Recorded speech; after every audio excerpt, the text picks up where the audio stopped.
Hello, welcome to Thursday, stream 145. As I forget to mute my phone, and now I remember. Okay, there we go. Playing with Skizzers, using those hacks to find out where I am, to see what I'm doing. Oh no!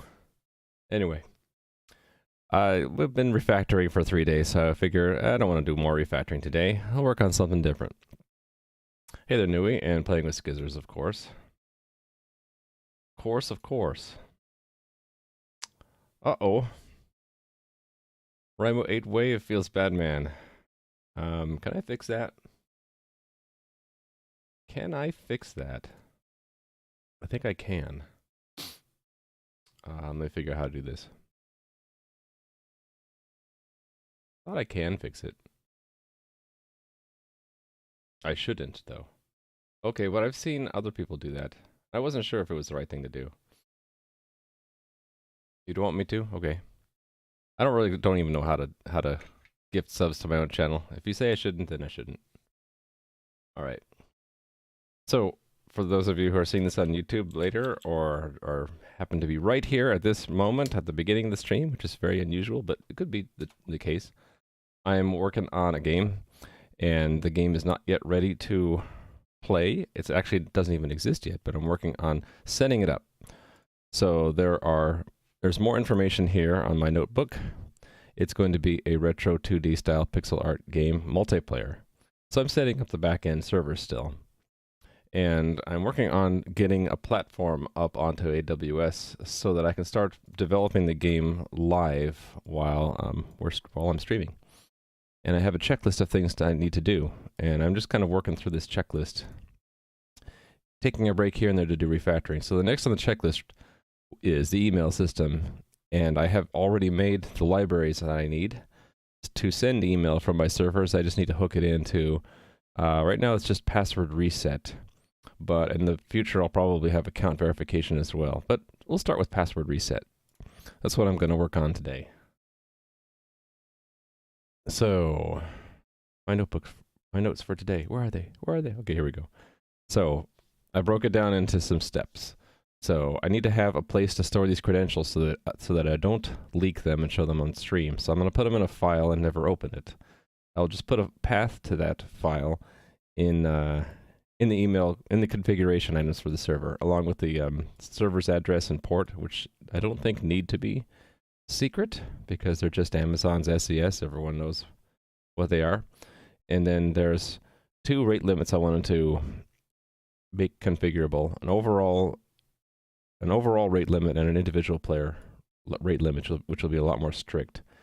And so the queue will be literally a queue. There'll be a we won't send out an email immediately. We'll put it in the queue, and then up to the rate limit, we'll pull things out of the queue and send them.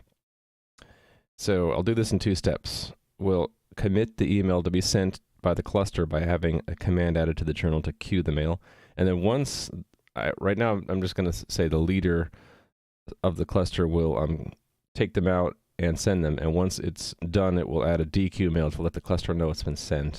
So that's the formal removal from the queue. And if I get all this stuff done, then I'll be able to integrate the password resets and try that out today. You're also working with queues. And hey there, Cthulhu and Said Who? How are you guys doing? It's a Thursday. It's a Thursday. I suppose if you're in Australia, it's a Friday. So perhaps for some people it's already Friday. Who knows? Okay. Setting up a file with credentials. I can do that. So let's put this file, probably wherever I put the other files, and this stage will show me where it is. Oh no, I moved it to update. Okay. Update it is.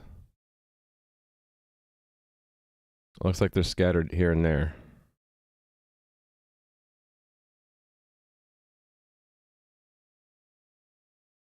Okay, well, I guess I could put it anywhere. Why don't I just put it in the root directory here? Let's just copy and paste a file and call it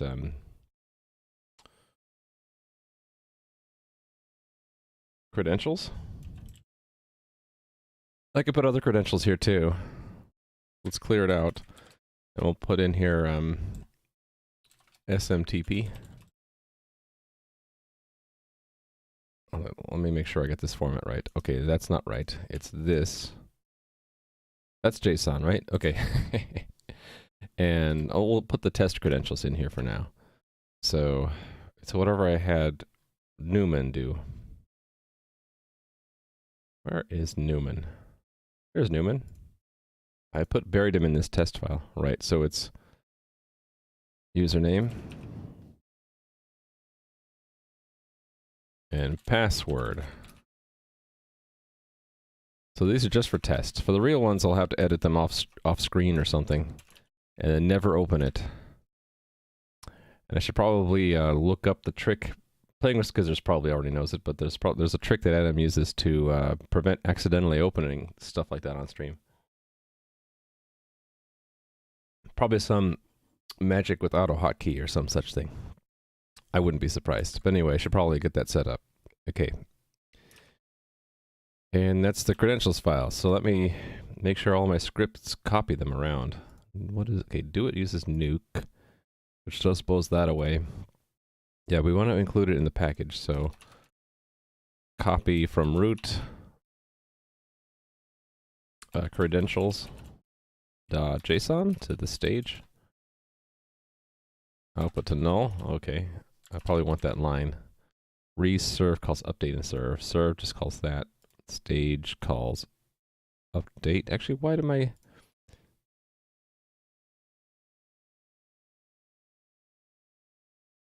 I have that?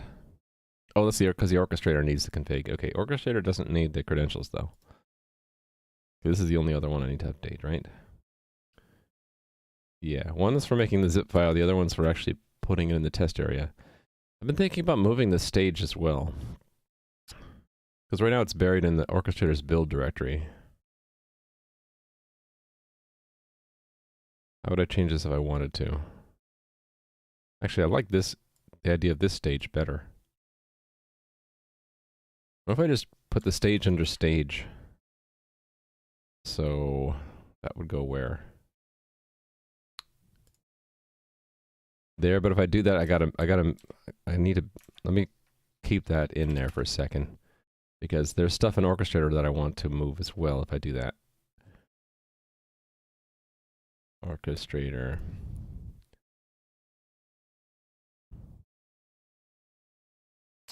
I think it's just the exe itself, right? So if I did this, if I did copy from this Omnia Rania.exe to stage. And then I move that down to here. I can get rid of that. Okay, and then nuke needs to nuke all the correct stage. Nuke. So let me do this correctly. Define this stage. Okay, this is wrong. Update, had the updated? Yeah, there we go. So if that is the stage,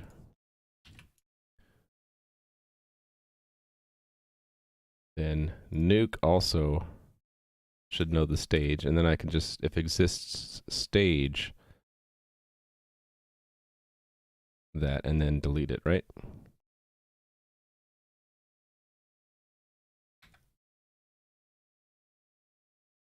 Cthulhu, you're enjoying watching my stream. Oh, that's great. It's like watching someone talk Chinese. I don't understand any of it, but it's fun to watch nonetheless. Oh, I'm glad you like it. Maybe just like watching Chinese enough, or watching someone talk Chinese enough, you'll pick up a word or two. Your integration already collected $300 in a day? That's nice. I hope you collected it, not someone else. Outside is pretty warm here. About 12 C. Ooh, cold. Currently outside with a sweater. Wow. Hope you're enjoying the outside. Got overloaded constructors to work in C. Yeah, I saw that. That was both amazing and frightening. Yes. Cool. Yeah, Sedhu was having fun working with how fluid types are in C. And I saw Tim was responding saying, "Ree!" All good. Okay, let me test this. So I should be able to stage new server now, right? If I go here and I do stage, I gotta be in the correct folder. Can't, okay, what couldn't it find?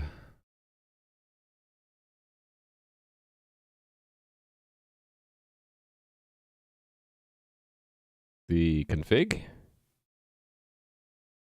Oh, maybe because it didn't make the stage. Right, that's the problem. Okay, I need to have something that actually makes the stage.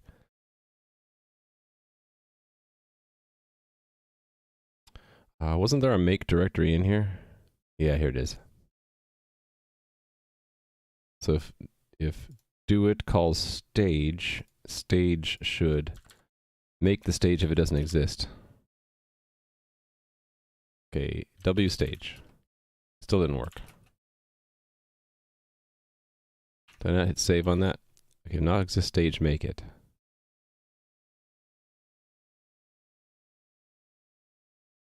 Why did that not work? Let's remove all the ats to find out which one is wrong.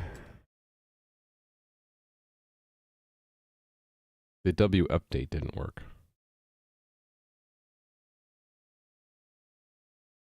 Ah.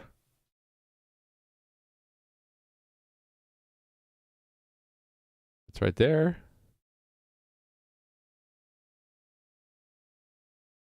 Do I need to have root there?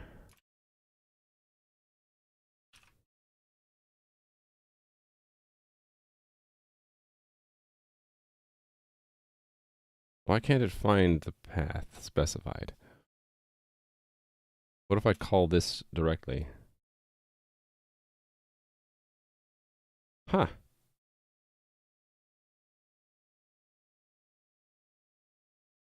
Oh, it's in that. It's inside that. It's having a problem. I got it.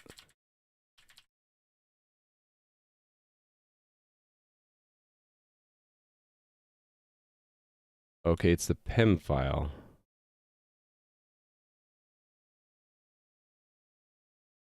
Why not? It should be there.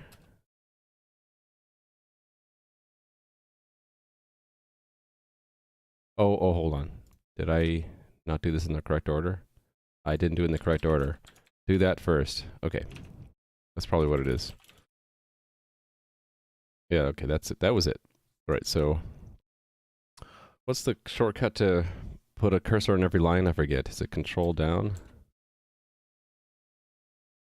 I can't remember what it is.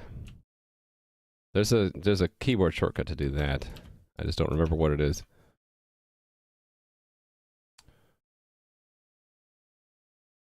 You get a salary, I see. Yeah, I remember getting that once upon a time. Surprisingly, while Wi-Fi isn't stable outside, 1080p currently works fine. Really? Maybe it's because I stream at a lower bitrate. Do you guys getting quality options like 480p? Uh-oh. Is that who's got a God bolt to send us? What are we looking at? Oh, right, the fun with C. Yeah, this is on my Discord, and this frightens me, but I understand what he's trying to do. He's trying to make a very flexible, you know, using evil macros, very flexible vector type definitions in C. Yeah, this stuff. Scary. Very cool, though. When you got to work, you were happy. Means you can almost perfectly reproduce GLSL. That's true because GLSL lets you make arbitrary arrays with that kind of syntax, right? You change it to Control L. I think the default's on like Control Shift. Well, that would be very inconvenient. So you're saying I would hit Control Shift I? No, Control L. No, it's not. It's not that. It's something else for me. Just do Control B and then do add cursor. No, it's for me. It's Control Shift P. I know that one. Add cursor to on the line N. Because Shift Alt that's an I or an L? I don't know. I'm gonna guess that's an I. That's line ends. What about line beginnings? Okay, this is what I wanted. Add cursor below. Control Alt down arrow. Control Alt Control Alt down arrow. Yeah, that's what I wanted. Look at that, I got a big cursor. Whoops. I got a humongous cursor. Oh, I got rid of it. Having too much fun here. Mwahaha. Anyway, okay, I have to remember, it's Control Shift up or down arrow. Alright. Yeah, that's cool, Setu. Now you'll have to comment the heck out of it so that anyone reading it won't run away in terror. There's similar options in Clang. Okay. You can't do online beginning. Yeah, the line end makes sense that it has a special one because otherwise the line ends are all on different lines. So what was that one? Control Shift Control Alt. I'm not going to remember these. What was that again? Shift Alt. Shift Alt. It must be an L. No, it's not L. No, neither one works. I think the book, see that no bookmark found? I think the bookmark add-on is mapping Shift Alt L. I'm not going to remember that. That's why you changed it to Alt L? Okay, let me do that. Why not? That is short keybinds, key maps. No, that's not it. You have to select the lines. Are you sure? No, it's just, I think it's mapped to the bookmark thing. Okay, so keybind, keyboard shortcuts, here we go. And let's just type in. Oh, you can't type it in and see what it maps to?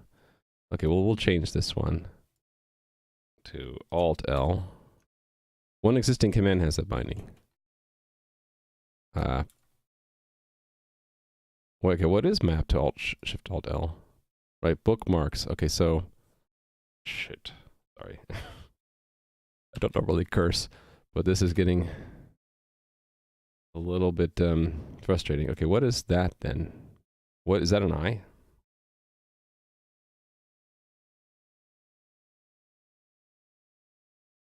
It is. How come it's not working? Shift Alt I. Select many lines. Shift Alt I. Okay, that did work. Okay, you were playing this because this was right, and I was just dumb. So it's Shift Alt I on the lines I have selected. Only it didn't do it on. Oh, it's to the ends of the selection. So I have to go all the way over there, then do it. Okay, good. Now I have to try to remember that. Best way for me to remember it is to write it down somewhere. So for me, Shift Alt I, capital I. It's gonna screw me up. Capital I will select adds cursors to the end of every line, except the last. In which case, it puts the cursor at the end of the selection. Current selection. See, now that I went through the pain of typing that, I'll remember it's Shift Alt I. That's not true, but it'll help a little bit. All right, enough of this. Now this should work, right? I have a new stage area, and if I do a nuke, it blows it away and makes a new one. Okay, how would I test this?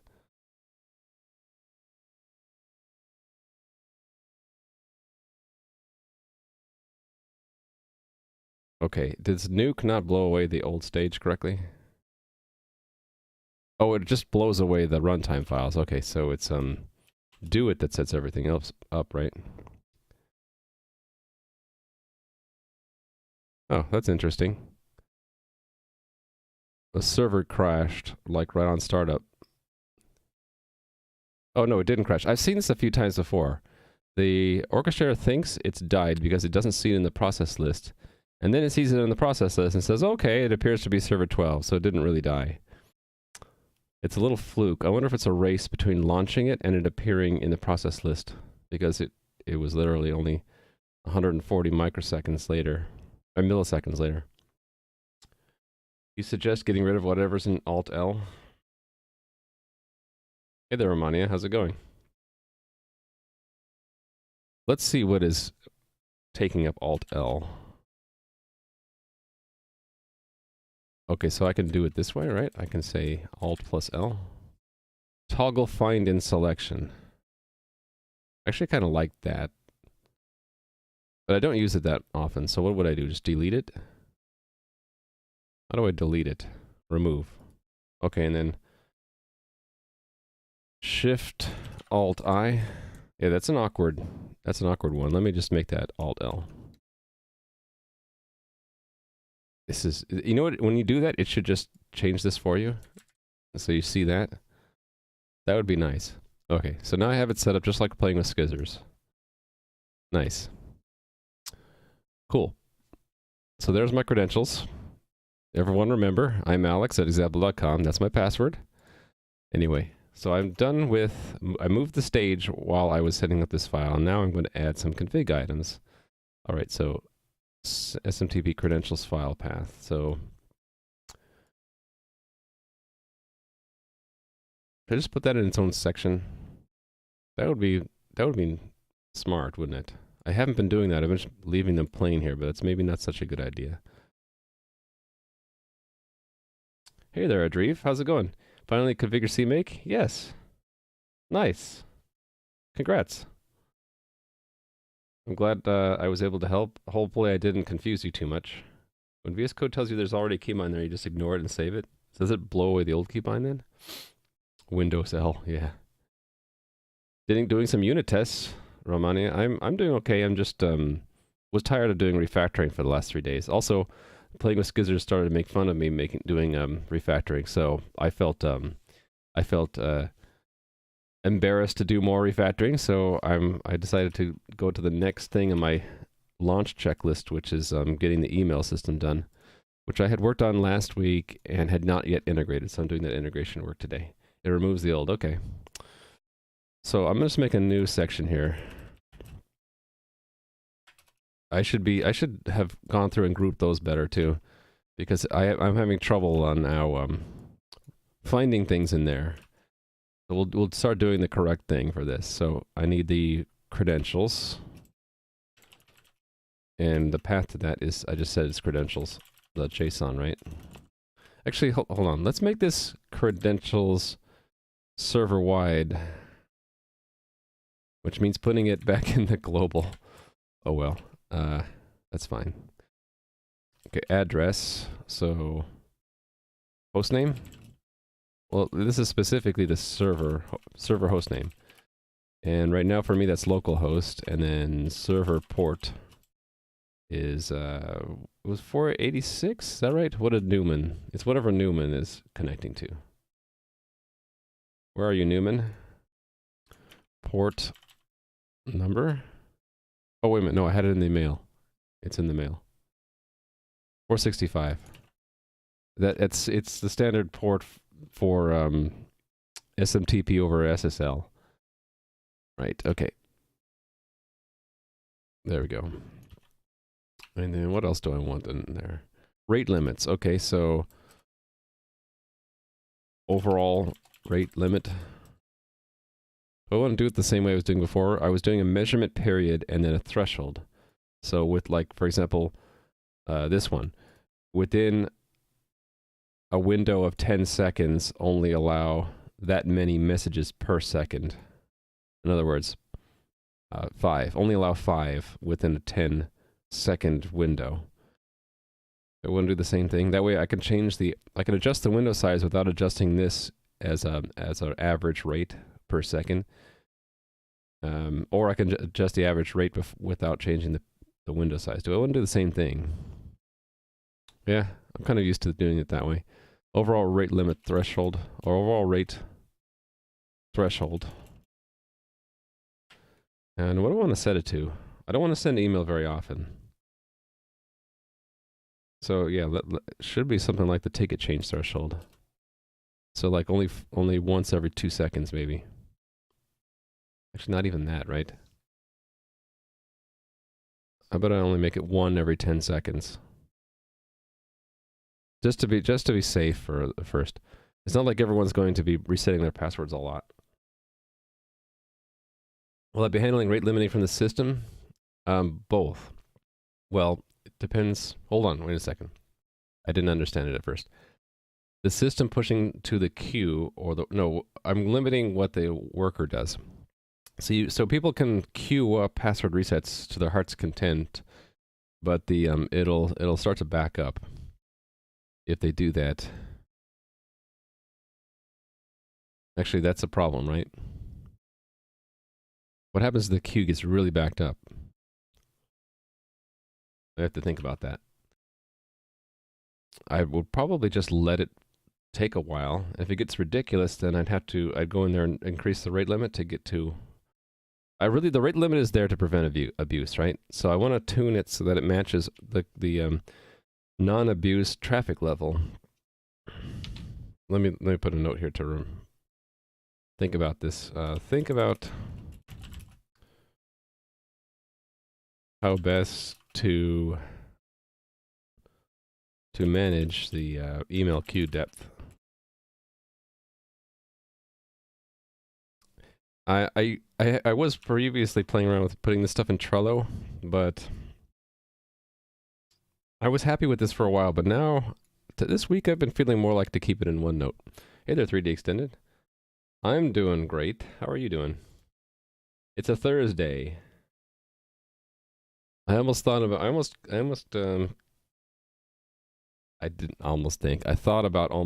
about making some kind of gimmick for today, like wearing a crazy hat, but then I woke up a little bit more and I thought that's a stupid idea. But Thursday's a different day, right? There's a lot of streamers that we know that don't stream on Thursday for some weird reason that I still don't really understand, other than that people need a break every once in a while.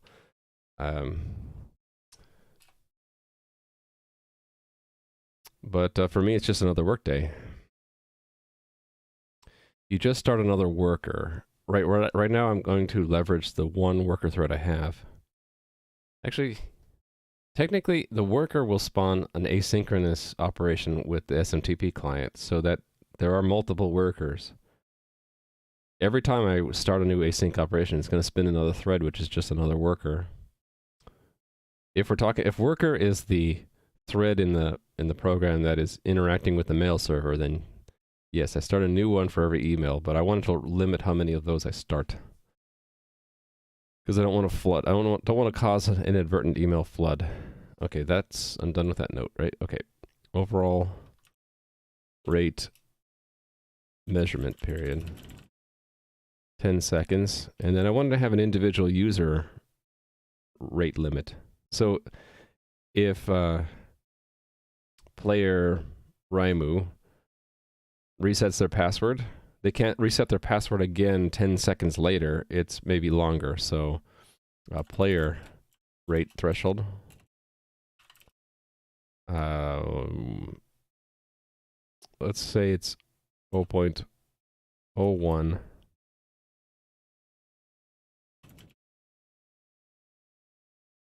Which means I have to have something at least 100 seconds long.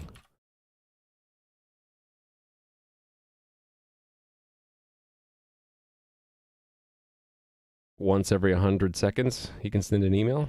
That's probably reasonable, right? Why would you reset your password more than once every 100 seconds? Probably do this from outside the game servers. Well, this is... hold on, let me think about this. Are you saying I should have the email completely outside the game servers? Well, that's just fragmenting my code to run on multiple processes.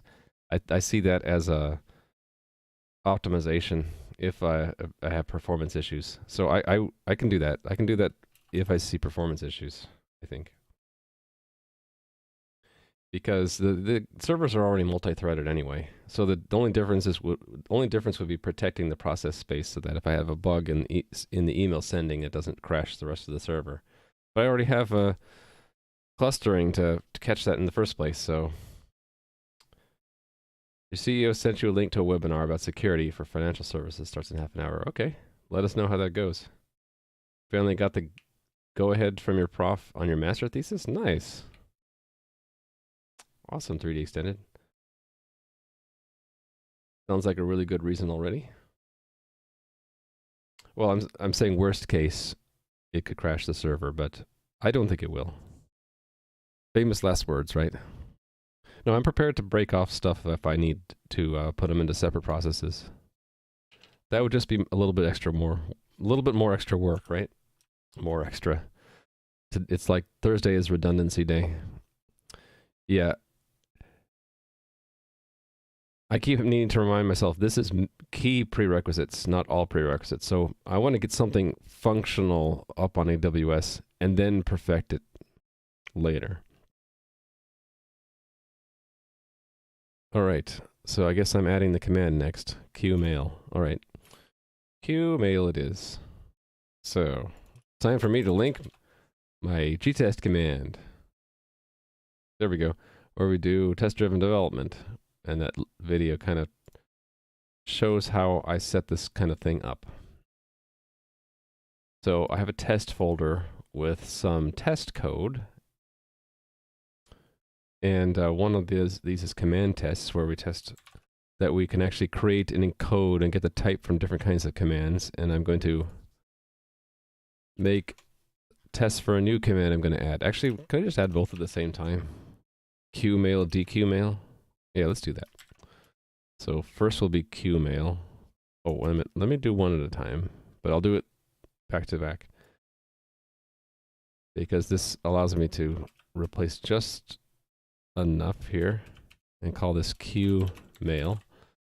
And then I can just take these and copy paste and call it dqmail here. dqmail. Hey there, Steve. Are you sending the mails through SES? Yes, I am. Well, I will be. Right now for testing, I am using HMail server on my local computer and sending to localhost, like I was doing the other day with Newman. So, for example, here's the test mail. And I have these for Newman to pick out, but it's just sending to localhost this port number and using these credentials. And I got that to work last week. This shows up in my test email box. When I can run that. I should get this set up anyway. Start Thunderbird, and then there's Bob's email box. And if I go here, let's make a new shell. If I go build Newman, the test email, and then we'll use the correct certificate for the mail server, which is not localhost, it's mail. It sends it, and then it shows up in my mailbox. There it is. Without the X SMTP tags, they're removed by Newman, of course. So that's working. So I want that to be what the server of the game does when you ask for a password reset. Thunderbird, you never heard that in forever? You haven't heard of it in forever. I've been using this for years. You know what I used before Thunderbird? I used Eudora. Have you guys heard of Eudora? It was like the best email client ever. It was made by the company I worked for, and then they stopped caring about it and they stopped supporting it, and then we were all sad. We had to switch to Thunderbird because that was the closest thing to Eudora at the time. Actually, I'm curious what people use these days for email. Do they just use a Gmail, web client email? Another good one's the Bat. I never heard of the Bat. I would like to have an offline email client like Thunderbird that is better. So I'm open to suggestions for email clients. Everyone uses Gmail. That's just sad. I like to have, I don't know why, but I like to have copies of my mail offline. Maybe it's just because I'm an old guy. And I remember the days when you had to download it before you could read it. And that's why I don't use IMAP, because IMAP is really just accessing a server, and then local copies are a side effect, if anything, right? The Bat. The Bat. The Batman. The Bat program. You just don't care about accessing emails online? Oh, offline you mean, right? Yeah. You're unfortunate enough to work for IBM. You got to use Lotus. Oh. I'm sorry. Actually, I shouldn't joke. I don't know anything about Lotus. Is it Lotus Notes or just Lotus? Lotus Notes was something else, right? All right, so what am I doing here? Creating an... So there's no ticket ID. It's just the content of the email, right? So can I just simplify it? Really, I need to record who sent it. Sender. The time would be good. And then let's just bundle it all as a string. Actually, I think to make it easier to add headers, I will have headers. Make that an array.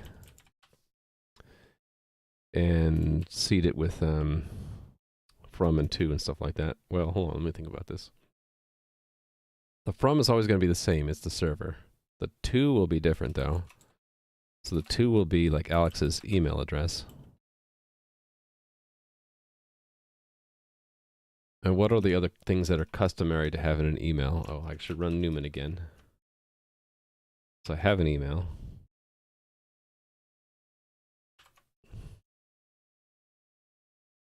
Subject. All the other stuff is boilerplate. So subject.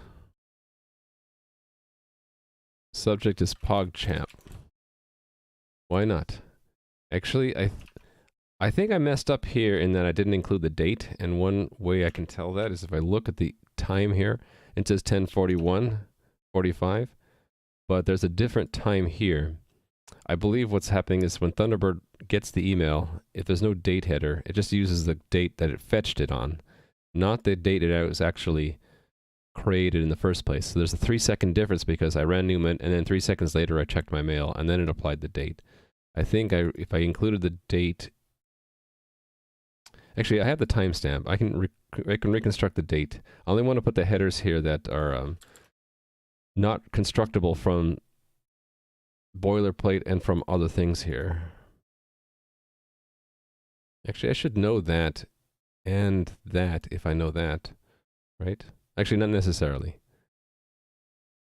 This is not sender either. Well, no, it is sender. It is sender. Actually, then the sender is I can look up from that, so I don't need this. I do need the timestamp. This allows me to figure out who asked for it to be sent. This is who we're sending to. Okay, got it. So that's enough for that. Body. You've won a cruise to the actually, let's go somewhere we want to go to. How about Fiji? To redeem, please send 299 in Google Play cards to us. Okay, thanks, bye. All right. I'm just being whimsical. Just needs to have some kind of body there. All right.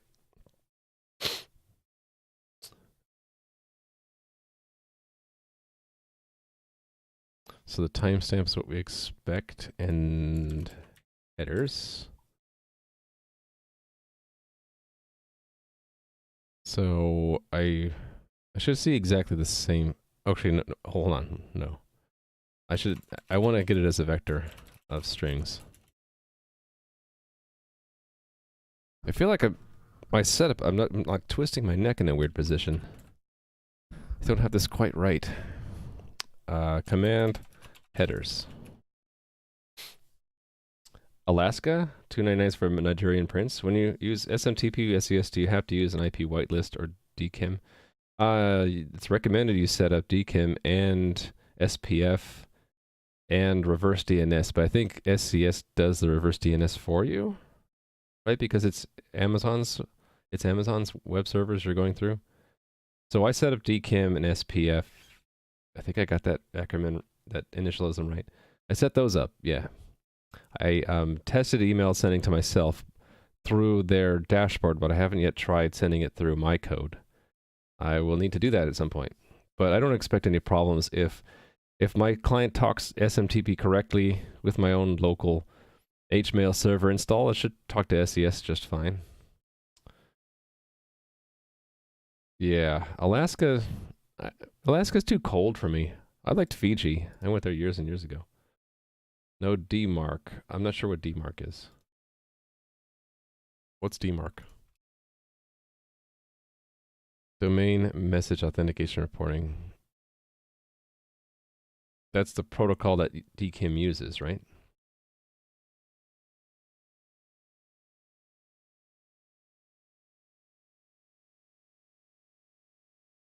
Right. It requires a pass DKIM or SPF validation, but also pass alignment. What's alignment?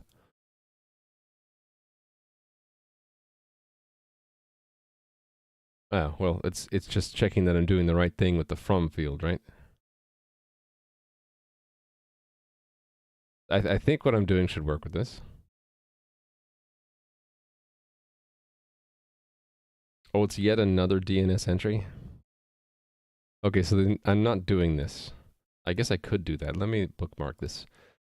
I'm reading, I was mostly just learning from Amazon's documentation and their best practices, and I don't think they mentioned DMARC. But let me put that in my notes. We may want or need to implement this in addition to DKIM SPF.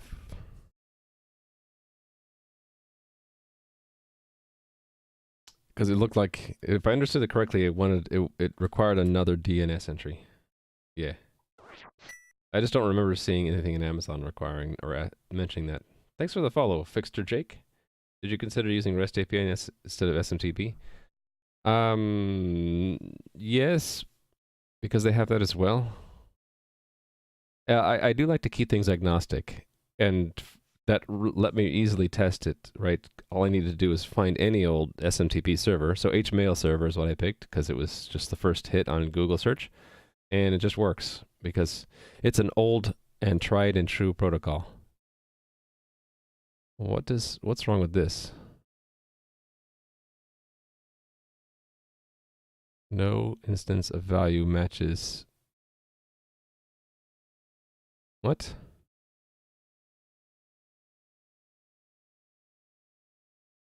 Oh, right, because these are JSON objects. Yes.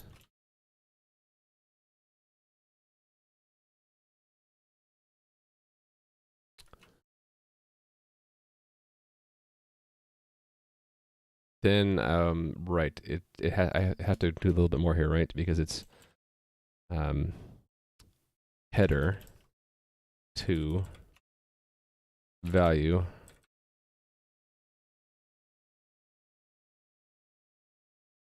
Yeah, to do a little bit more markup here. Header subject value pogchamp. So that means I don't actually get a vector of strings out. I get a vector of what? Can you just keep it simple? Pair. String, string. And then I can put here what I had up there. So to alex@example.com. SMTP is too old and lame. Aw. Google Wave. Oh, I get it. I remember Google Wave. We had fun with Google Wave when it first came out. And me and my friends and I had fun with Google Wave when it came out, and we were very disappointed when it kind of fizzled out, right? PogChamp. Google Wave was not so bad, I thought. Okay, this is the body. Expect that for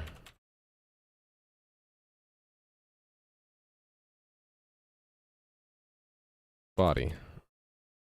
All right. It was a solution to a problem no one cared about. Could be, but it was just technically cool. You could It was like a stream. It was like, what was it like? It was like an early Discord, really, that anyone could come into or get out of just through a link. Yeah. It was all XMPP, really. I don't know what the protocol underneath it was. I should know. That's stuff that I would actually care about. Oh, this is, I don't need this test. That was to repro a bug in another kind of command. Okay, encode. I think I'm just doing the same thing. Well, hold on. Not the same thing. I'm constructing the same objects, so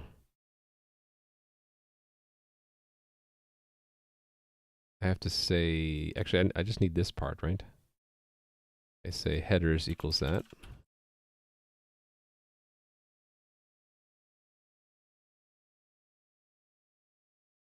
And then body is that.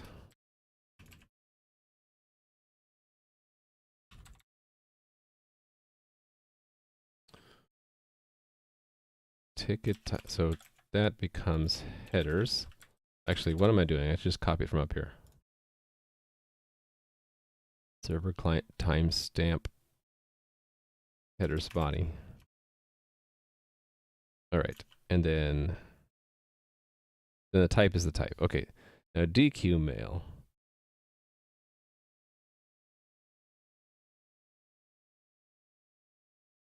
DQ mail. I need to have some identifier. I think what I'll do is I'll just use the log entry number. So it'll be just what have I been calling that? Log entry? And that could be whatever number I want. 16's fine. Timestamp? Do I need a timestamp? No, I don't think so. I think it's just simple. I think that's all I need. Log entry. So that'll be the log entry of the email when it was queued, so we can just identify it because these are like serial numbers. That's fine. This is bogus. Encode is log entry. Log entry, and we're done. Okay. The game server is going to handle the email queue. Yes, for now. But like Playing with Skizzers pointed out earlier, I probably should do it separately. I just want to get it functional right now. And if it gets functional and I never see a problem, I just won't do it, right? You ain't going to need it kind of idea. But there's nothing that would stop me from taking the actual queue and implementing it elsewhere. So the queue command could just be go talk to another server which talks to SMTP. I do want to keep the rate limiting stuff, at least one step in the rate limiting in the game servers, because I can do things like keep statistics in the game or send back I can send back feedback to the user potentially if I want to about whether or not something was queued. Actually, those aren't great arguments, are they? So these commands also might not need them. You're super good at never changing your temporary solutions? Yeah. Well, sometimes the temporary solution is good enough, and then you just move on to the more important things, right? Okay. So to compile this at all, I will need to define these new commands. So let me pick something simple. What's a simple thing? Change configuration, that's pretty simple. It just has a JSON value. Okay, so I'm going to copy that and paste it twice. Call this one QMail. Call this one DQMail. Let's do DQ first. So I'm going to use the new pragma once instead of the old style header guards. We're going to change this everywhere. Copyright's okay. I don't need JSON value, do I? Oh, no, I do for encoding. Okay. So this will have just an... Hold on. The finished configuration did the same thing. Okay, I did use the size t, and I called it log index. Log index. Maybe I should be consistent. All right. Commands. Finish. I did call it long index. Okay, let's be consistent. So why is that? Why did I capitalize it there and not capitalize it in other places? I'm so inconsistent. That should be locally consistent, though, I think.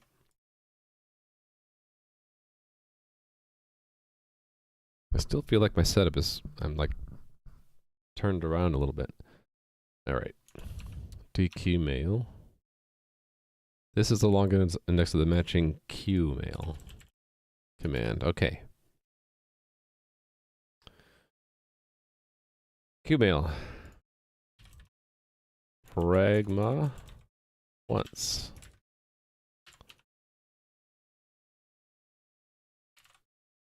Okay, I need strings. I need vectors. I need pair, which is what? Utility? I think it's in utility. Oh, I didn't change the comment for DQ mail, did I? Which is used to signal that the fact that an email previously queued has been sent. Has been, well, not necessarily sent, has been removed. Probably sent. But we don't know for sure. Okay. This one.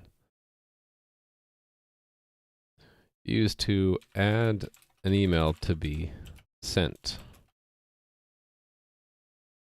Add an email to be sent later onto the mail queue. Okay, so I had a timestamp. What's another command that had a timestamp? Create player. Oh, you know what? I'm missing these. Oh, and DQ mail doesn't need those, actually, now that I think about it. These are not required.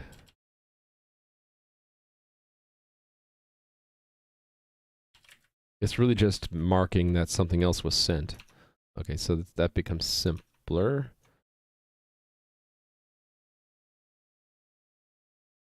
Let's pull these out and put them in Q mail. And then there was something that had a timestamp. Was it add? Maybe timestamp is built in. No, it shouldn't be.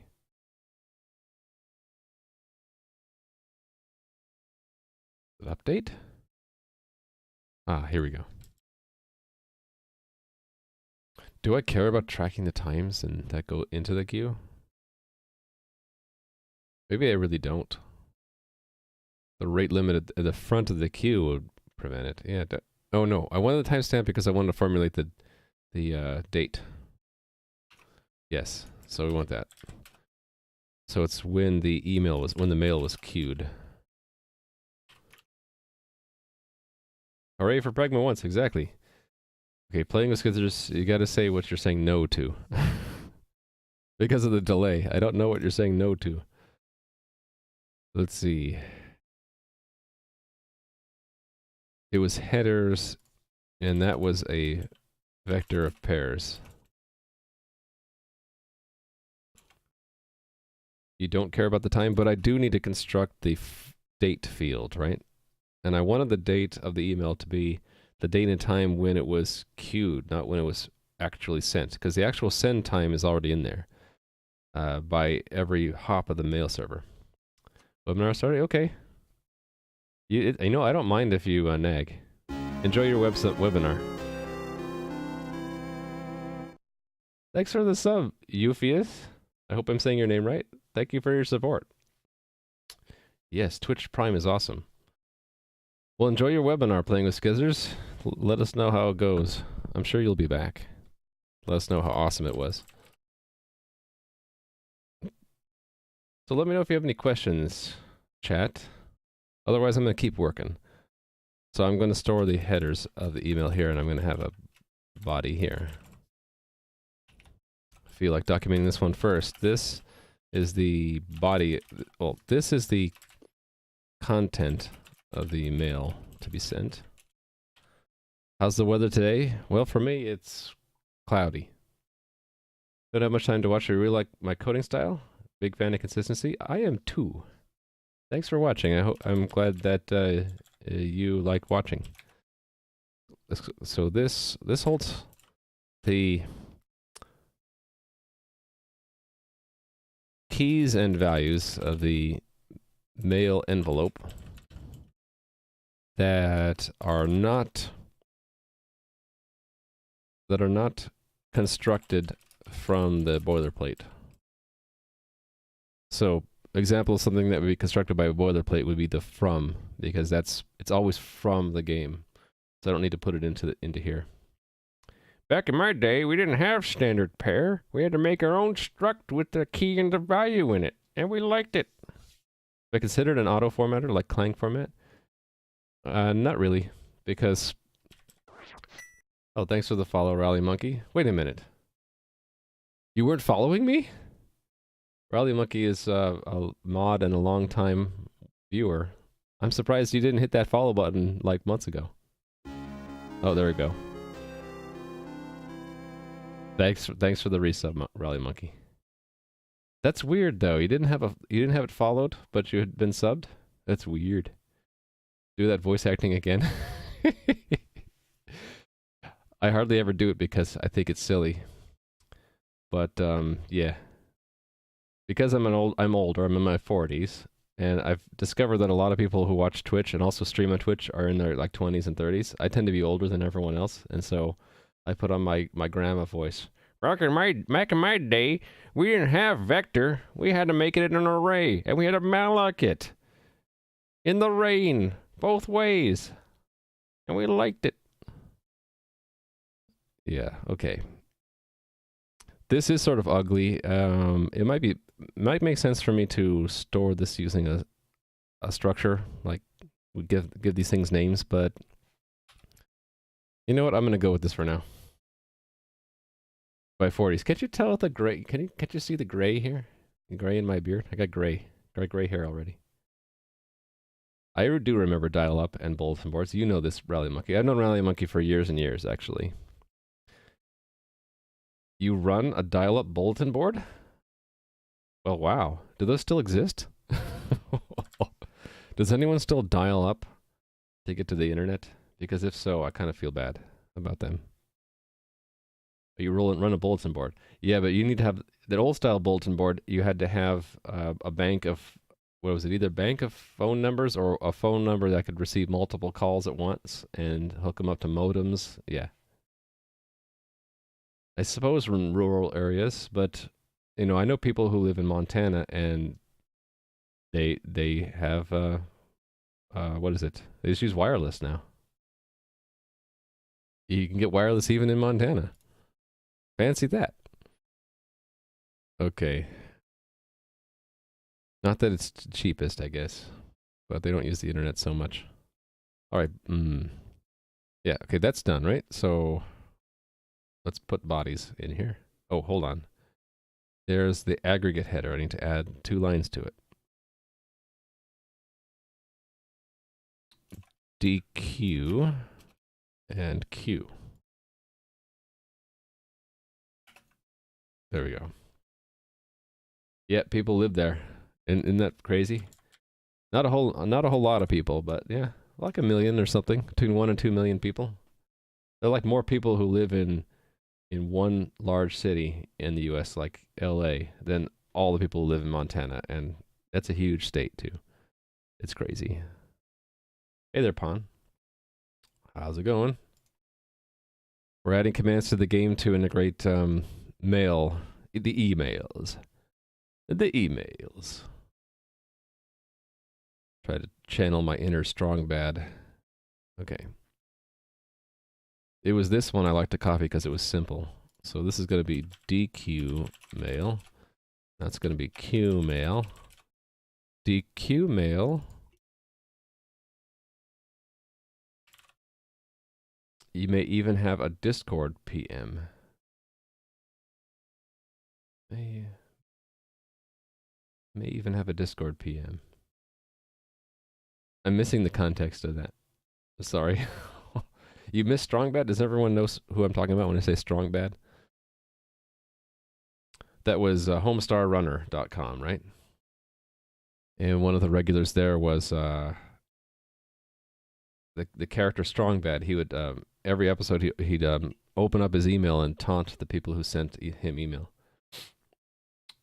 Oh, you sent me a PM. Okay. You did? Oh, Cthulhu. You and I are in a league of our own, I think. Yeah, most people on yeah, I already said it. Don't need to re-say it. And I need to be really careful not to leak personal info, right? Okay, DQ mail. Why is it not resolving? Can't open it? Sure you can. Look, you can do it. Uh-oh.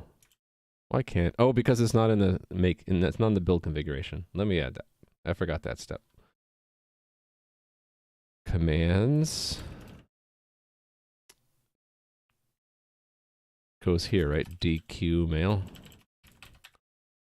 and Q mail. And then sources.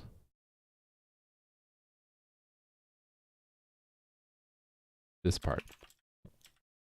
DQ mail and Q mail. Hey there, the Jelmaga? Or the Jelmaga? How do I say your name? I don't want to mispronounce people's names. Yeah, sbemail.exe. Yeah. So, whenever I think of the word email, I think of Strong Bad now. Gel Mega. Okay. So do I say the part, or I'll just say Gel Mega. Hey there, Gel Mega. Okay, I can run this now to reconfigure CMake, and so it won't give me problems here. Well, it'll give me a problem for a moment, and then it should go away, right? Did I misspell it? I did.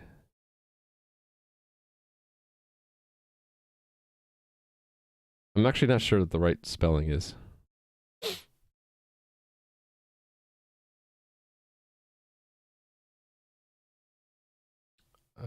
I think it's that. That seems more natural to me. Generating the CVP list for the CMake file would be convenient. Well, that's what the plugin is supposed to do, and it does it in a really obscure way, right? So, oh, you mean, oh, I know what you're saying. You're saying in the CMake list. So, actually, some people do that using glob. I'm not comfortable doing that because I read one argument against it. So we're talking about this CMake list auto-generating this list. You can do that with a glob if you're careful, but the people who made CMake recommend against it. They say it here somewhere. There was there. We do not recommend using glob to collect a list of source files from the tree. And their argument is, if no CMake file changes when a source is added or removed, then the generated build system cannot know when to ask CMake to regenerate. So it's like CMake has no way to tell the build system that, oh, by the way, you should check the glob again, because the glob is done by CMake, not by the build system. So if you use glob, it's fine as long as you remember to manually run the generate build system, which in this case is this button. If I always hit that button every time I added a source file, then it'd be fine. I could use a glob here. But it didn't feel right. And I don't mind actually listing the files, because another feature of listing them manually is I can comment one out, and then now it's not built. Actually, I think it's this way, right? Anyway, I can... No, it's £. I can do that to take out a source file if I want to. But, you know, personal preference. So there's no configuration, right? It's just what? Log index, yes. And are we just taking that is the encoding?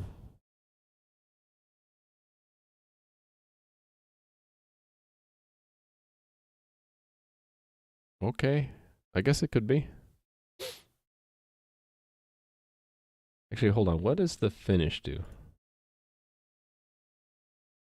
Okay, I think that was to future-proof it, so maybe I'll do the same thing. So put that there and remove that, and do that.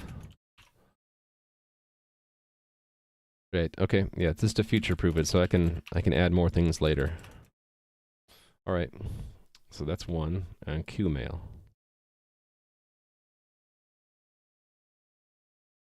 File glob is yeah, that's what I just explained, Setu. You can use it, but it's got caveat that I just went over. It supports configure depends. It seems to try to integrate the glob. Oh, did they work on that then? So is this old? This is 3.0.2. What if I look at the current?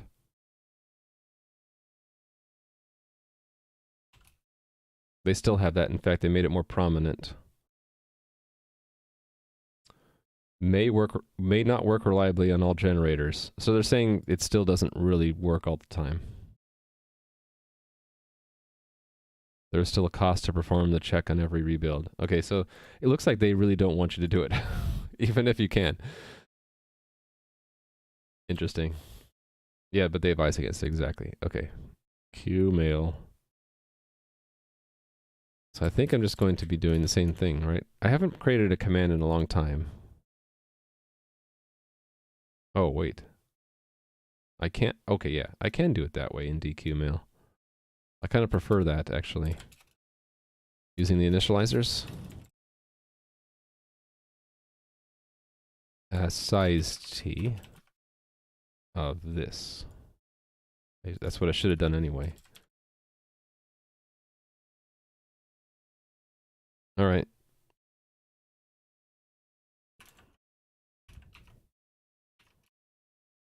Maybe reusing a lot of this anyway. Might as well copy some of it.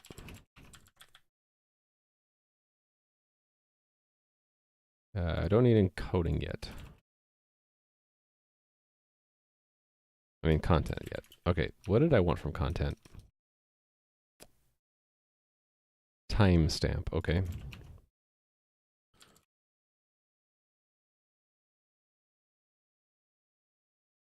And that's a double.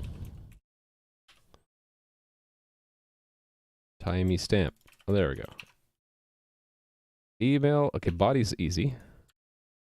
We'll do headers in a second. So body is just the standard string, and then body here. Okay, let's build the headers. So let's break this apart. So auto encoding equals that. Return encoding. And then let's form the headers as an empty array.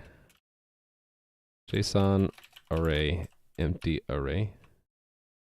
And we'll say auto headers is encoding headers. And then for const auto header in headers. Actually, I need a new name. How about encoded headers?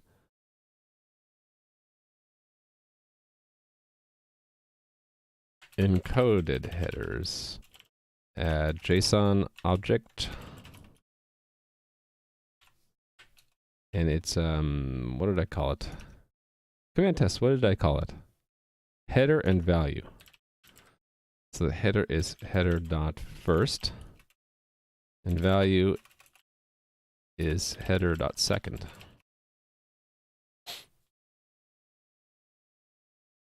Your memory and swap is almost full. What's wrong with your Firefox? Hey, you just need more RAM.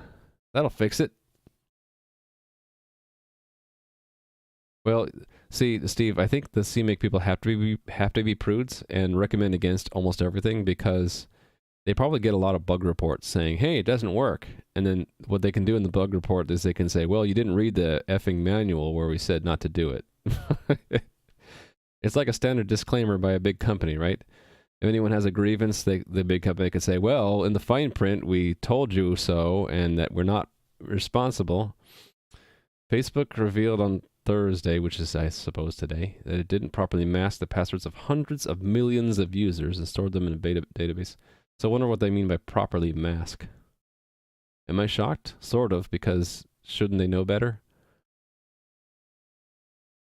I wonder. It makes me wonder what they mean by properly mask. Do they mean it was just they just stored them as is? They didn't even hash them, or it could mean that they use like MD5 hash, which is easy to crack nowadays. You'd be very surprised if they were storing the passwords. Yeah, so probably what they did is mask them with MD5 or something, right? Which would be, you know, we can ridicule them for that, but it maybe not too surprising because that's what was done not so long ago.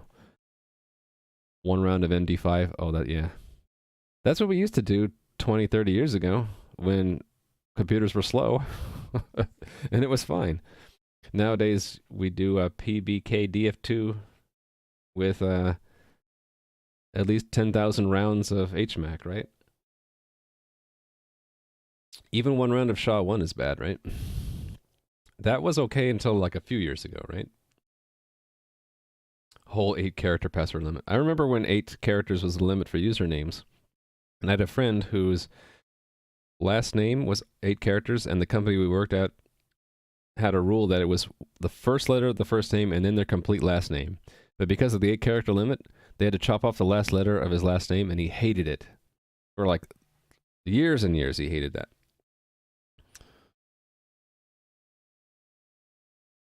All right, I just got a text.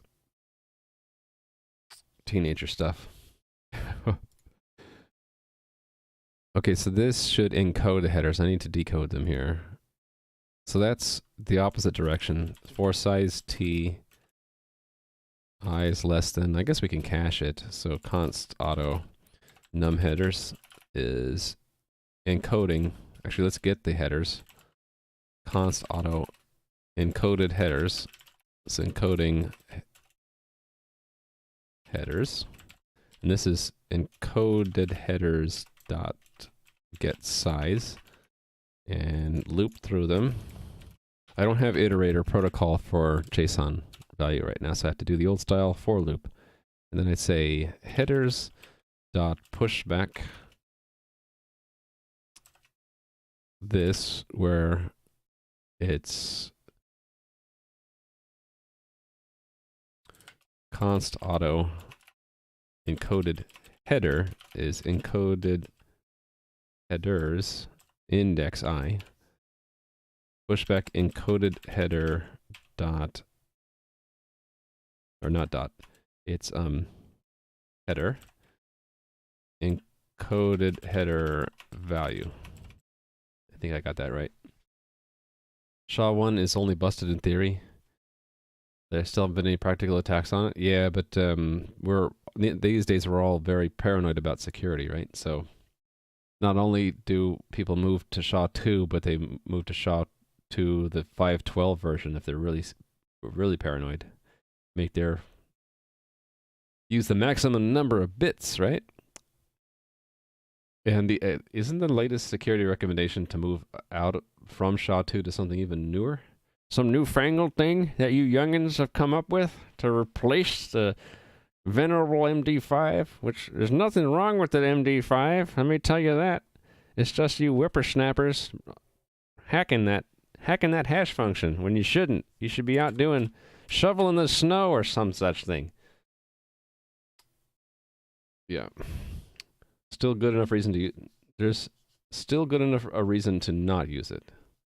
Well, I think it's okay to use it for things that are not critical security applications. Like Git still uses SHA-1 hash codes for commit IDs, and it really is just a database key to pick something unique. I think, and also it does a basic like a checksum verification step. And who cares if someone reverse engineers SHA-1? It doesn't break Git. What's the worst someone could do? They can make 2 commits have the same hash code and then just screw up someone's repository. Why would you do that other than to troll? And then the damage would just be local to that repository. You could just recover. Actually, I guess you could host someone's repository and screw them up, even remotely, if they pulled it. Yeah, I don't know. It seems Seems far-fetched to me. Anyway, I'm chatting way too much. I should work. Work, damn it. Okay, I think this is ready to build and test, right? We just added some commands. I need to remember to add the commands to the factory to produce them at runtime, though. Okay, I have a build error. Oops. What's my build error? Too many arguments for... Oh, okay. One of my expects is wrong.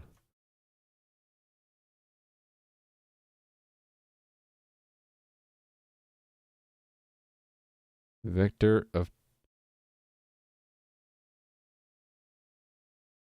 Oh, is this... Do I need this? Let's see. I've been getting away without doing that, but maybe that's it. It's one of those weird types that needs to have the extra parentheses around it, looks like.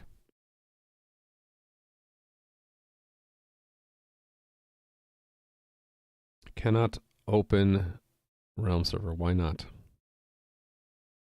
That's a tooling problem. I've seen this a couple times.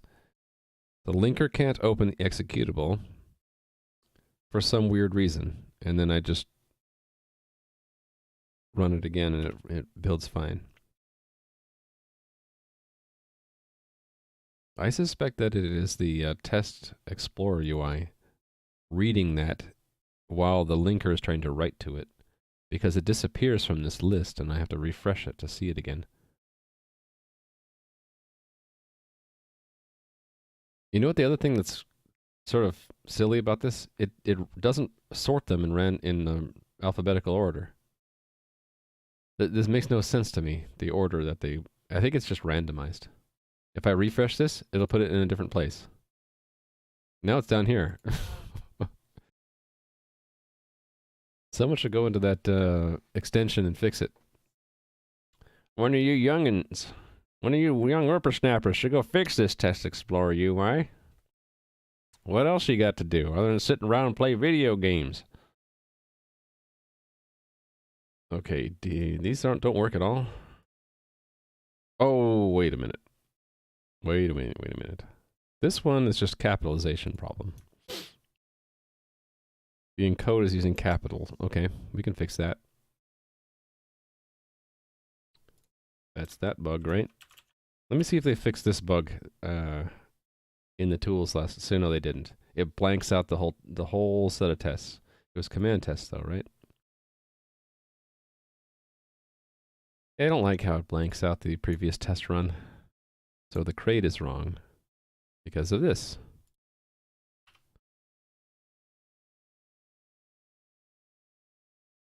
Blanks it out and then it actually all collapses. It's almost as if it forgets about the test and then remembers again. Probably some bug. All right, so that'll work. I can check this in, right? Oh, wait a minute. No, I wanted to add them to the factories. That's in the main program. Oh, I was going to make a macro for this, wasn't I? Why don't I just do that? I'll do that next. So let me add the factories, because I want these to be one line only, and remove the boilerplate, right? And my confidence in making evil macros has increased of late. Q comes before S, right? DQ mail. Hey there, Endorn. That's right, Steve. We're gonna make an evil macro. And hey there, Fluffy Fingers. RNG. Did you see my RNG somewhere? My random number generator. I should actually use my powers here to reverse the Atom EJ. You know, since I can. Hey there, Ukri. Bolga, hey to you as well. Or Rhyme Wave to you as well. I'm integrating email functionality into my game server right now for sending password reset tokens. So this is Q mail. Hey there, Not Zane. You probably been lurking. You probably didn't just get here.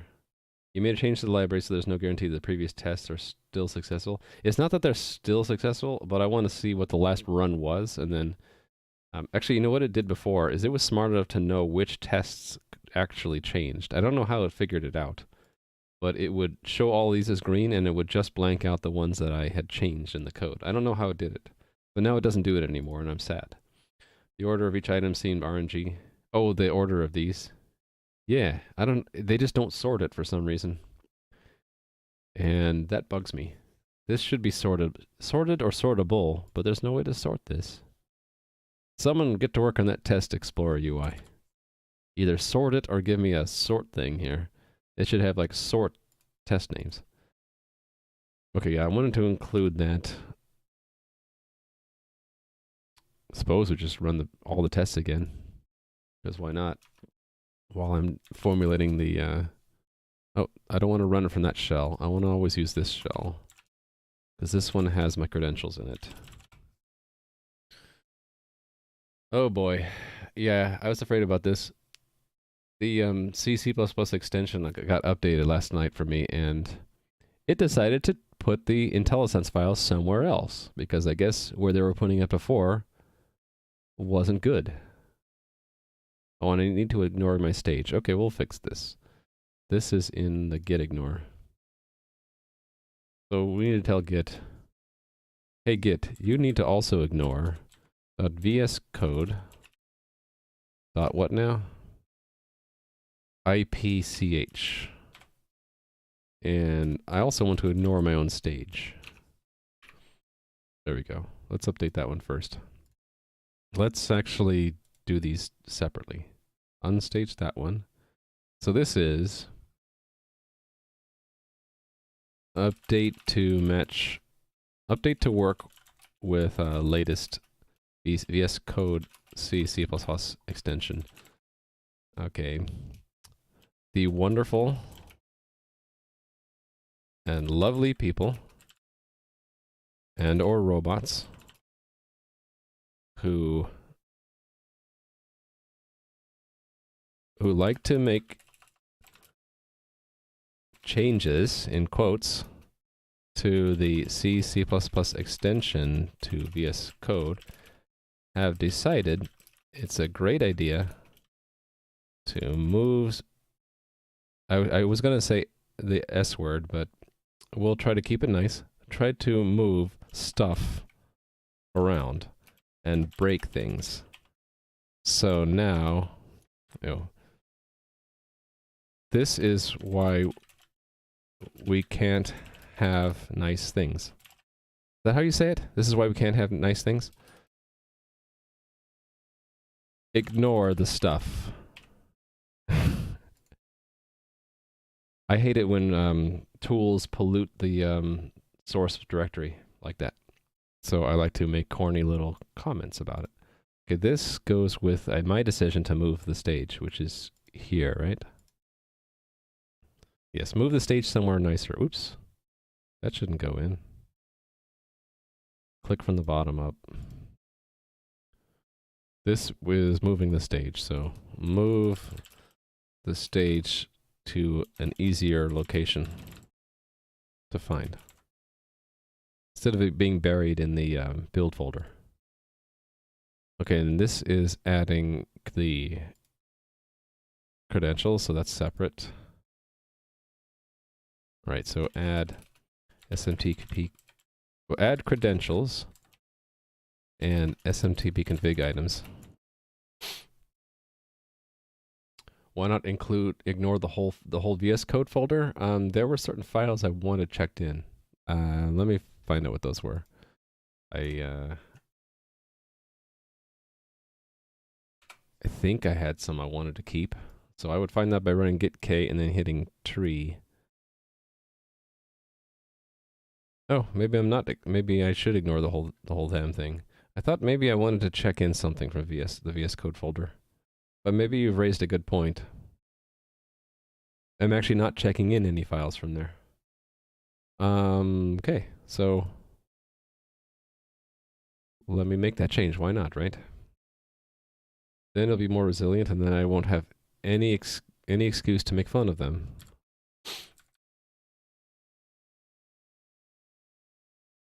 I guess I thought that there were some files in there I might want to ignore. But yeah, if that doesn't change anything other than the git ignore, then that's cleaner, right? Okay, yeah. So ignore all of VS Code. Things seem to change in VS Code, and there actually isn't anything in there we want to check in. I thought there was. Now I've known better. I'm not ignoring chat, I'm just a little bit behind. What did I miss? Move stuff and break stuff. It's always broken. Does chat ignore contain Endorn? No, it's just I'm a little bit behind. You said it's sorted by the RNG algorithm. Yes, I agree with that. It seems to be. Why not add the VS Code folder to Git? Because now what they decided to do is stash the IntelliSense cache there. So if you go into VS Code and you go into IPCH, this is a cache of junk, which is IntelliSense. So I want to ignore that. I don't want to check that in. That would be foolish. Don't ever check in cache files. So we need to ignore that. And then these, I think I decided to ignore them because they're auto-generated by CMake tools. And this is definitely local. This is my launch configs for me. And then settings. Maybe this is the one I thought of I could check in. Because these ought to be the same for everyone, right? But then I think I didn't because this is also auto-generated by the tools. Auto-generated files I don't like checking in. If there was any file in here that I would want every developer of this code to have that is not auto-generated, I would check it in. And that actually would be probably best to have the global ignore and then have an exception under it for files we do want checked in, right? Or can you just add them? Force an add and then not actually have an exception here? Something like that. What, did I miss anything else, Endurn? I feel bad that you think I ignored you. I didn't ignore you. I missed nothing. I mean, you just... Oh, I see. I did not see the kappas. You can do add-f to override the ignore. Yeah, so I would do that probably. Although I think I would still mark it up in the git ignore so that anyone reading the git ignore to see what should be ignored and what shouldn't would see, oh, there's an exception, right? Okay, so that was checked in, right? No, I wasn't done. This is the adds of those two commands. Add dqmail and qmail commands. All right. And now we're done, right? Let's look at the status. I should only have an unpushed commit or two.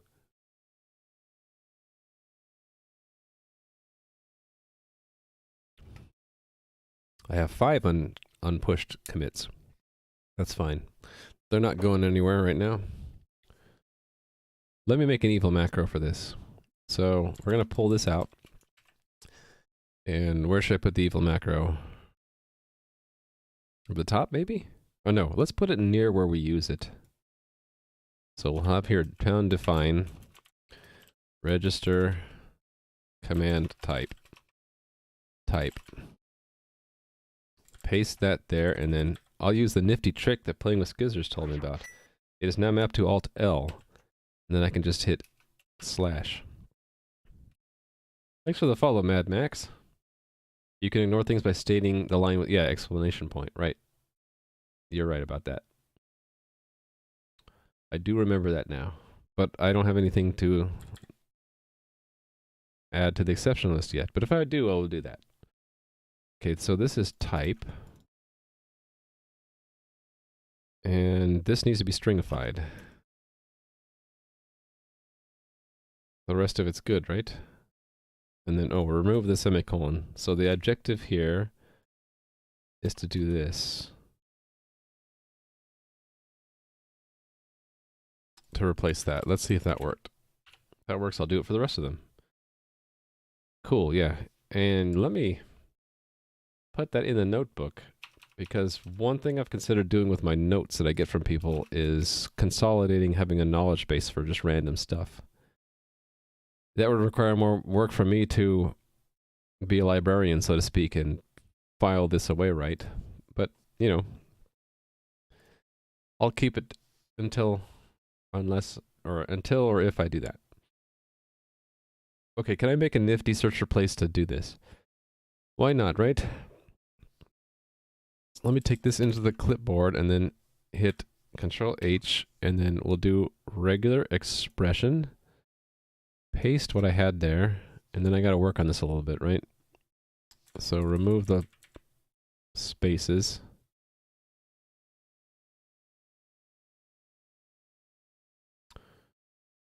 That.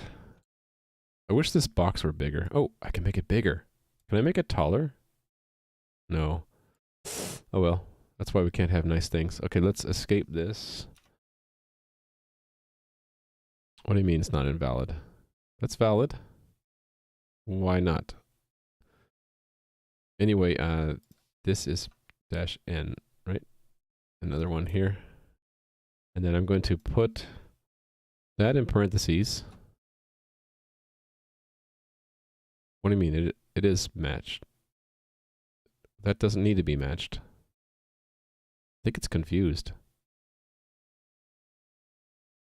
I'm just escaping an open parentheses when I do that. Why is it mad at me? I don't know. Oh, because I have one at the end. Okay, that's why. Yeah. All right. It's looking at the whole command and I'm not seeing it all.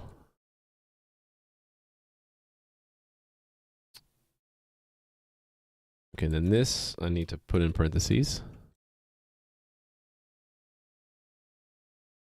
Then n.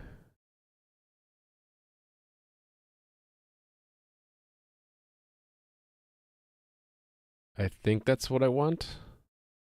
And then escape that one. And then replace that with register command type $1. Let's see if it worked. Oh man, it didn't match anything. Okay, why not? Why is it not matching anything? Probably because one of these syntax characters is special for regular expressions. What could it be? Is colon a special character in regular expressions? Probably the spaces, really?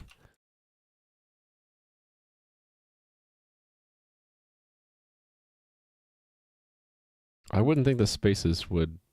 I think you can put a literal space in a... Okay, well, okay. I don't need to do this, so I can just do space one or more, right? I don't think that's it, though. Oh, maybe it was it. Okay, so Erky knew it and got the correct answer. Here we go. Boom. How do I search all?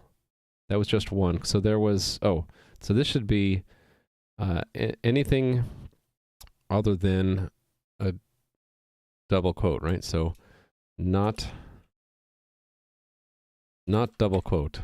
And then I need to have the same thing over here. This one is everything other than a space, right? Yes. Anything other than a space. Okay, why is it not matching?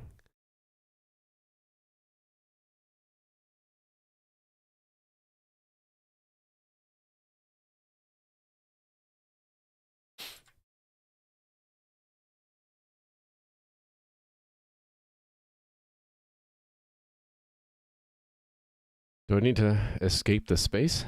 No.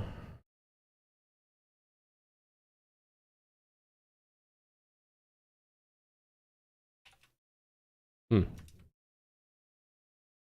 I'm trying to be clever with my regular expression. I think I'm being overly clever.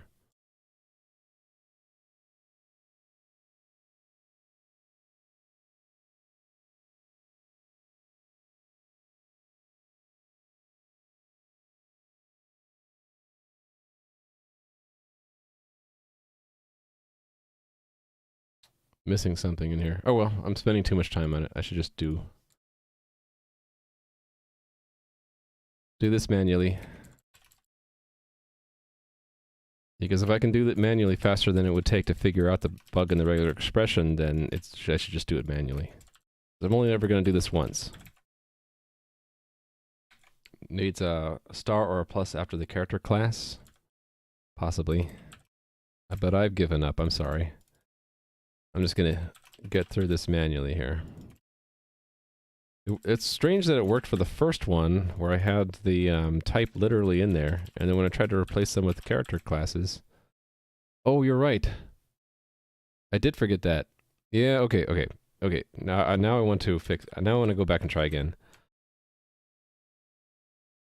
I need to have a plus in there. Probably.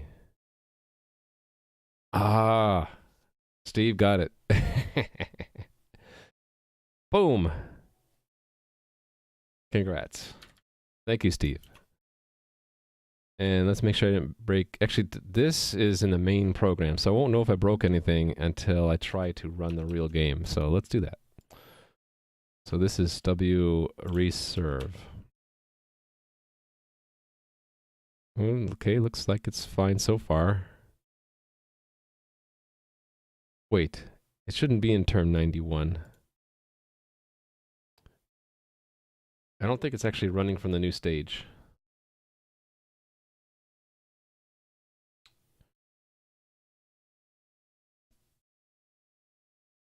Stage. Yeah, it's not running there. What did I get wrong?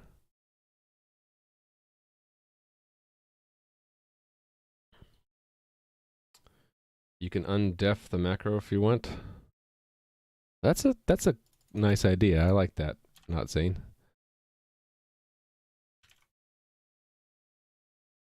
Do you? You don't have to repeat that down here, do you? Actually, what happens if you try that?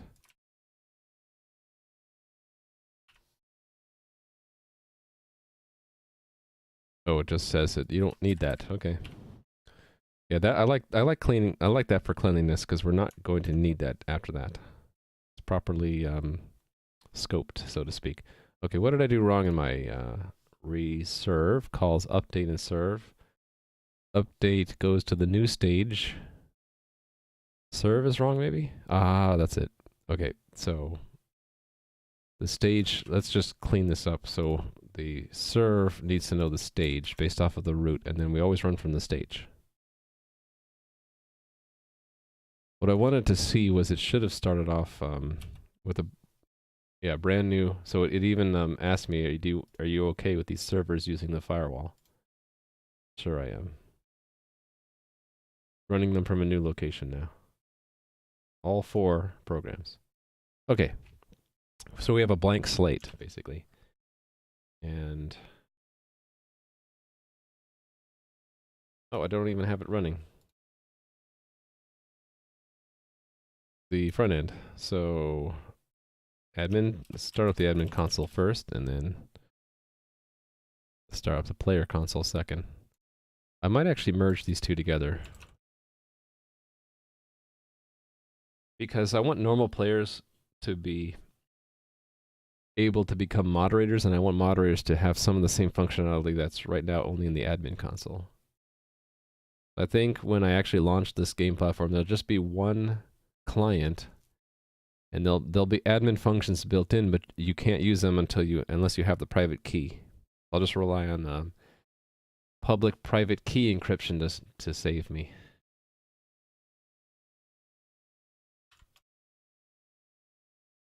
Start. Okay, so hold on. I don't want to start that until this is running.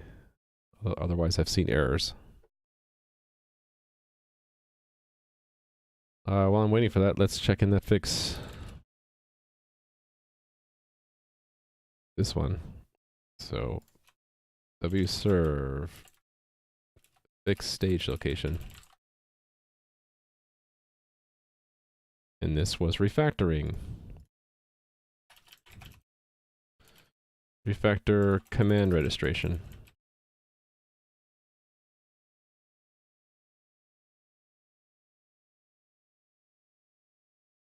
Let's go ahead and push it. It wasn't useful? I'm sorry. I thought it sounded cool. Let me roll back in my history to see what it was supposed to be about. You said...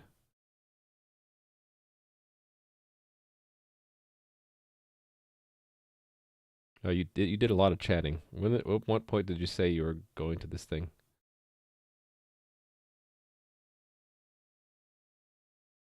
The webinar was in Spanish. I actually didn't see that line. They went through the different services AWS offers about an hour ago, so that would have been 10:45 for me.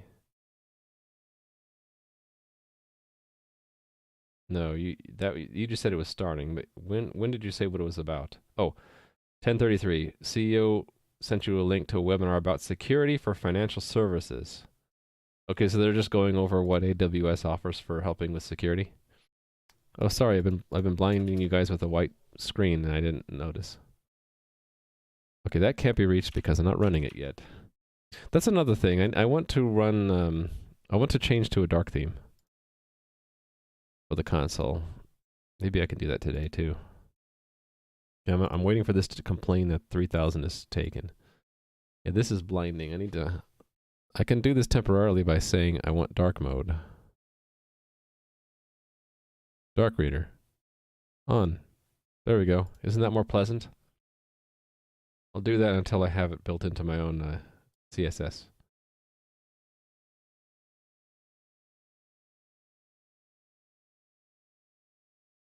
Yep. Seems like the universe is trying to hold you back from actually using libclang in your code. What's libclang? Is that using the compiler backend or front end from your own program? I've never done that. Okay. Yes, use 3001, please.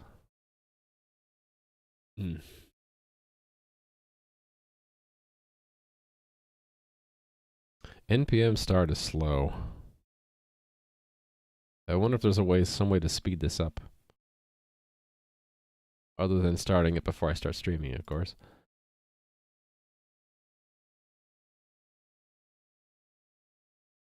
Okay, well, I can play with the admin console in the meantime, so I should be able to change the log thresholds and see other stuff. Okay, that worked.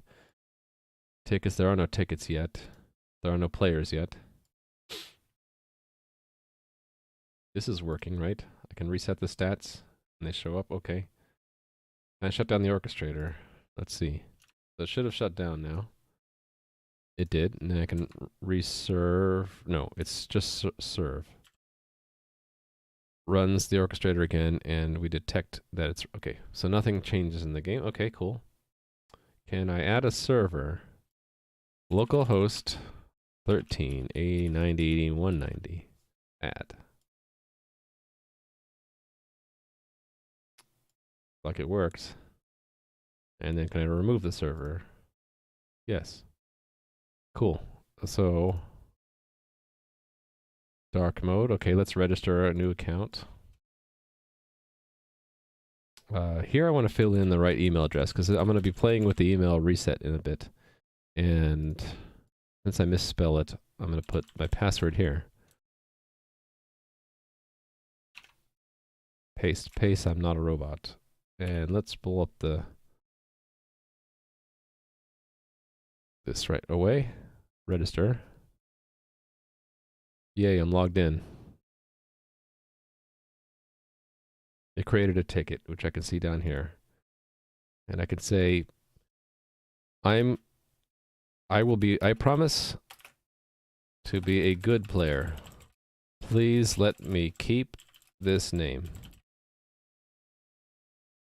Ooh. Okay, that's a front end bug. Let's see, did the back end actually get it? Tickets. No, it never sent the change.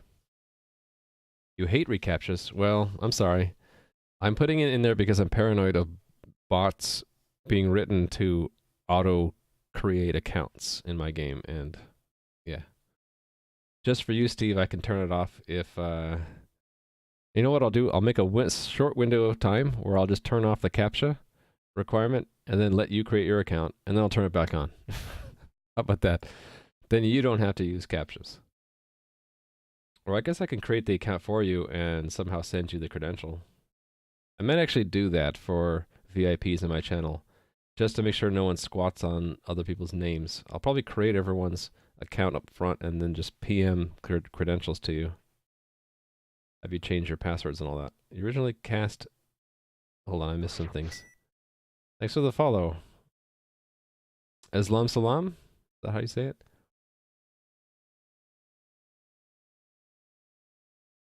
The best way to speed up Node is to stop using Node. Okay. Being able to hook into Clang frontend, need to create C bindings. Oh, that's cool. Yeah, Clang's AST, that's abstract syntax tree, right? That's cool stuff.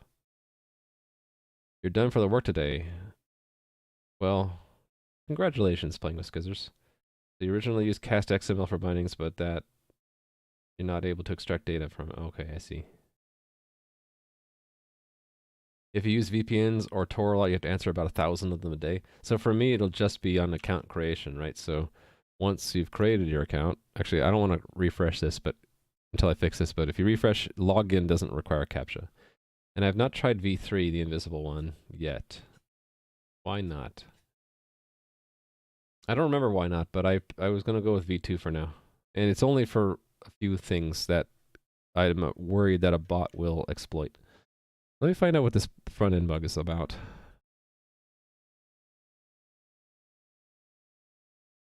New ticket note form 14, okay. Or not, don't ever need to go in there anymore. Player console, new ticket form 14. The ticket ID wasn't sent. Let's see. How come I can't open that? Okay, I don't know why. There is an ID. It's 1. This props ticket ID. Oh, it's undefined. The ticket itself is undefined. Is it because it's index 0?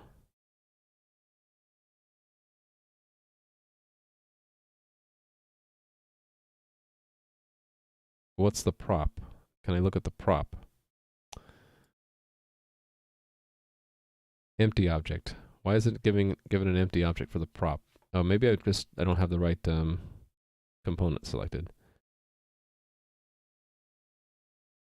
It's in ticket list. Ticket. New, not new ticket form. Maybe it was it a new ticket form? Yeah, new ticket note form. Okay. So the prop was a sock. Oh, it wasn't given the ticket. Huh. So that is inside of what? Ticket. New ticket note form. That should have been given the ticket. How come there's no ticket prop? Maybe this is null? Yeah, what tickets does it have? What ticket ID is null? Oh, I didn't click the ticket first, did I? Did I not click it first? I wonder if it has to do with... No. No. This is just an index into an array. That's an ID, and it's not 0. I had never used Tor, actually, said who. Not wanting to disappoint me, but this bot can beat reCAPTCHA too. Yeah, I know about that one. I know all about that one. Not everyone has that. That's advanced NSA equipment there, so they have other ways to beat this anyway. Didn't used to be called Onion Browser? Yeah, I don't remember. Ticket ID. Okay, I just don't remember now. If I didn't click the ticket, that might be why. Let me just refresh this. It'll log in with a token, and maybe I just didn't click on that first? Maybe. Actually, I can inspect it now, right? Ticket. Yeah, so now it's selected. Please let me use this name. I'll be a good player. I swear. Add. Okay, so we're good. The ticket update works. I'm going through things that create commands in the game, and then I basically wanted to make sure that I didn't break the this register command stuff. I think it works. So say sure, approved, close. Updated, approved, close. Yay. All right. So I didn't break it. This is good.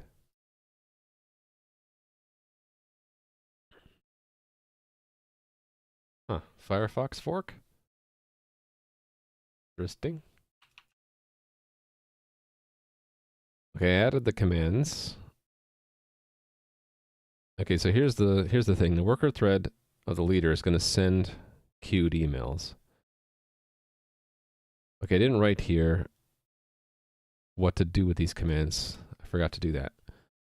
So it's append. Actually, it really goes. Let's just say. Oh no, I have it there. Add. I have this, but I didn't say here to add an email queue. I should say append this when password reset is requested. Actually, I'm all abstracted away as like a queue mail function, I think. I guess that's next. So where is that done right now? It would be in the coordinator. Or would it be in the executor? Let's see what the executor does actually first. That would be on request password reset. On set password reset token? Yeah, that one. It must be when it's executed. That would be back in the coordinator. I don't remember where, but I can look at the table, right? Set password reset token. So it's this one. I thought I had a to-do marking it, so maybe I do, maybe I don't. Let me go look. Okay, we don't need to look at admin console right now. And we definitely don't need to look at Google Test. Or Libre SSL. Okay.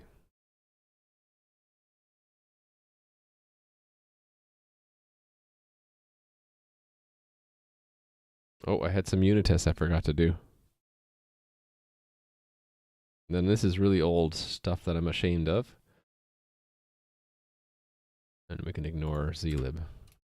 I could have sworn that I put a to-do in for where I want to actually send the email. Oh, maybe it was the temporary one. This one.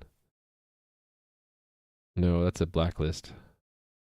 Is it here? No, that's different. Okay, I guess I don't have a spot for it. All right. Where would it be? Probably here.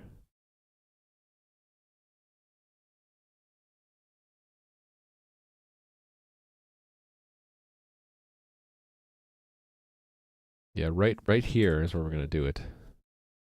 But I should make a test case for it. So it's when this command is executed, we expect... Actually, hold on, wait a minute.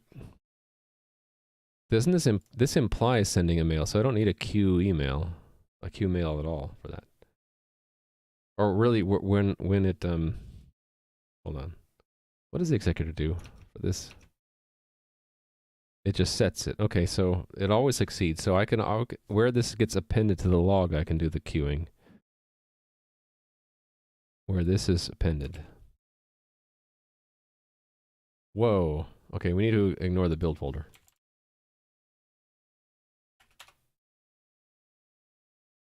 Okay. Auth, it looks like. Yes, this one. Request password reset, make command. All right, okay, here's where we're going to do it. The NSA definitely targets it specifically, so you don't have to use their browser. I just assume the NSA can see everything. So just avoid having things that would be bad for them to see. All right. We're going to call this one Q mail.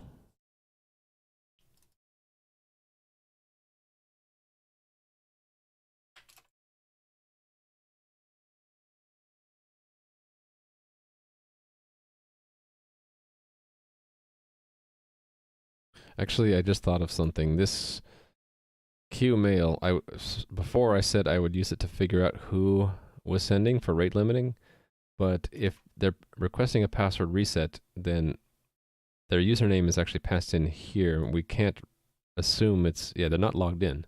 So I do need to update that command to include a username. Yep.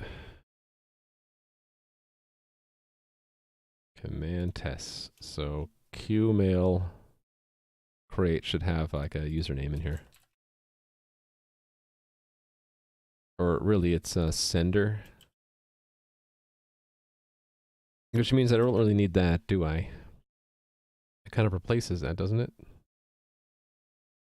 Yeah.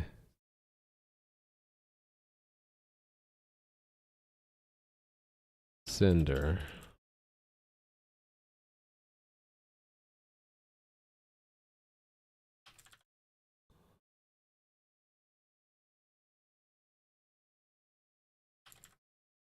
Okay, change the requirements. We could change requirements, right?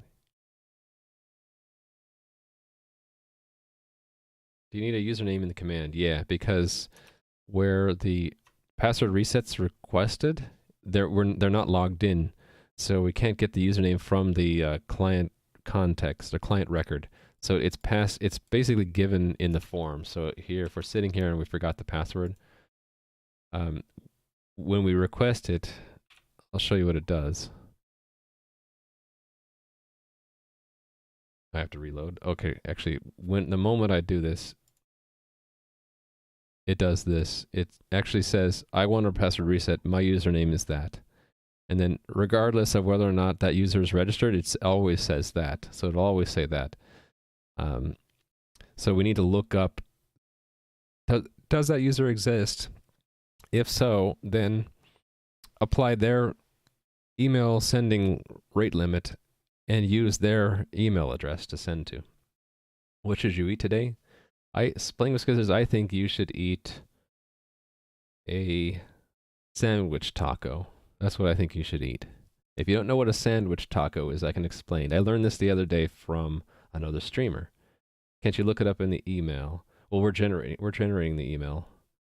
So, oh, you're saying should the user type in an email address? I was going to opt for that you just say I forgot my password, and then you just hit a button, and then it sends it to whatever email address you had typed in earlier. Yeah. Would it be more secure to require an email address rather than username, though? Actually, there is a reason. Let's say you didn't like Raimu.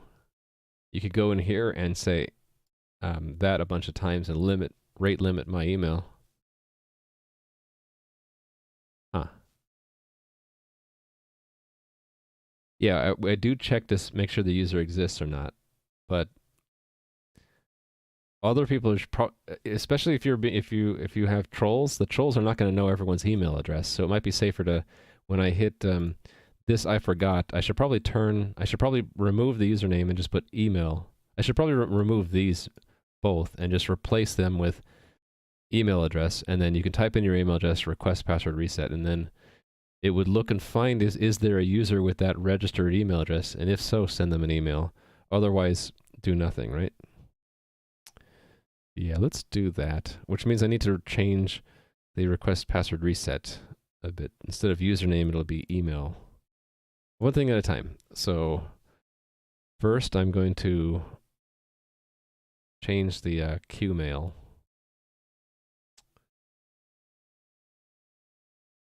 QMail. We're removing this, right? Actually, instead, hold on a sec. Something that had so this one had it in there, right? So we'll just copy that, put that here, build, and then I'll make sure that the command tests fail. Okay, I missed something.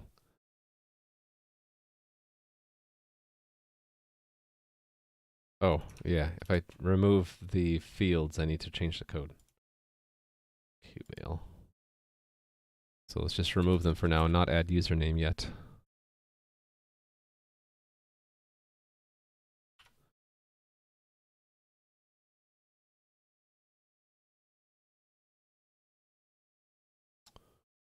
What's the deal here? Oh, yeah. I was in the midst of doing that, wasn't I?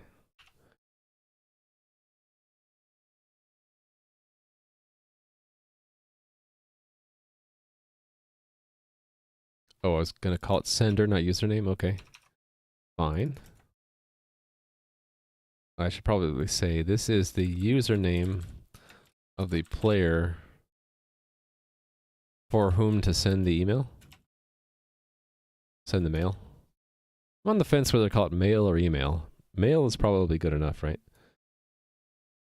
And then command test again. So that should fail because the sender isn't created and it's not in the message. Okay, so fixing it is just to add it back here.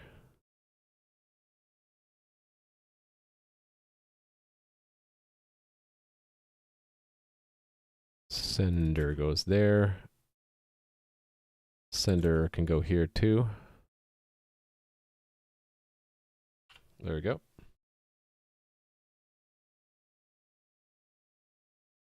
I don't like the word name because it's a little bit vague. Have I tried any of Adam's cucumber and tomato sandwich tacos? Yeah, that's what I was telling Playing with Skizzers he should try. And we're not talking about Adam135331 Playing with Skizzers. This is a different Adam on Twitch. The sandwich taco, if we have a clip of that, if Steve has a clip of that, that'd be great. I don't have a clip of it. But basically, you start by making two halves of a sandwich, and then you take the two halves and you roll them up into like a taco for each one. It looked yummy. That's what you should eat. Too long to make? I don't know. Too long. Something that doesn't take too long to make. Do you have any granola bars? I usually get a huge box of granola bars from Costco, and then I can, if I'm in a hurry, I'll just grab one of those. Instant ramen, there you go. My kids love that. We have to prevent them from eating too much of that. Because there's not a whole lot of nutritional value in that. Alright, so I probably should check that in separate. Qmail. Alright, so Qmail.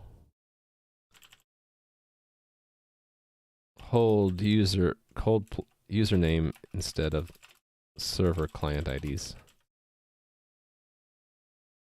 And then let me change the the request password reset thing right now. Okay, so where was that? In auth? So I'll remove that for now. I need to fix this because I think it is a problem to have the username used and not the email address. So let me fix that. Beans, cold cereal. There you go. You got lots of ideas Playing with Scissors. Okay. And oh, wait a minute, Playing with Scissors. Are you sure you want to go to the grocery store hungry? You know what happens for me when I do that is I end up buying a whole bunch of crap that I don't really wanted to buy. I didn't really want to buy, but I bought because I was hungry. I'm like, oh, that looks good. I'm hungry. I'm going to buy it. You don't have anything to eat. Well, I guess you have no choice then. If you had a choice, I would eat something first, then go to the grocery store.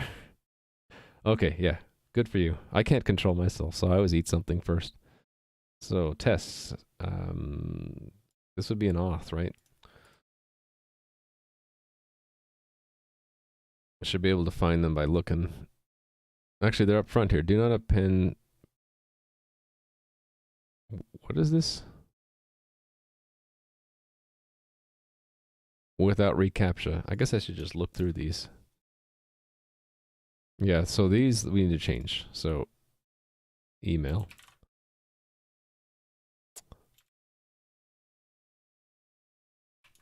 That's going to be a repeating pattern, isn't it? Yes. So then this should be command email. Oh, why am I updating this first? I need to update the set password command. Set password reset token command first.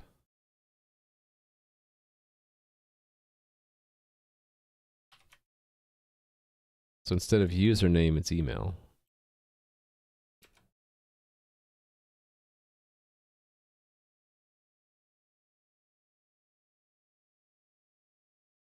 Email.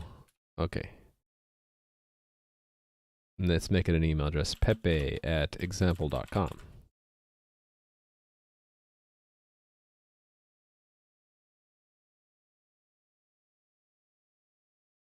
All right. So in the command set password reset token, it's email. This is the player's email address, provided by the player when they requested a password reset token. Not the email that was, not necessarily the email that was recorded in their profile. And that's for security.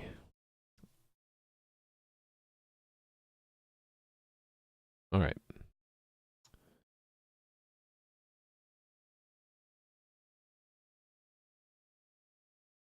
So this needs to be updated. But I can just do it with one fell swoop there.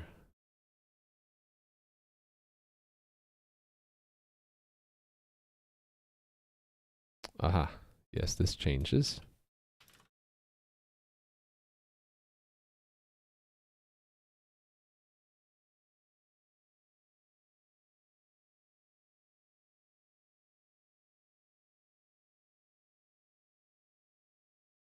So I guess I'm delegating to players to do it.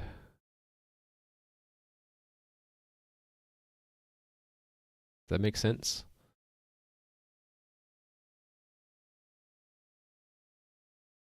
Yeah, because if it doesn't match anything, it just does nothing. So I need to update the player's object as well to do this correctly. Hold on, wait a minute. Wouldn't it make more sense for the executor to look it up first?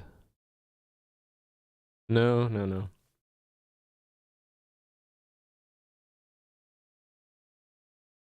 Store the token if we find a matching record. Then the next command will send the email, but only if, again, we find the record for it. We're going to look it up twice, but that's fine.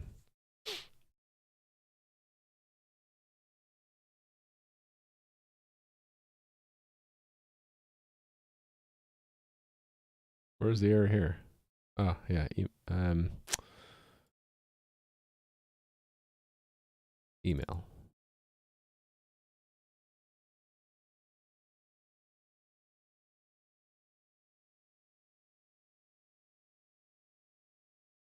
I should be careful here, not... wait a minute. Oh, this adds a blank record, so there will be no email address. So, okay, that's fine. That's fine.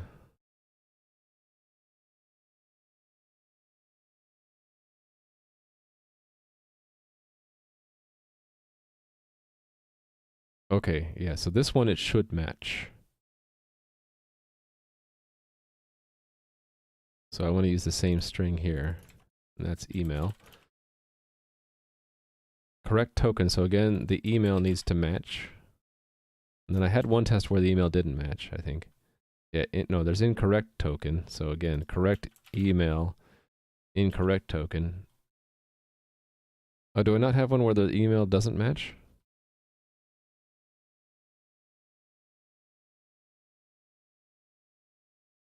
Actually, the executor doesn't care, right?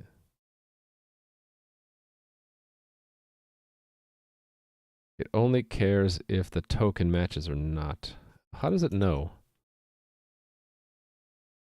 Doesn't know. So how does this work?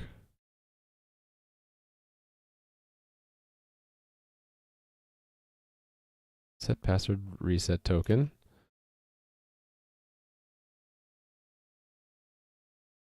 Oh, no, it's the set password command. Okay, never mind. So that always has to succeed. Okay, never mind. We good. Okay, so players test needs to be updated though. Set password reset token. So it's not the player name that matters here. It's the player email, player one email, if it's the correct email. So that should work. Okay, so let's make sure I use the email here.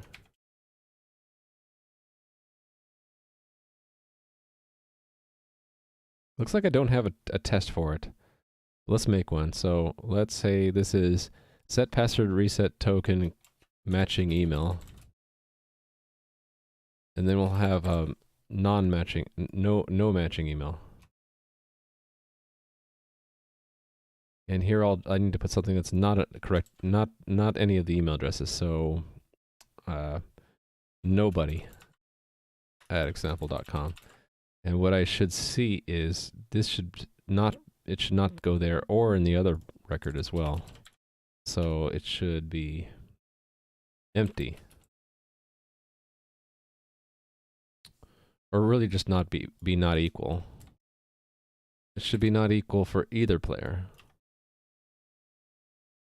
Yeah, let's do that. All right, so that's going to break. We'll do the players test first. All right, that broke. So fix it. Players. So it's not username anymore. Let me change, oops, let me change the name of the thing.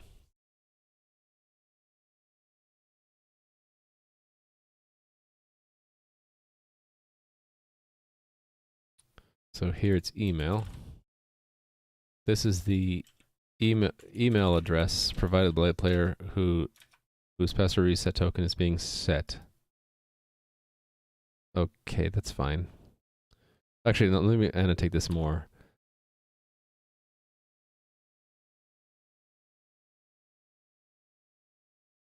This is the email address provided by the... Actually, let's say this is the address given by the player when the password reset was requested, which may not necessarily match the player's the email address in the player's record or any player's record. Okay, so that becomes, that goes where? Not there.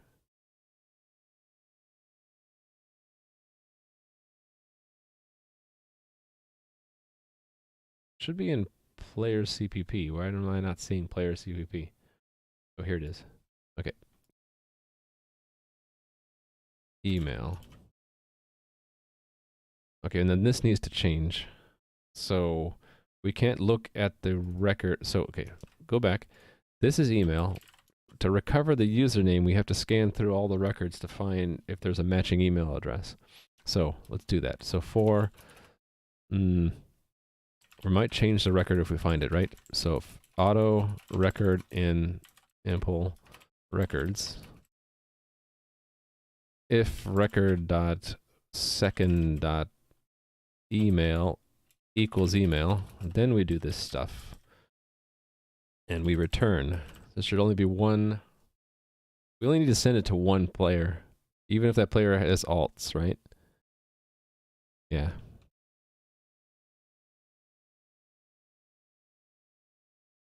What happens if a player registers an account and then registers an alt, and every time they want to try to abuse the email system, they register another alt?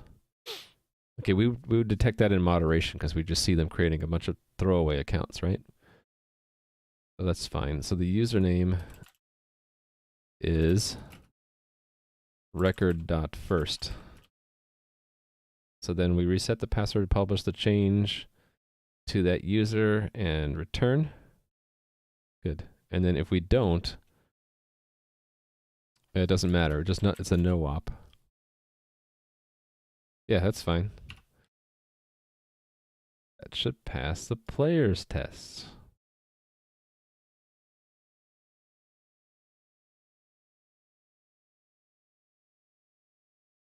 Let's run all the tests here. And collapse that too. Command test was updated successfully, and then just the authentication system is broken. That's fine. It's probably not putting the right strings in the right places. Let's make sure that the test is correct, so...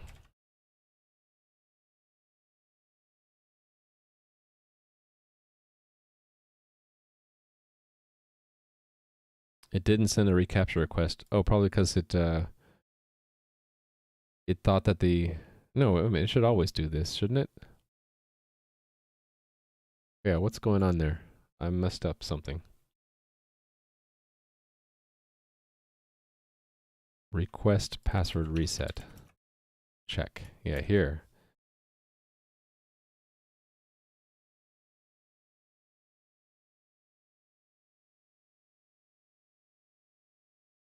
Oh, okay. We don't require... So I should actually require reCAPTCHA regardless, right? Yeah. Let's just proceed no matter what. And so we'll always require a reCAPTCHA, even if the name is not in... Yeah, we don't want to leak a way to determine if a username is required or not. I mean, whether or not a user exists. So regardless, we always pass the initial check. We always require a reCAPTCHA. And so we'll handle bad input, even if the user doesn't exist, or if it fails. If it fails, we're going to pretend that it succeeded, because that'll hopefully... It won't tell the bot whether it failed. We don't want to tell the bot whether the reCAPTCHA failed or succeeded. We just want to say, hey, yeah, we sent the email. And then here, right, this is message. Okay, so this should work now, right? It should always send. It should always require a reCAPTCHA. Okay, so it got down to a different test. It didn't send password reset mail sent. Oh, because this is wrong, right? No, it should have done that regardless. So what's going on?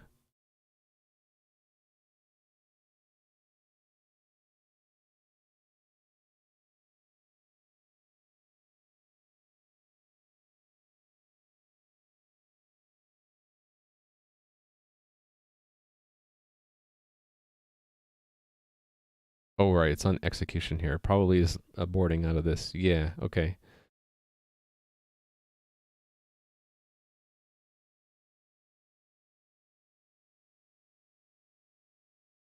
Actually, why isn't it not getting this far? Let's see. Oh, it never executed the command? Did it make the command? Maybe that's the problem.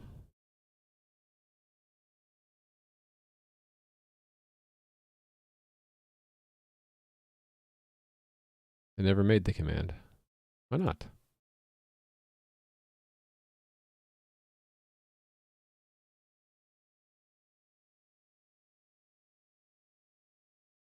Some failure in the boilerplate, I think.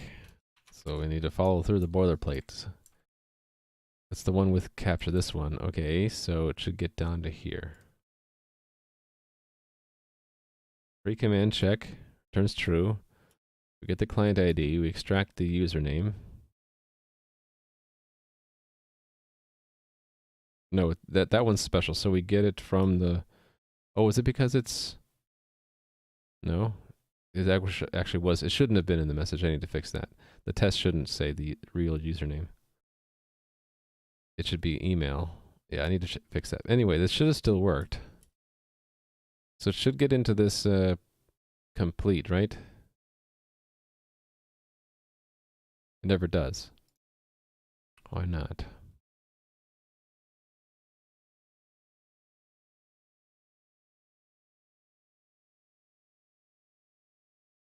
Oh, hold on. It could have gone into one of these.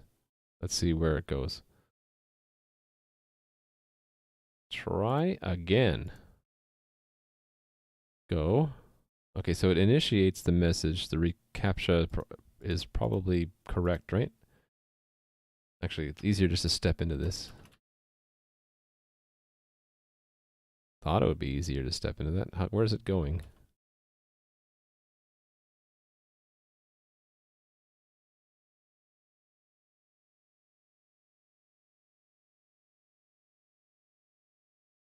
There it is. The reCAPTCHA value is empty string. Is that what I sent in that test? Yeah, there's no reCAPTCHA. Oh, was that why?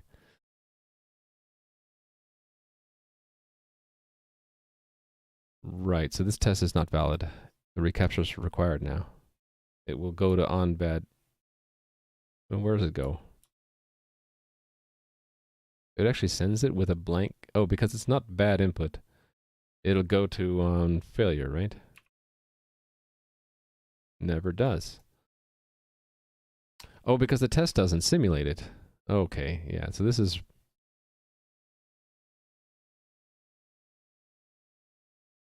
Right, Alright, I changed the behavior of this, so this test is actually invalid now. Or let's change it. No, I'm going to remove it. So it's irrelevant whether or not the user is registered or not. That makes more sense. So that use case is not relevant anymore, so I removed it. All these have to, we just change these now. All of these have to have this email, not the username. So this needs to be different. There. This is forwarded, so that's also forwarded. Forwarded to, yes. Cool, alright.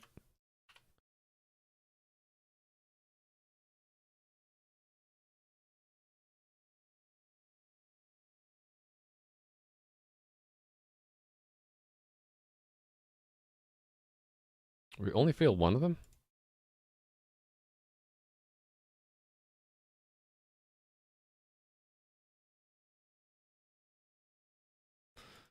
It shouldn't have succeeded.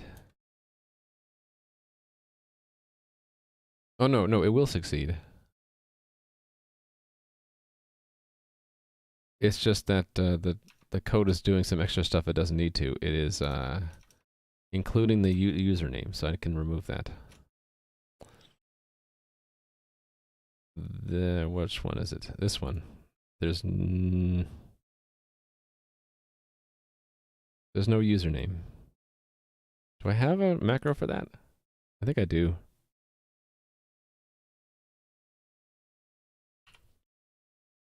Do you know any other extensions as CMake but easier to understand use? You mean for making builds? Unfortunately not, because I've been using CMake exclusively like longer than I've been using VS Code, so my knowledge is just covering CMake only. But maybe someone else in chat knows. The question was, do you know any other extensions such as CMake but that's easier to understand use? Presumably meaning, is there an extension to VS Code that lets you integrate with the build system that's easier to use than CMake? That's a question for chat. Auth player. I didn't fail any additional things, so we're good. I just need to fix that test. It's not forwarded correctly because we're seeing the wrong, right? We're seeing the wrong expected. The expectation is wrong, right? Yeah, username, right. The username shouldn't be blank. The username shouldn't be there at all. So, okay, that's good I have a test for that. Because we're setting the username and we shouldn't be.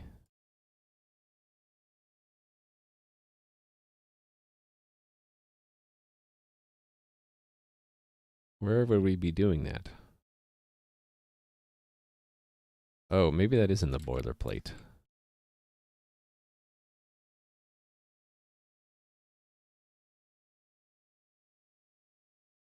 It's this part right here, right? It will be blank. So maybe I need another derivative of this boilerplate then.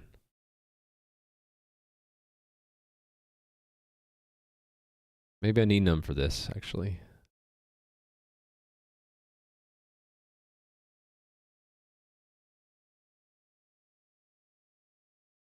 like what to do with the username.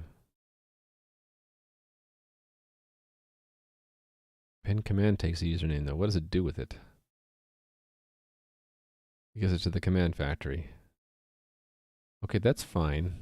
It'll just be empty. We don't use it.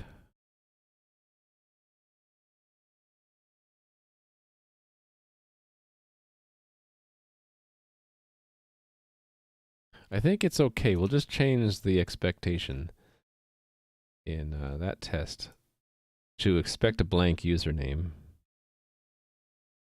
That's easier than making special machinery just for this kind of message, right?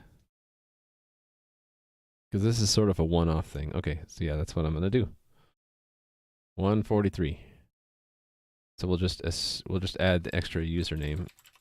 Expect it to be empty because they're not logged in.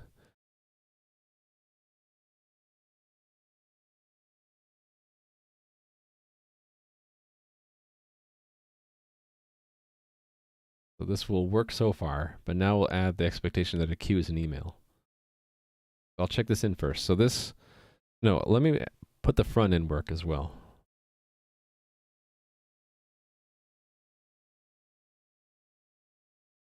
Yeah. Okay, front end work.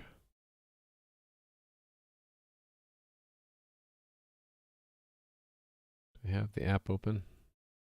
Nope. Okay. Player.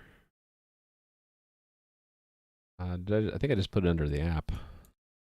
Yeah, this thing.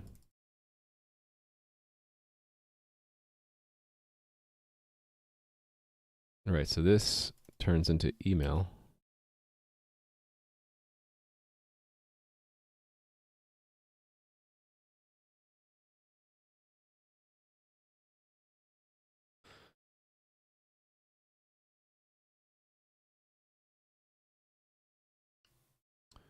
And after that's sent, let's blank the email.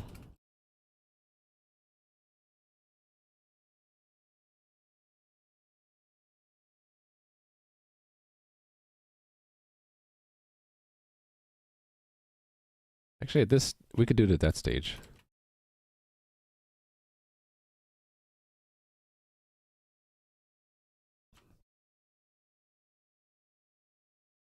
So where does that set to true? That's set on this one. So I'm just tracing it back. That's called from here.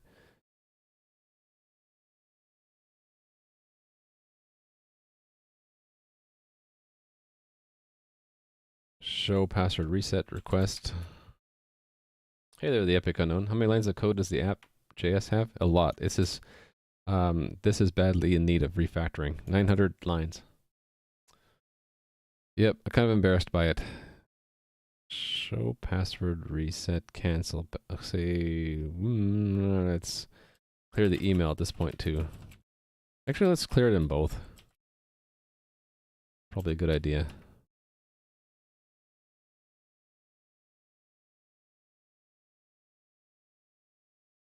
Oh, I know what I'm. Okay, I want to right now. When you just say I forgot, it just changes the buttons. But I also wanted to change this to just show email. So that is a change to the username password.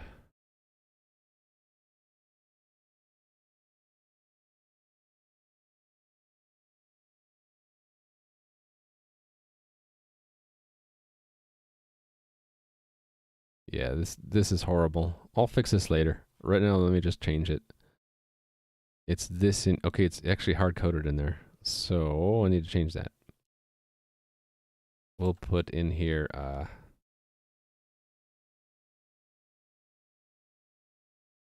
credentials?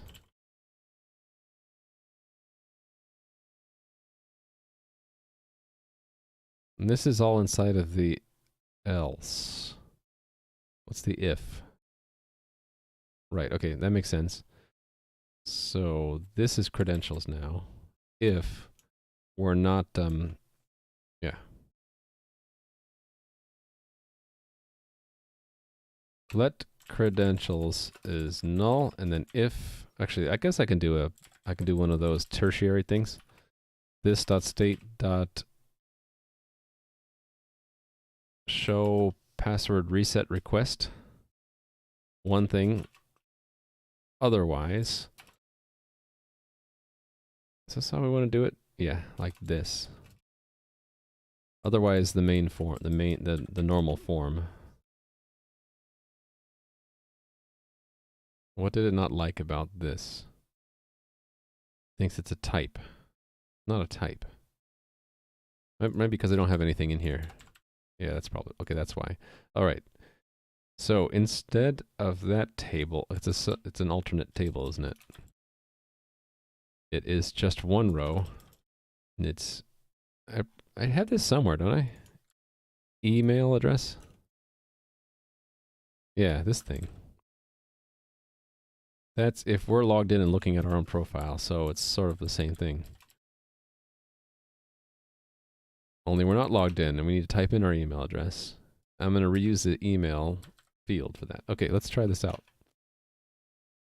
So I hit log in. Oh, sorry. Wait a minute, the buttons are gone. Okay, I got rid of the buttons somehow. Where'd they go? I need to look at the Git lens to see where they went. I deleted them probably.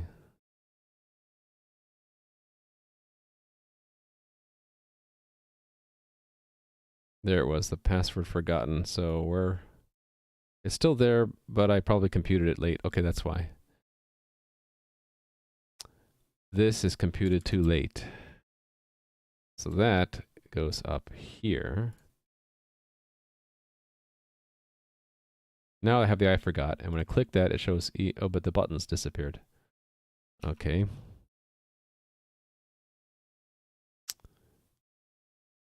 So it's this one goes on that row here.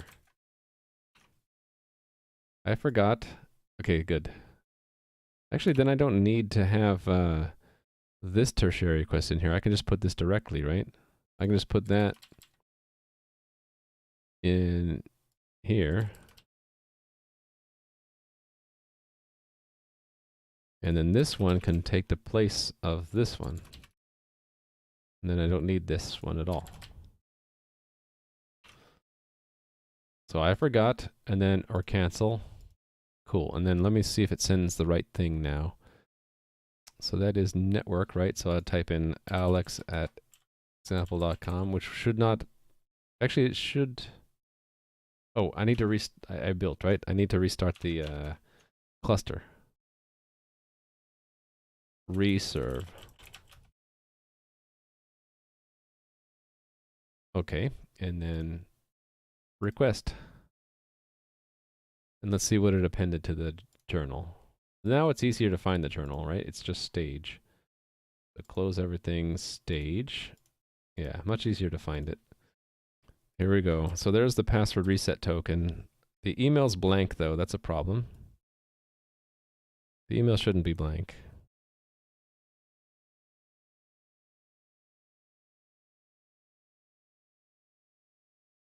Did the email get sent? Let's see. It didn't get sent.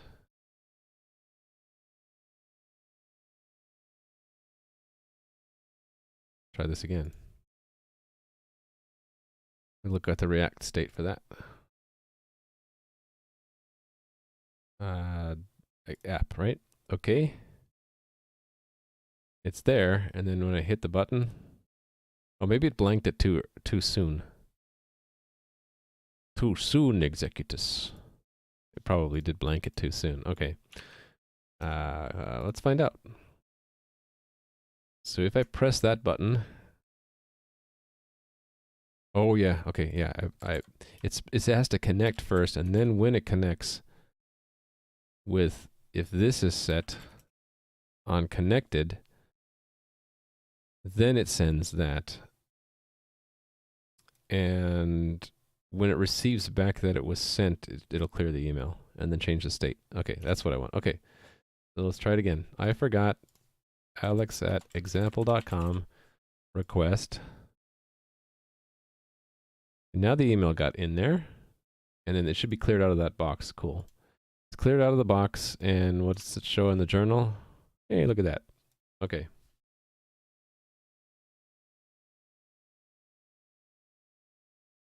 Let me check this in. So now I changed how you request a password reset. Now you have to guess the email address, not the username. That's the whole point of this check-in, I think. So I'm thinking this is a little bit more secure. You might find that people need an option to just send their usernames too. I'll consider that, but what I'm worried about is people will troll other users because the usernames are known. You see it in game, right? So someone could take the username. Well, right now it is. Your suggestion, I would like better if I had a separation between username and player name, which I don't have right now.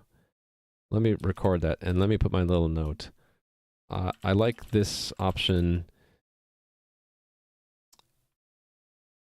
Assuming, well, not assuming. I like this option in the case where username and player character name are different. They forgot their username? Yeah. Well, I'm hoping they need to remember something. Oh, you mean to include their username in the email? Okay, yeah, I can do that.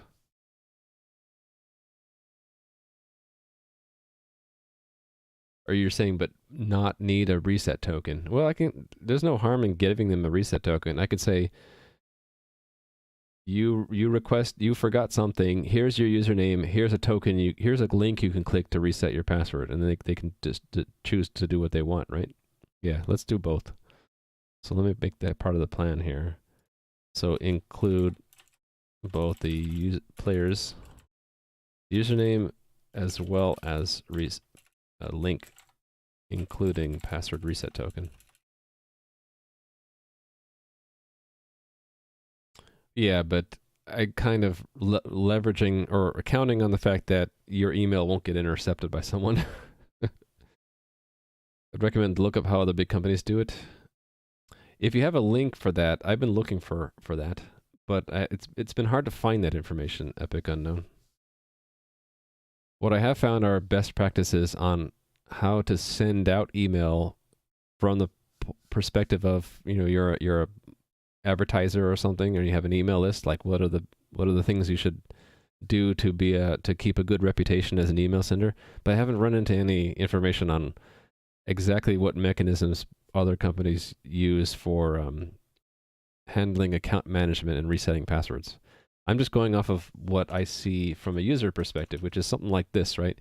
You either have to enter your email address or your username, and then you just hit a button and you get an email, and then that email has a link in it that you click, and then now you can set your new password. Just log in with email only. That's a good idea too. I can add that. That's not so hard. Let me add that to the. Where am I going to add that? Let's add it here, and I'm also going to make a Trello thing for that, because that's a good one for the Trello board for features. Allow login using email address only. Email address instead of username. I like that idea. I'll remember that you suggested it. Zilolo. So label that.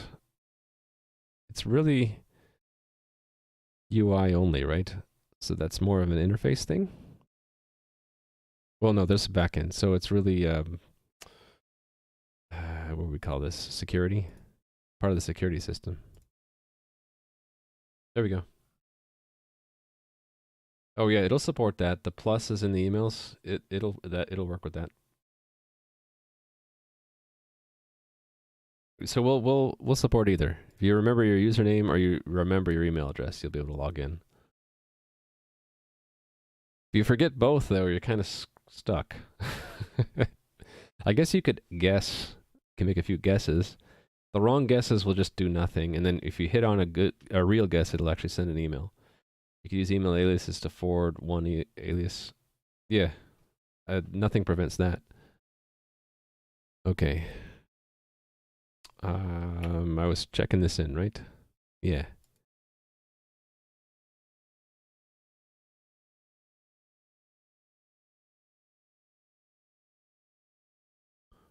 definitely for getting email sent, I want the person to know the email address. So this is good to go, I think.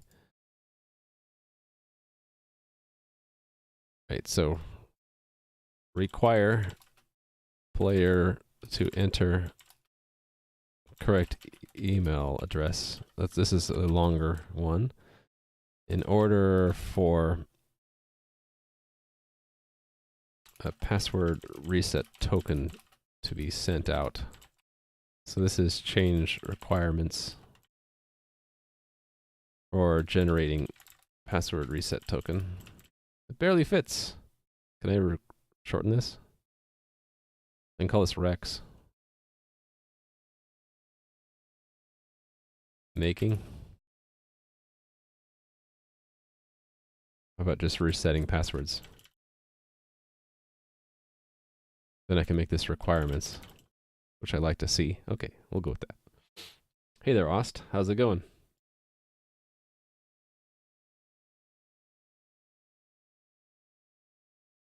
Did I miss anything else in chat? No.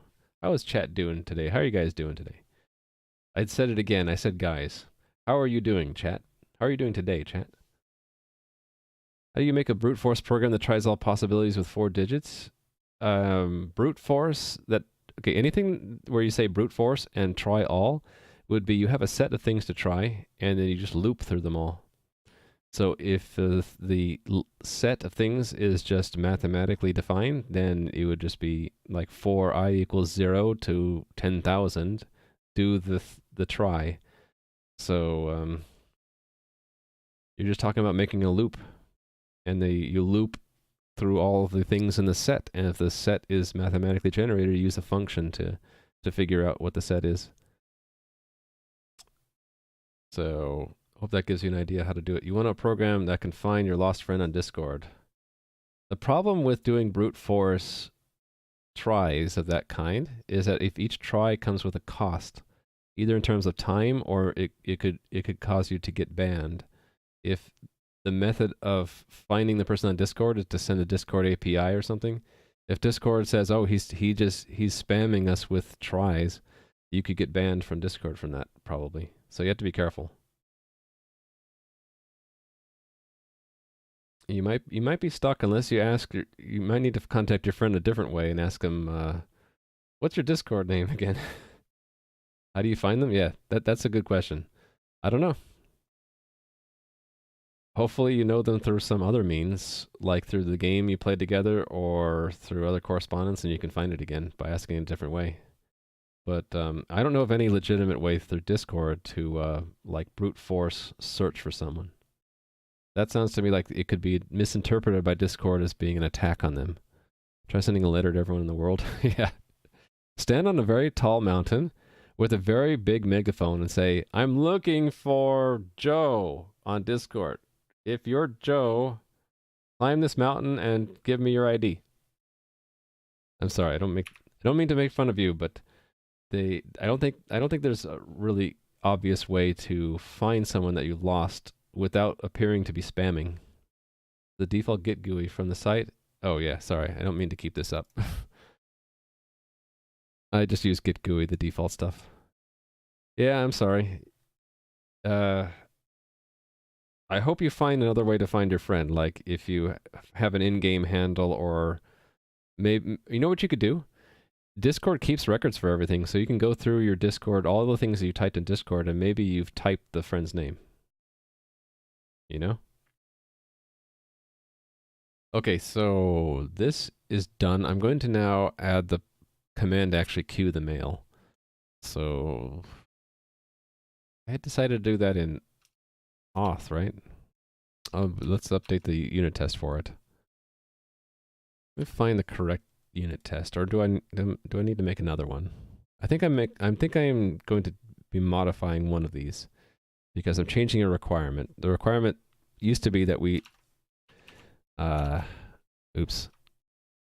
we put one command in the journal, which is set password reset token. We're really changing that to 2. We set the password reset token and we queue an email. So one of these tests that actually does it, we need to add that. Do not append, okay, append it. So probably we're modifying this one. Anything else we're modifying? Not that one. Not those. I think it's this one then. I'm going to be modifying this test. So, Alex, so the email has to exist, right? So that means I need to do a little bit more here. Actually, can I just use add test user? Because that adds Alex with a real email address, right? Yeah, test user initial email address. I can put that here, and I get rid of that. So they connect, and they say, I forgot my password, which is the equivalent of request password reset. Here's my valid email address. That should show up here. And there should be 2 commands, so that should be 3. Actually, I need to change this. This one assumed is exactly 2. What we want to do here is before this is sent, we want to record how many entries there were. This way. So we want to do that, and then assert that it's now that plus 2. And then the first entry is this one. So this we expect to be the token entry.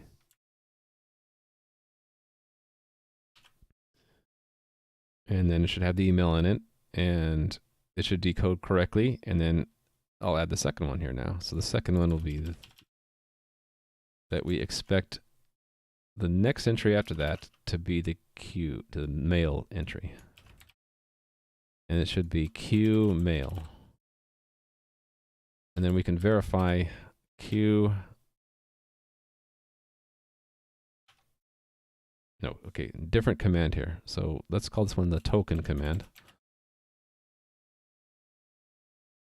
Call this one the Q command, or the mail command.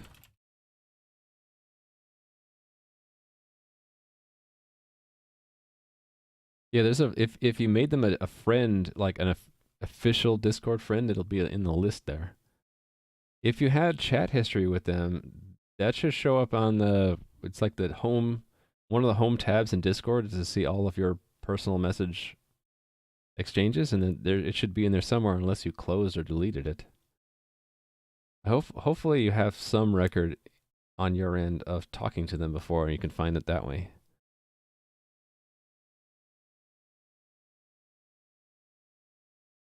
No suggestions? Is it just not caught up? What's wrong here?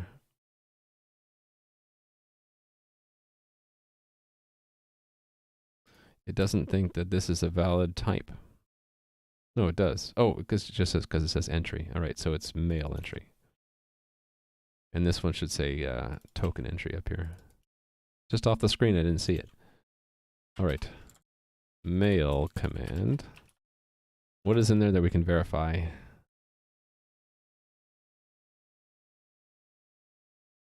I can do a if there's a substring, I can do a find. We should see the token in the email somewhere, right? Sender should be Alex. So expect equal Alex for the sender. And I guess, what else do we want to check? That the body contains the token, so that this, so expect, I will do it this way, expect true, that mail command body dot find that is not equal to the no position marker, which means it's not in there. I guess that we can turn this into a not equal. Like that. So that means the token is somewhere in the email. Exact formatting I'm not going to test for. What else do I want to check? That that there's a to header with the correct email address in it, right? So I need to find that in the header. So I need to loop through. So we'll have a flag found to. Expect true. Found to, and then we'll loop. So for const auto header in mail command headers, if header dot first is 2, then we found it. And we're going to break because we found it. And then we'll have an that should be 2. Expect equal, right? Test user 1 initial email address is the header second. There we go. Can't seem to find anything in Discord settings that would tell you the name. Well, if you talk to them for a long time, do you have the conversation history in Discord? If you have the conversation history in there, then you'll see some chat from them, and you can click on that, and it should show the ID. Oh, you accidentally removed them.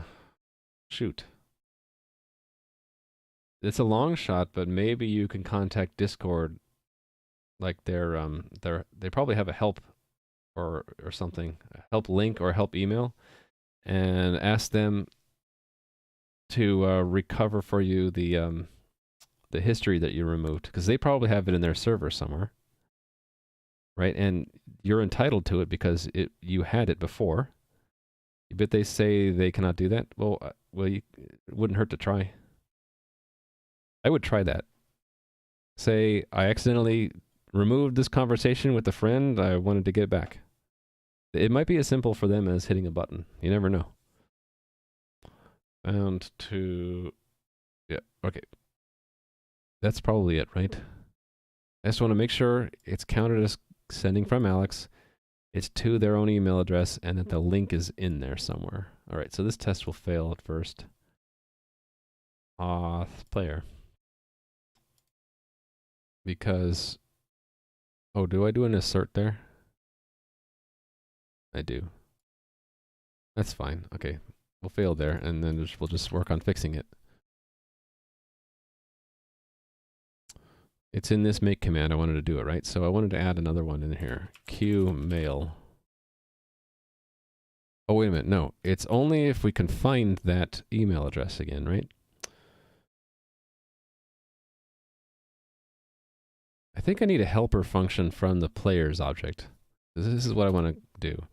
I want to be able to like get the player record.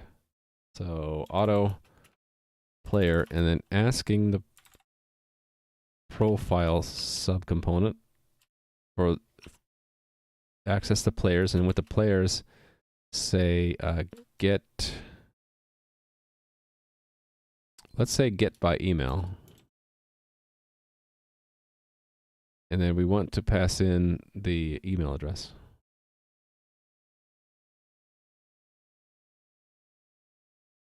You're getting annoyed by libclang? I'm sorry. You stepped away from the keyboard for a bit. What am I working on now? I am trying to add the commands in the game. Hold on. Did I close it already? Hold on. Before I explain what I'm doing, let me open the thing. Stage. Okay, so I changed the front end a little bit. I don't know if you missed this or not, but instead of having your username and then your request to reset, now you have to know your email address. And I thought that might be more secure. So now when you enter that and you hit send, it does that. It tells the server, I want to reset my password. This is my email address.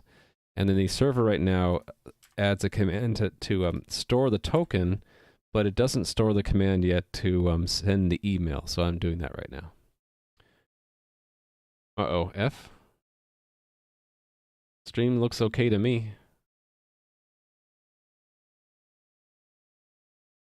All green from my end, no drop frames. All right, yeah. Okay, so yeah. Oh, I'm sorry that you had a problem. I think it's Twitch's end though, not your problem. Okay, so yeah, I only want to send an email if there is a player with that email address, right? And so that's what we're gonna do. We're gonna get by email, and if player, well, hold on, let me think about this. What does the indexer actually return if there is no such player?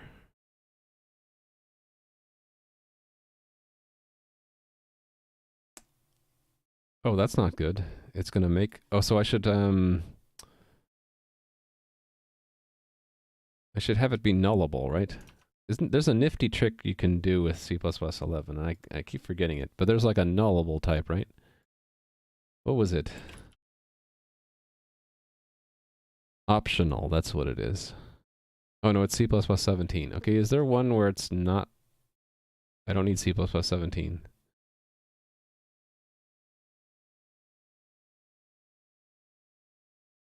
This will probably say C++17 nullable, right? Or optional. Or boost optional, okay.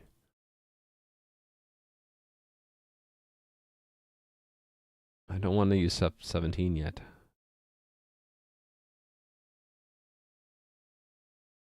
I guess I could do what the iterate, what the standard template library does, and return a pair.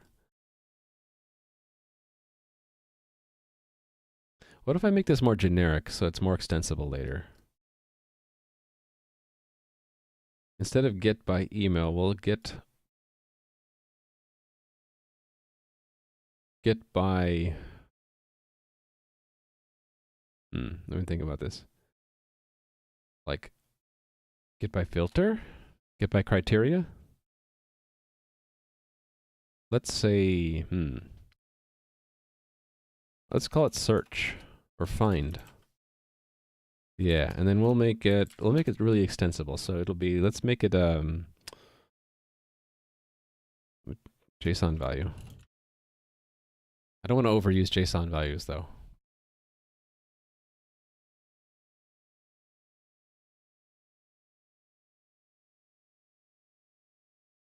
Actually, there's an advantage to using JSON values here. If the JSON value is provided by an admin client, yeah, okay, this actually makes sense to me. So I will make it a JSON object in which I say email, and I put that in there. So that's the search criteria, because eventually this will probably become a database lookup, and then it will return. Let's have it return a vector. So this will be players. If not players empty, how about that? And if there's multiple matches, we'll just pick the first one. Actually, no, it doesn't matter. We don't actually need the record. We will just make the command and return it. So let's make the command vector up here. And we'll start it off by commands pushback standard move set password reset token, which means I can't do that. So I should first extract the email, right?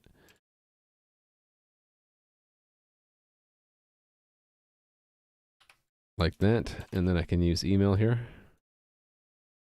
And I'm going to return commands. It's 3 hours I've been streaming. That's why I'm getting hungry. I didn't have a big breakfast. I guess I figured I'd have a bigger lunch instead of a bigger breakfast. Yeah. Okay, if not players empty, now we're going to add another command. So do that. That. We're going to call it QMail.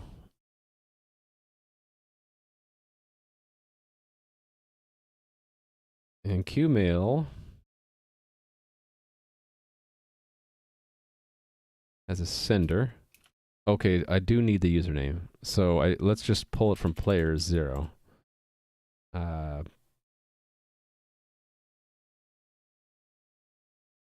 It'll be a player record. Oh, maybe instead of a vector, I should just make it a map then. So it'll be first. Right? No, players dot begin first. And then QMail timestamp is now. So that's impl timekeeper get current time. And then we're going to construct headers, right? So headers pushback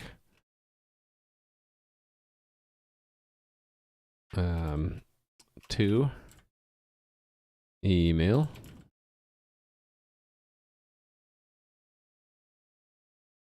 Have I ever used Erlang Elixir? No, but I have some other Twitch streamers who have. Alchemist Doobie is one. He hasn't been in my stream for a while, but he mostly streams using Erlang and Elixir. So if he's ever streaming, you could check his stream out. I think that's his name these days. He does, he also plays Dota, but he also knows a lot about Erlang and Elixir, so you could ask him. There was one other person, but I can't remember who it was. But yeah, Erlang and Elixir are tools to make websites using the Erlang language. Do I know any other tutorial for CMake apart from the one that I made? No. If I did, I'd tell you, but really had to learn CMake the hard way, reading their manual and just trying things out, and Stack Overflow. I never really run across a good tutorial for it. In fact, I was asked once to make tutorials for CMake, and I'm just too busy making my game, so I didn't follow up on that. Okay, what other headers do we want? That are not boilerplate. Actually, let's just do what we should do and only make the test pass. The test only required 2, right? Yeah.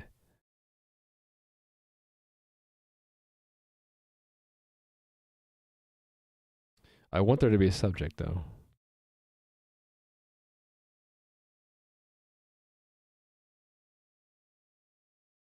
You don't have to have a subject at first. Yeah, let's just make it pass minimally. So that's the only thing we need. And then we just need a body, right? So the body is going to be... Let me look at our test email for inspiration. No, I don't need to do that. So this is just a text in the body of the message. It could be anything. It just okay. So I want to make it actually work with the game in test for now. I need to make it needs to be HTML, right? Well, I'll figure this out later. Let's just make a text for now. The reset token is, and then we'll just have it concatenate onto here. The oh, I need to do this up front as well, right? Oh, thanks for the follow, Schneil Manhauser. So this is the token, and the token goes here, and then the token goes here as well. And then really I should have the correct end of the line, right? Let's put a dot. Let's put quotes around it too.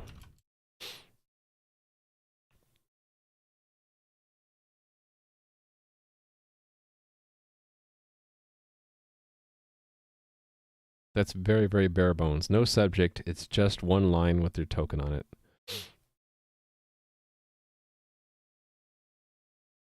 Okay, let's see if this works. Oh, wait a minute, it won't because find doesn't exist. Which means I gotta add that to the player's test. Have I tried the Monokai theme? I think someone asked me about that before. Monokai. Nope. Just sounded familiar. No, I haven't tried it. Is that a built-in theme here? I'm really fond of the dark theme. What does Monokai look like? Maybe I'm just too used to the dark theme. I think I like this better for now. Maybe just because my eyes are used to it. Well, but Steve, this is actually a SMTP requirement. You didn't know that? Email lines and email have to end with that. I'll show you. It's not an OS thing, actually. It predates a lot of these OSs, so this is SMTP RFC. And that's the current version of it, right? So they actually say this in, well, that's what you have to terminate the email with. There we go. Lines consist of that, terminated by the sequence ASCII character, character turn, and followed immediately by ASCII character line feed. It makes you sad, though? Yeah, every protocol is different. So SMTP is just weird in that it, I guess it was made by people who went on to work at Microsoft, right? That's the Microsoft convention, carriage return line feed. I'm used to that. Although when I switched to Linux, I just have to remember there's no carriage return anymore for normal text. SMTP, we still need it. Okay, I need find. Layers, tests. It's a whole new function, right? I need to actually have some players to find. Oh, this one has a setup that does it for me, right? So we have Alice and Bob we can search for. All right. Let's just do find. We'll do find by email, because that's what I want. So we say the same thing that this does.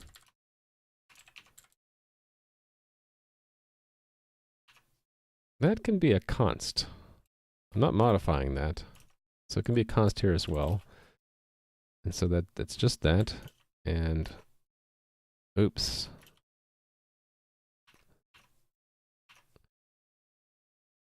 Alex at whatever I had in the setup. I guess we'll just say player. Let's just search for Bob.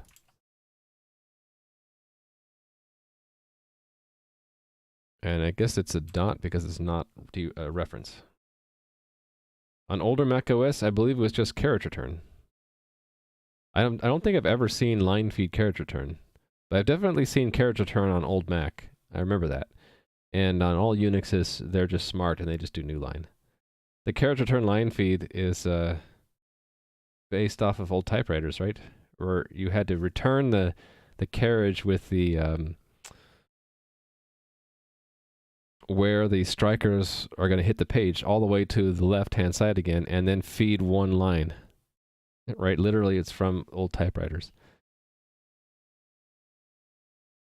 That's how long legacy things remain in our world. Why is this not like it? Oh, right. I need another name here. So matches. So expect. Actually, it's a stronger, right? Assert equal to. I expected it to be a map. Okay, so I could just do an expect. I could just hard code the map in here. Right? No, but no. Then I have to have the exact entry, so I don't want that. We'll just assert that there's one match. So matches size is 1. Expect. Okay, we'll get the first one. So const auto first match. This matches begin. Expect equal player 1 name. For first match first. And then let's expect something else from the setup.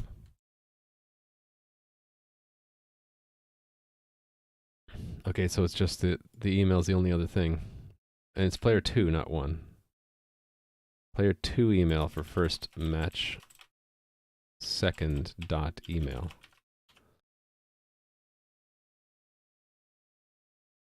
Actually, it's going to return me player 2. I could make this easier to read. I can just say expect equal standard map from string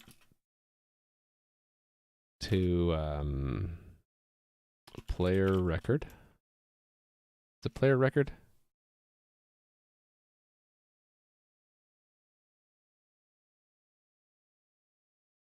Yeah, this thing.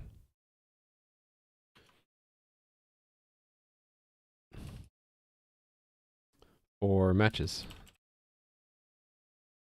And so I can literally just say player 2 name player 2 there and get away with it.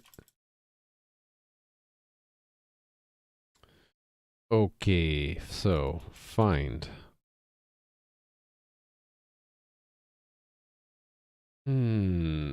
Players. Okay. Find.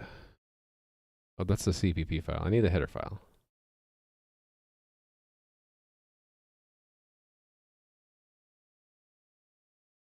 Uh-oh, Kitty wants back in. You know what that means? It's Kitty face reveal time. I'll be right back to get Kitty. I hit the wrong button too. Mute camera. There we go. I'll be right back.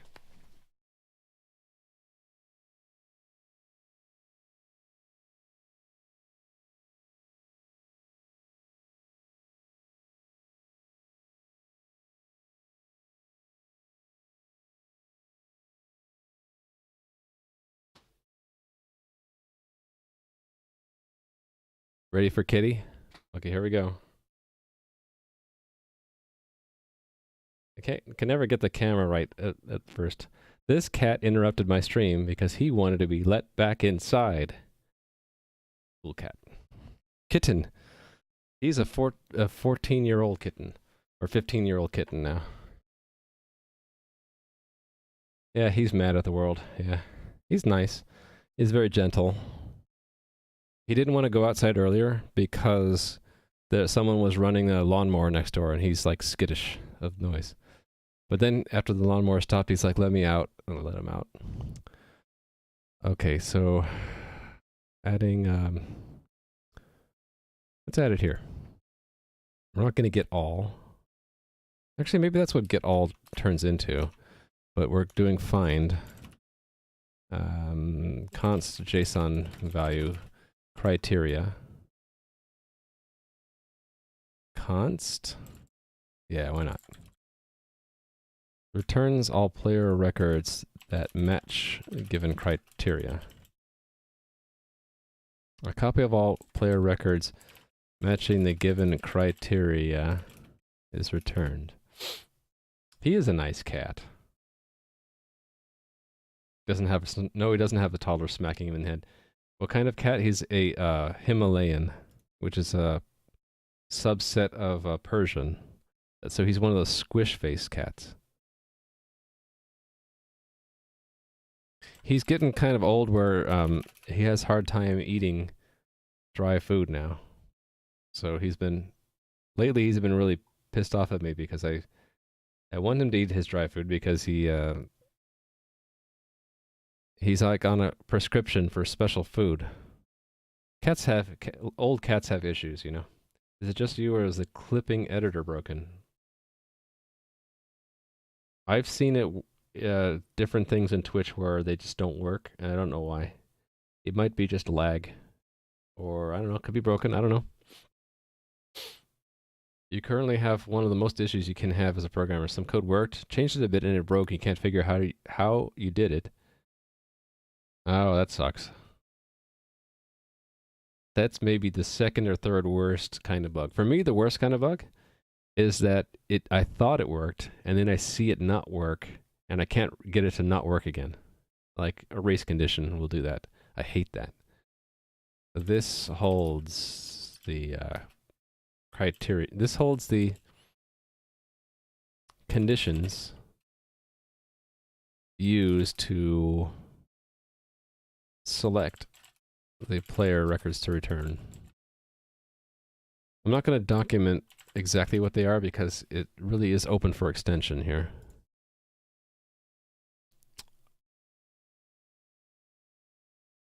Where would I document it if not here?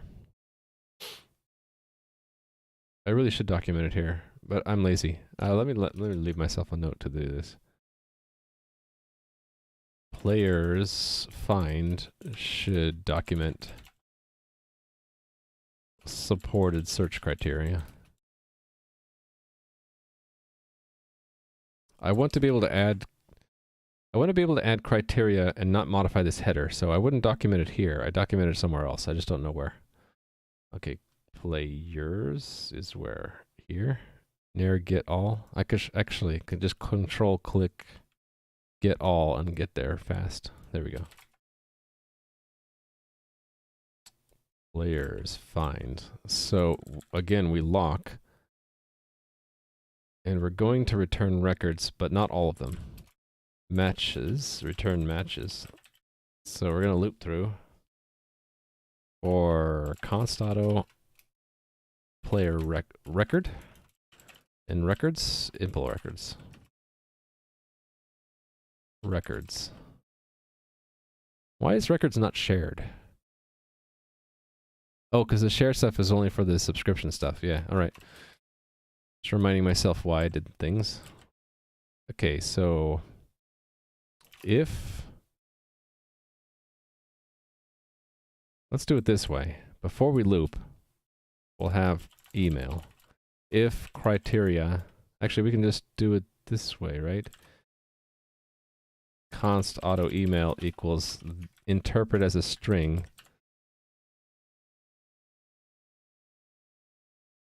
criteria email. And I'll say if not email empty.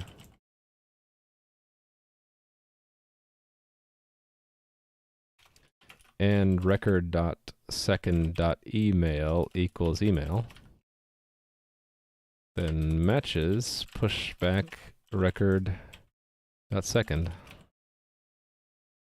Oh no, it's not pushback. It's literally matches record first equals record second. There might be a cooler way to do that, but I don't know.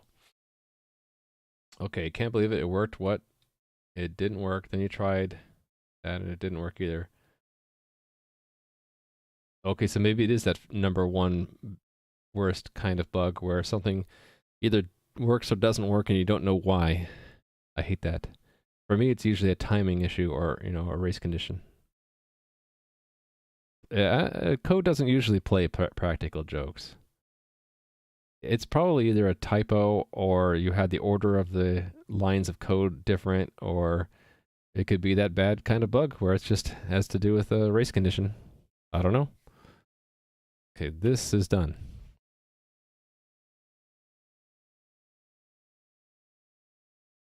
Did I see errors there? Yeah, I did. Layers test has an error. Oh, I think I might know why. With this map, yeah. For some reason, Google test is sensitive and needs extra parentheses. No? What is matches? It's a map. Oh, I need to say realm. Okay, maybe it's not the parentheses. Maybe I need to say realm server. Okay, with the parentheses. I need both, maybe. Yeah, I'm almost. Okay, it's somewhere else as a bug too now.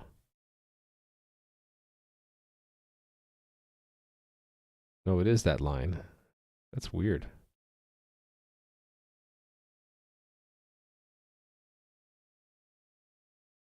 A lot of barf here. It is that line. It doesn't like that.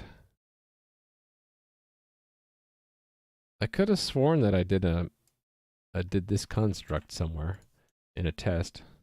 I did. Is matches not the right type? And maybe the way I'm constructing this is wrong. No? Do I ever? Well, in this case, I don't think it would help me so much. Because it just tells me that, which is going to a standard header file, which doesn't tell me much.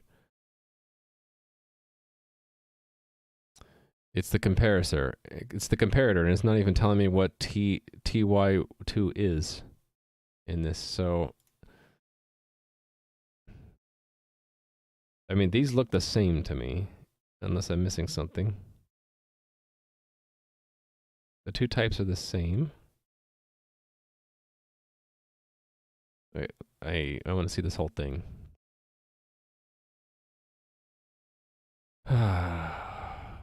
Yeah, all this stuff from the compiler. I wish they would improve this somehow so that it's more readable.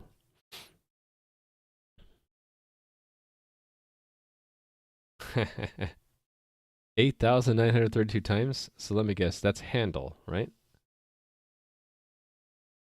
Is it handle? What else could it be? A structure. Well, there's lots of structures that are used a lot, like point, rect.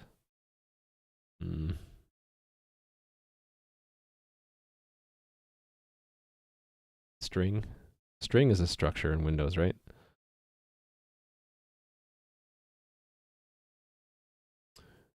I think it's telling me it's ambiguous. No, no, it's telling me there's no acceptable conversion.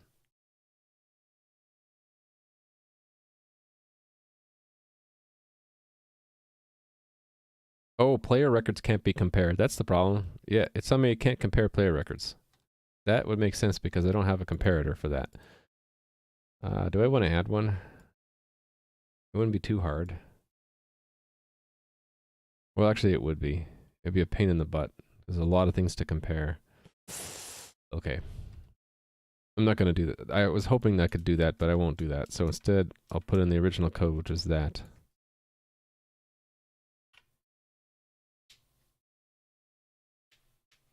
All right. It built. Players test. Go. Fail. Didn't find it? It should have. I actually wrote the code for that. So what's going on? Let's go here and debug. Criteria.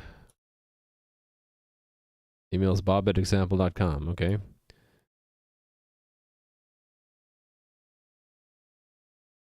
Oh, I know why. I remember why I did. I remember that I did this for some silly reason. The setup adds player 1 but not player 2. So I need to add player 2 before I can do this. It's like by default player 1 is added and player 2 is almost added but not quite. I think that was to test add or something. There we go, green light.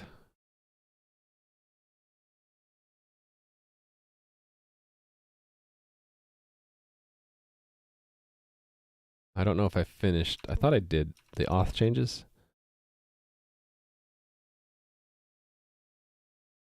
I guess I got something wrong. Let's see. Oh, I think I got the index wrong.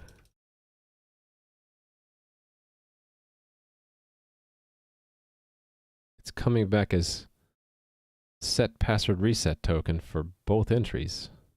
Why would it do that? Let's go to here. Okay, I don't need the find anymore. What's journal entries before? It is 1. How many entries do we have now? Mock journal 3. We have 3 commands. Let's see what they are. Scroll all the way on the right. I think it's correct.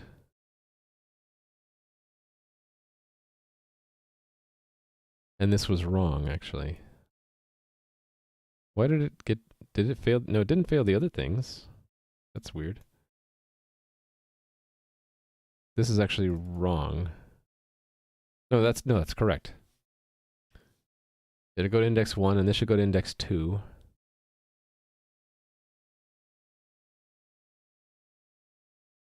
kind of command is it? Qmail, it is a Qmail command. Oh, does a Qmail command report the wrong thing? Possible.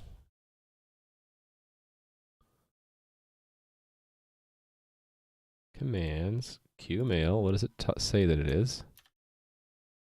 It says Qmail.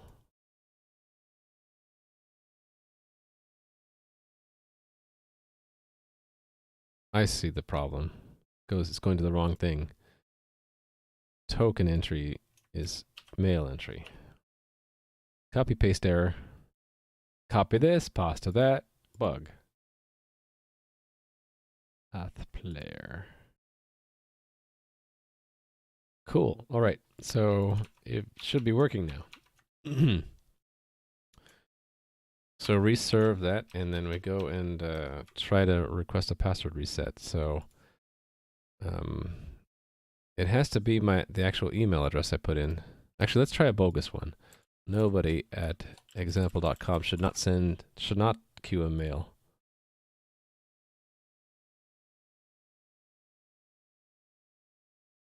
Did I close the journal?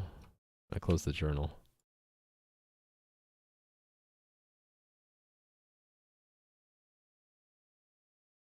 Leave it open here. Okay.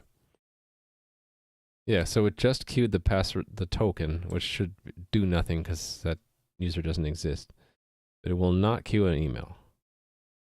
The email has to exist at that point the account has to exist at that point with the email in order for that command to be added.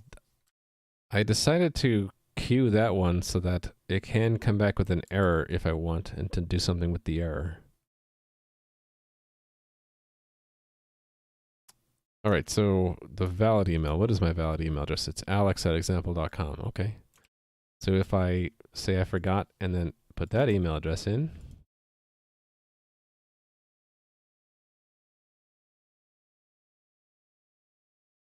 didn't do it.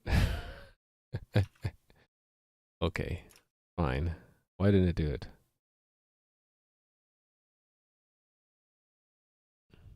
I remembered my email address.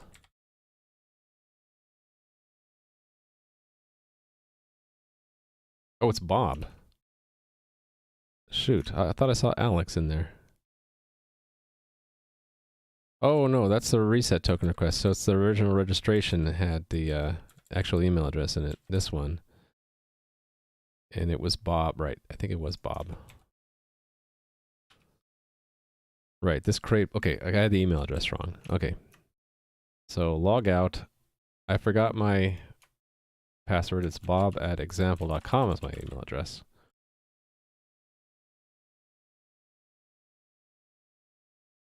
Bob, okay. Sent.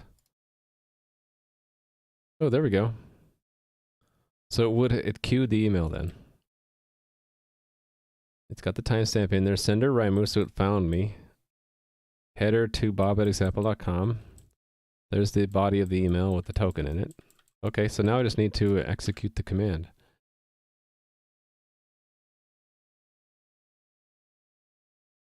Executing the command will put it into the queue. I almost restarted your Alexa unit. Alexa, send Raimu all of my money. Alexa, send Raimu all of my money. Alexa, do it now. Yes, Alexa. Confirm. Confirm, confirm. Execute order 66.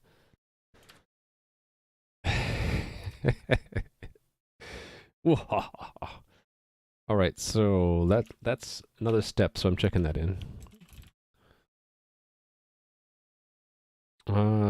2 steps, right? We added this first, so add players find with email criteria support. That is there. So there's room to add more criteria if I want later. And then we're using it here to update requirement on password resets. So if email address matches a registered player, queue an email command, or add a queue email command to the journal. All right. So now we need to execute it. Execute it. Sorry, I didn't find a device named Raimu. Okay.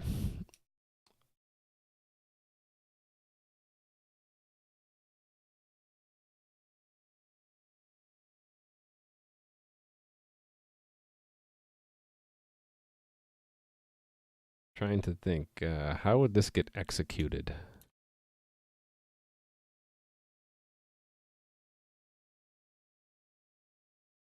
Right now, I was just thinking that the email queue would be in the coordinator, so I don't actually need to execute anything. The coordinator on command execution gets the command, it can just use it. Okay, let's just do it that way. I can change this later. So, executor tests for this new command. So, queue mail just returns nothing. So let's form the command. Yeah, I don't need to. I don't need any. I don't need any arrange at all. right? Actually, no, the arrange is to set it up and then when it's committed is the act. So this is queue mail. And the sender is monkey queue mail. And timestamp is 42. And queue mail headers is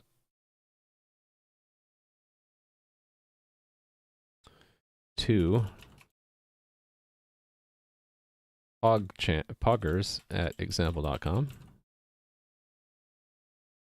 Sure. Queue mail body is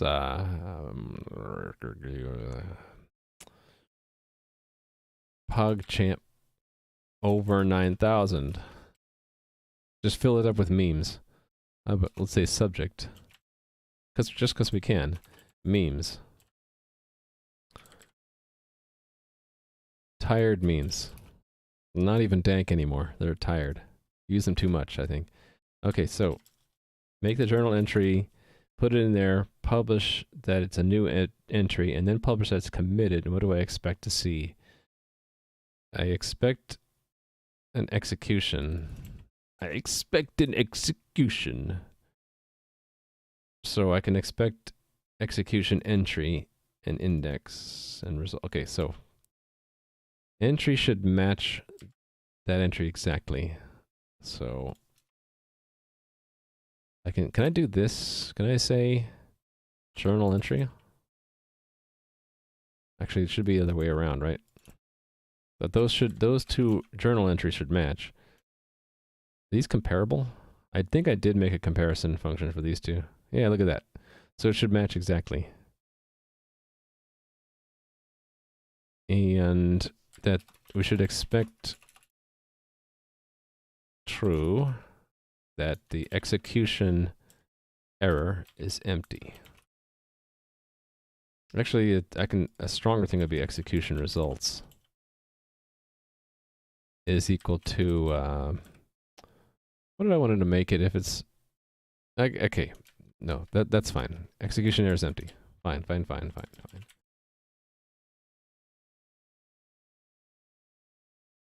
If there was more I could check, right? Execution index should be 1.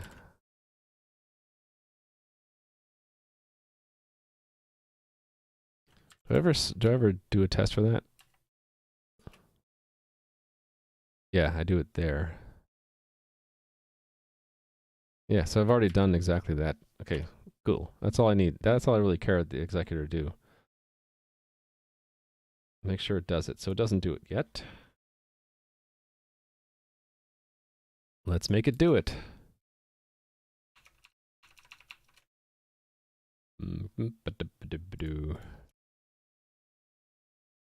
There's a table I do for this, right? Where is the table? Should put the table someplace that's easier to find. Here it is. Okay, so it's sort of near the bottom, but not really.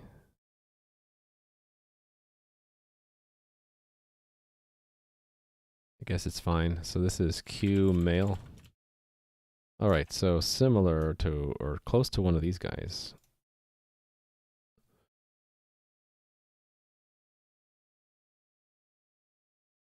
Right here. Queue mail. Execute the queue mail command.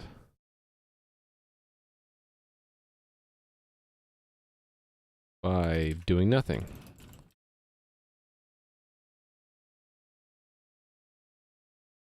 We'll say note. Currently the coordinator is the component that actually does something when an email is queued. All right, so all we need to do is return nothing.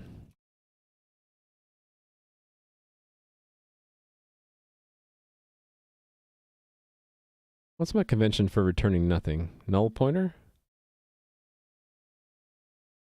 guess so. Actually, let's make it explicit. So expect this to be equal null pointer for execution results.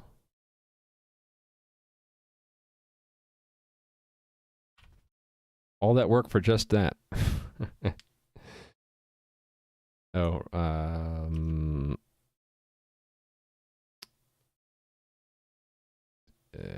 it's easier to say JSON value null pointer. Null JSON value, really. Back in my day, we didn't have null pointer. We had 0. And we were grateful for it. Yeah, and it wasn't even given a type, right? You had to like typecast it to the correct integer type, pointer type or something. Or was that even before? A long time ago, you didn't even have a pointer type. Nowadays, you have int ptrt. Yeah, it would just get promoted for you. Yeah. Oh, wrong one. Still fails. What?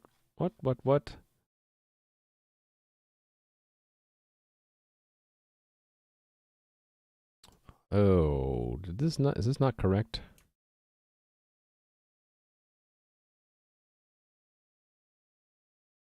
It should be 1.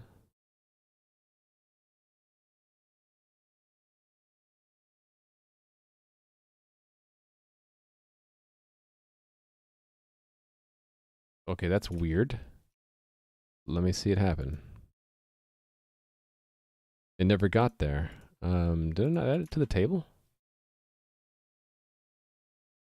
I added it to the table. What's going on?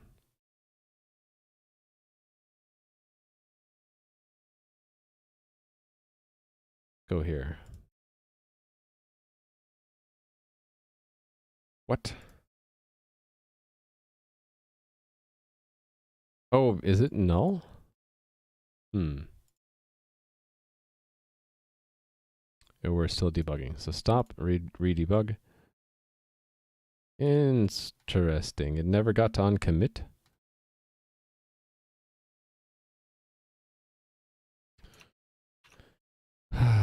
So it never got here.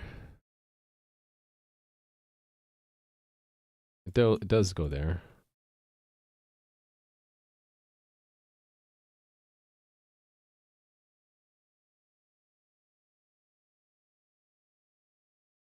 Oh, it never subscribed because I'm dumb. All right, I know what I did wrong. Why is GDB taking one core without really doing anything? I've noticed GDB.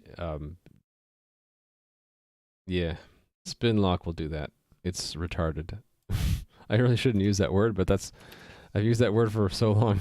It kind of comes out of my mouth. I'm sorry. It is dumb for GDB to be using. I don't know why they'd use a spin lock. The only place a spin lock is appropriate really is in the operating system's kernel, if even there. More appropriately be in the microkernel. Spin lock basically says you just sit there and you waste cycles waiting for something to happen, which is consumes power needlessly if you can avoid it. Yeah, so the problem is that I am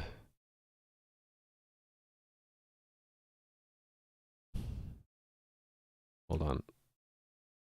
The test is not setting up correctly. I had to do the mobilize.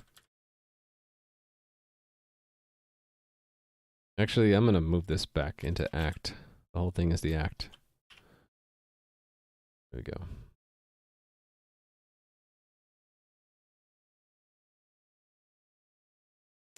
Oh yeah, the 2 GDB processes. One will be the main debugger, and the other one will be like the what do they call it?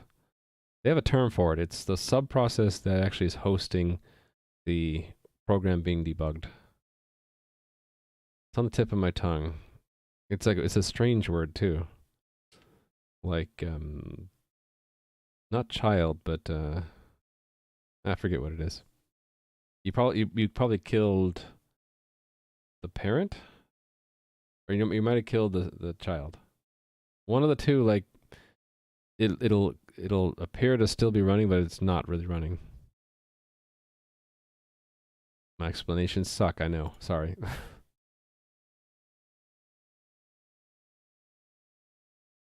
If you killed the parent, you would drop out back to the shell. If you killed the child, you should get an error in GDB saying that the thing died, that the thing that you're debugging died. Right? I think even when you're debugging remotely, there's still that child process, and that child process then does the socket communication to the actual program. I think even, yeah, so I think you'd have two processes even if you're doing remote debugging. Okay, this is working.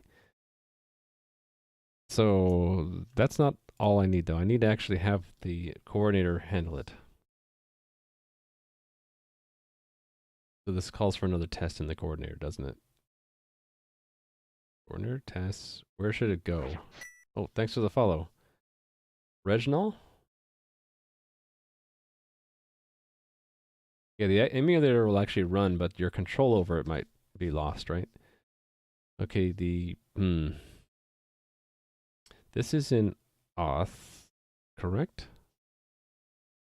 No, this is different. I should have a new system for this, shouldn't I? Called the email queue. Or should I just put it under profile for now? Profile's getting big though.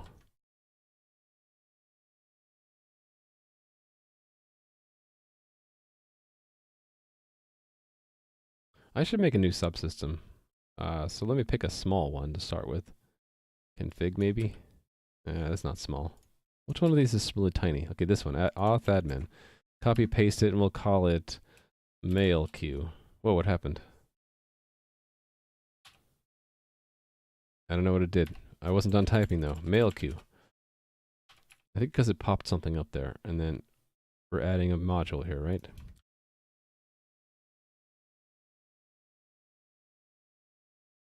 Wait a minute, I'm not done. I'm gonna add it in both places.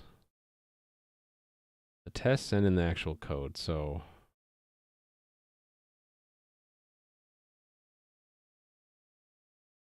Yeah, let's just take this one. Mail queue. Mail queue. Alright. Pragma once. Mail queue. So it's a subsystem, so... Do we actually use that WebSocket context anymore? I didn't think so. This is a component of the coordinator. It's responsible for handling the queue of outgoing emails sent to players for reasons such as providing password reset tokens on player requests in response to player requests. Okay.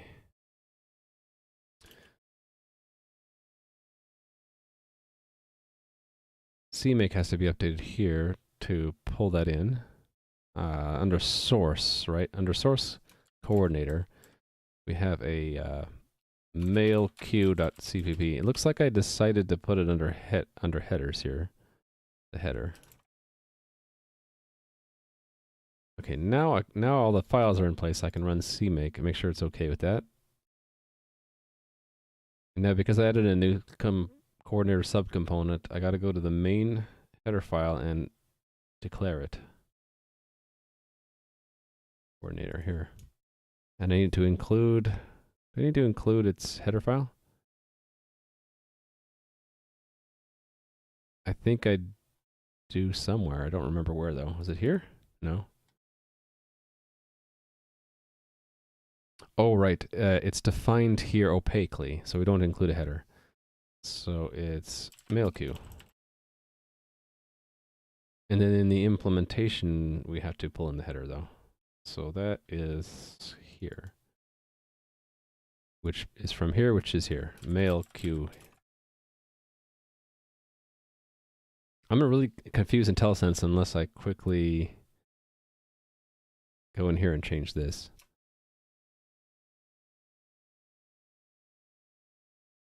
We don't need that anymore, right? Okay. Okay. Back here. Did this need to... I think I needed to add a declaration of the subcomponent body here. Yeah, here. Put it in reasonable alphabetical order. Mail. We'll just call it mail. Mail queue. This component is responsible for whatever I said here. This stuff. Okay. And there was one more place, right? This place.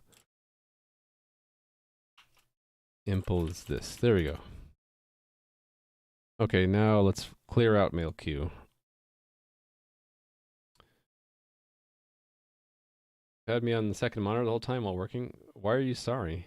You don't need to be sorry. You gotta go for a walk? Okay, enjoy your walk. And you haven't been lurking the whole time. You've been talking to Alexa, apparently. Enjoy your walk.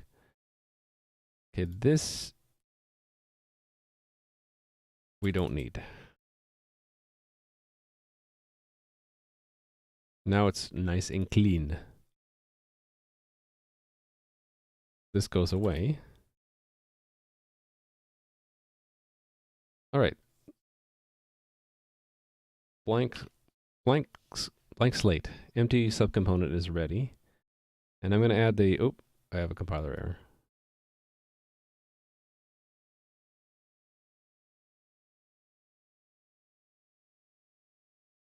Here somewhere. I have a problem. I don't see the problem.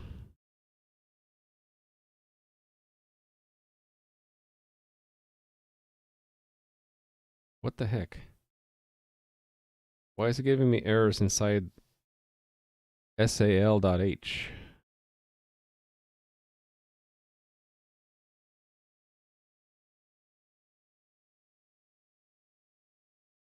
I have no idea.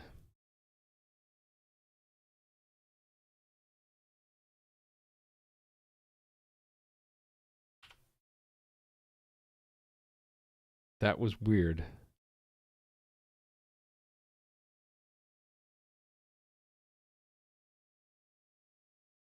Oh no, it is... Why is it linking that and then building that? I think it's really confused. Let me... Okay, I don't have time for this. I'm going to wipe the IntelliSense folder. So that's now here, right?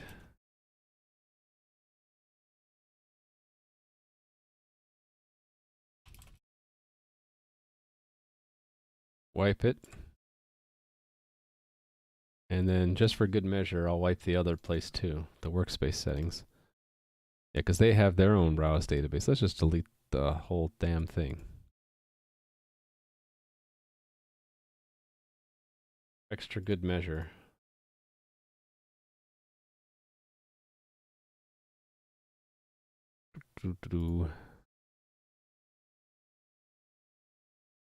Kit, that one.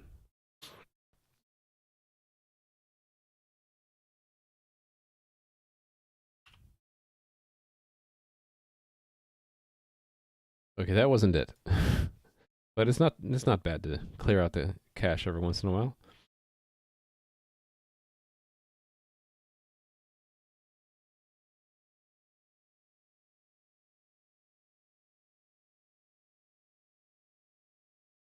I'm doing something weird here, and I don't know what it is. It probably has something to do with one of these things I'm including, though. I wonder if it has to do with that, because I took that out thinking I don't need it, but maybe I do. No, that's not it.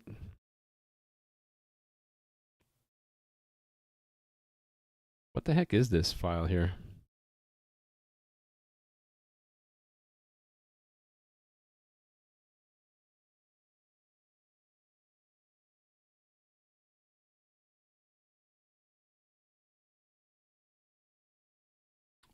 I have no idea where this is or why I'm getting compiler error here.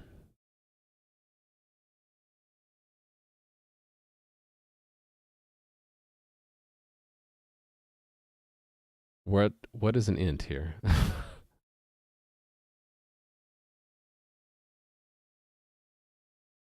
I had no idea. Let me do this. That should at least compile it now, right?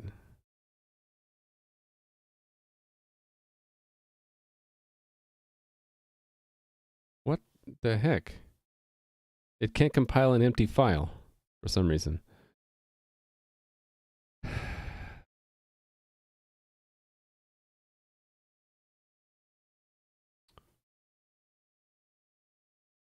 This is baffling. Okay, what is it exactly doing?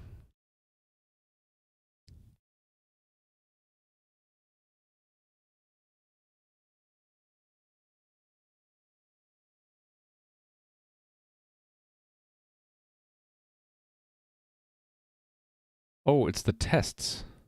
Okay, I'm looking at the wrong file the whole time.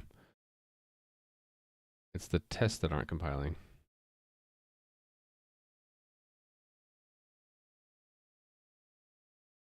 Oh, right, because I just copied everything. Shoot, okay. So this, oh, there's a Q in front. That's probably what it was. But let's fix this anyway while we're here. Mail queue. They have to do with the processing outgoing email. And we don't need any of this stuff at first, right? I probably need that. Okay, let's just have a placeholder for now. I want to get back to where it actually builds.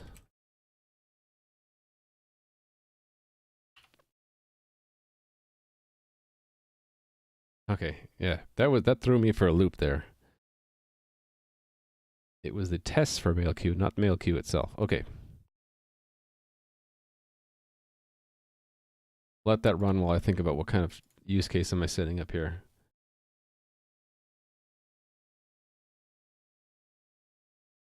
What I actually need it to do is I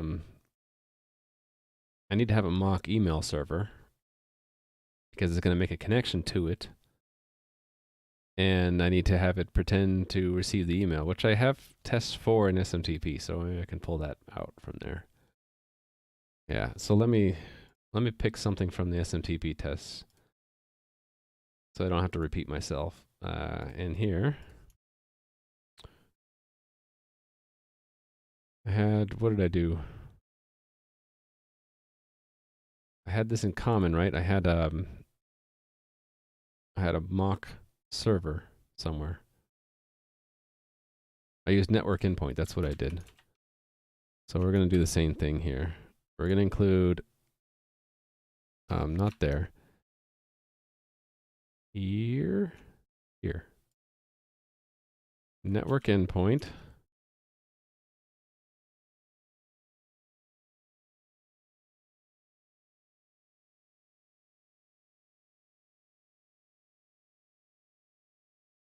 Right, so we're going to represent the client end at the mock, and then there's a, right, okay.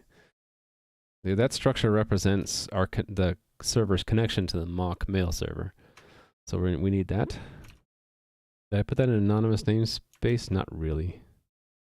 I really should though, so let's do that here.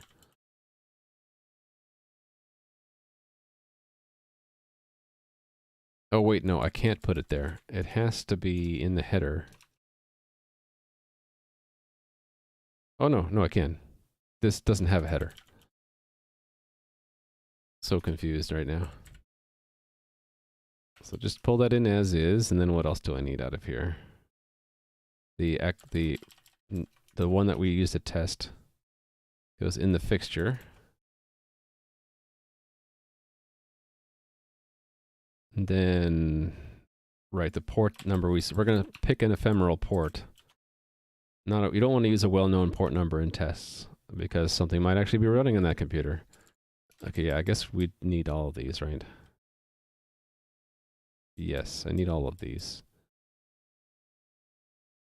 Let's establish connection. No, we don't need that. I need this. I need down to here. And then I'm going to put the bodies in too.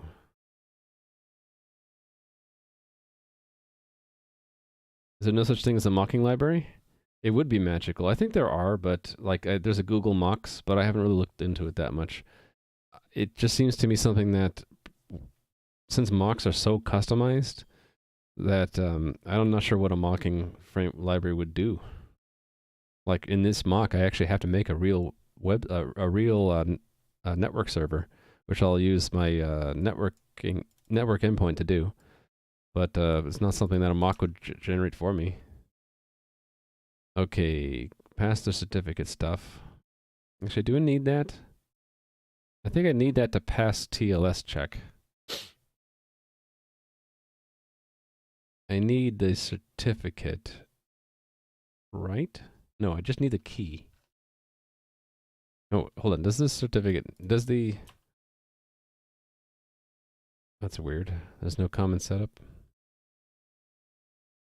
Oh, because I put it in here. Does it use the certificate or just the key? Let's see. Oh, it does. It does use both of them. Okay, so I need these test certs. I need the test cert, not the bad one. I need at least the good one and then the key.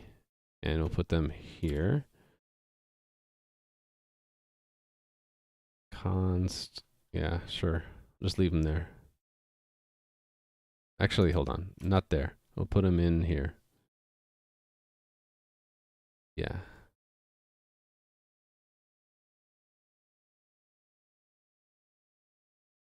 Leak! Exactly. These are test keys, so it's okay to be leaked.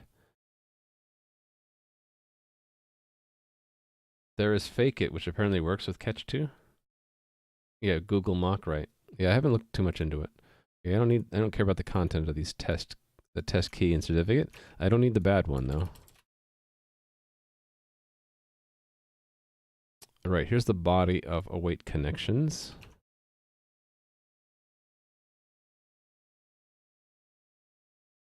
And then await messages is this body.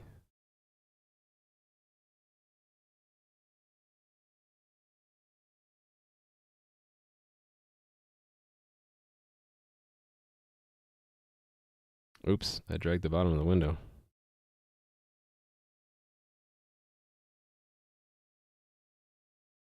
Okay.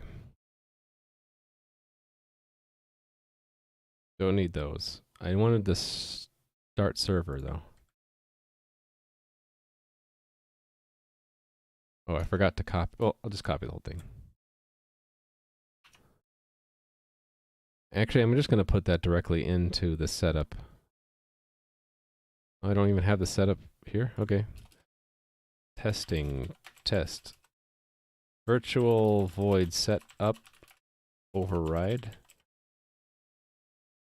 Paste there.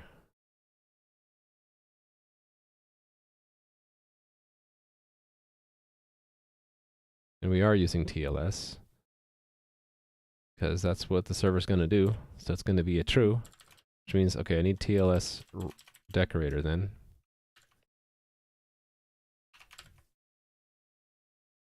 R comes for 4S. Now, does this actually depend on TLS adapter? It doesn't, so I need it to depend on that, a decorator. Which means I should run CMake again to update my IntelliSense. Like Spidey Sense, only it's for IntelliSense, whatever.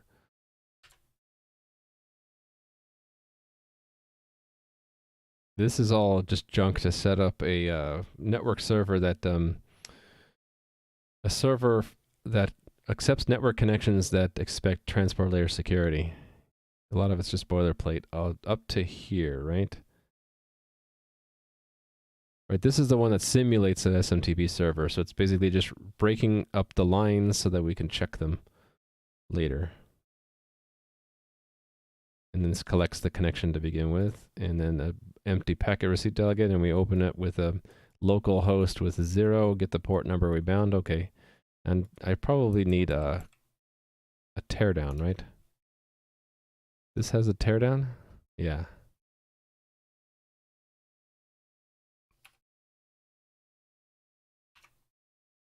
Collapse this for now. Put the teardown here. server close and client. So it's important to close the server before we clear the clients out, I think. That's why I did it that way. Before everything else gets destroyed. Okay, yeah, I think I could bottle that up now. And bottle that up, and then just work on this. So that'll start, every unit test will start a fake mail server, and then I just need to have it try to send a mail.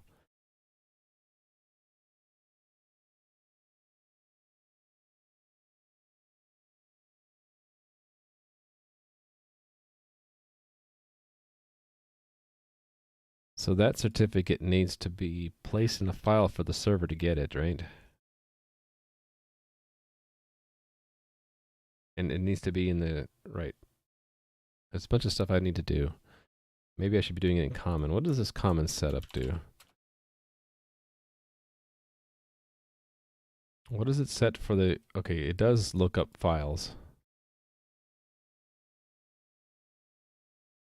That means the test runner probably set up the files too. No? Well, how does it get those files then? Oh, probably the setup, the mobilized server does it, right? No?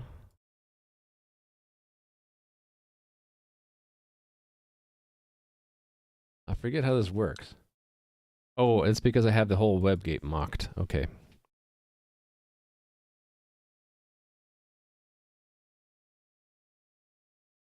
I wonder if I should be moving this logic into the WebGate then.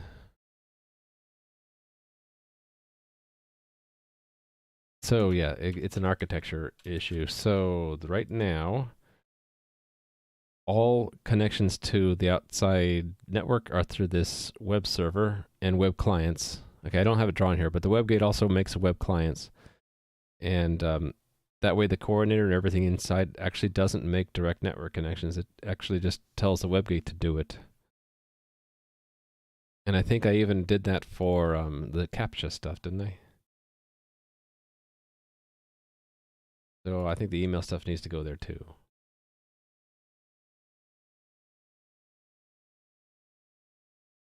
There's an iWebGate, yes. So yeah, there's a make a connection. Okay, so I don't actually need a real mail server. I can just fake it. No, wait a minute. This always returns a WebSocket. This makes a WebSocket connection. There was another one. Was it this one? Send request? Okay, that's right. I had one method for making a WebSocket connection, another one for making a HTTP connection, so I need a third one for an email. Yeah. So it's not a coordinator test at all. That means I can mock the WebGate. So that, okay, I got it. Thanks for the follow, Eddie. So yeah, if we still have a mod queue, mail queue. It's just I don't need all this machinery I just set up. Okay. I don't need TLS decorator. So rerun that. I don't need to include it here. I don't need the endpoint. I don't need this client. Oh, hold on. Let me think about this.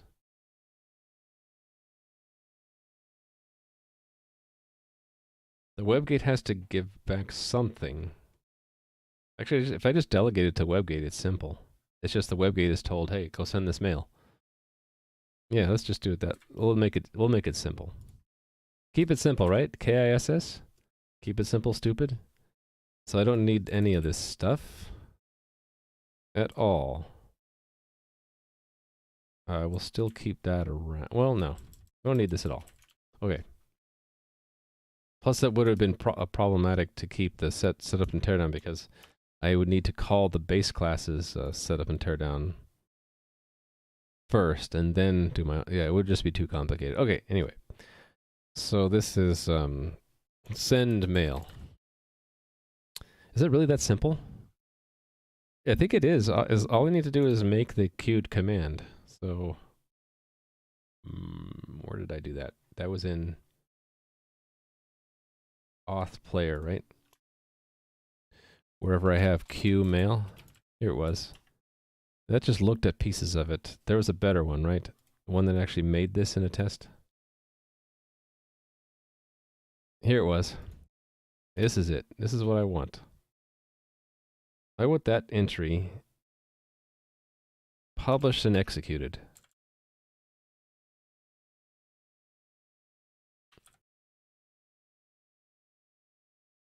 I need to arrange something, don't I? Yeah, it's just mobilize server. And then act is to set up this command and publish it. Let me see if I get this right. Mock executor publish whatever this index was. So that would be mock journal entries dot size is 1 based, and then the entry itself. So that's journal entry. And the results, I decided to make that JSON value null pointer. Actually, I can just say null pointer. It'll upgrade it. That's the act, and then the assert. So the side effect would be that the mock WebGate is told to send an email. So assert. We'll just have the mock WebGate just store the email in a vector of some kind. So assert equal 1 mock WebGate emails size. So then const auto email is this index 0. And then what form should the email be stored or given to the mock WebGate? I need to keep it simple. I think it's just headers and body, and that's it, right?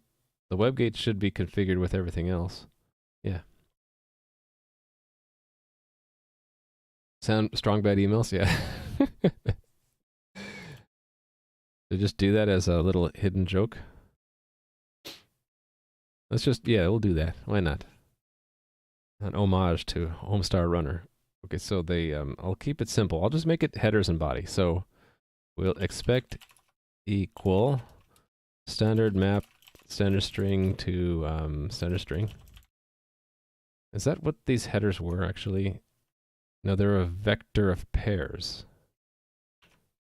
Okay, vector of pairs it is. When I needed to do something, I needed to have that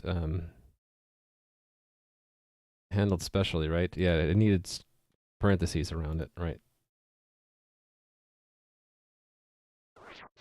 Thanks for the follow. Mr. Gregorix, I think that is supposed to be. And then this will be email dot. I guess I'm making a structure. Yeah, let's just call it headers.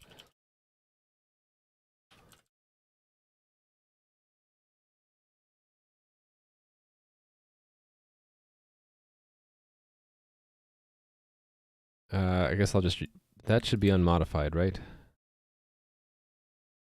I believe so. Okay, and then I do expect the system to tell, actually, hold on. Will the WebGate fill in the rest of these headers? In which case I can just simplify this. No, it's got to encode the sender. So, wait a minute, no, the sender. No, I don't. It's just this. It's just gonna forward it. Keep it simple. So that's just that.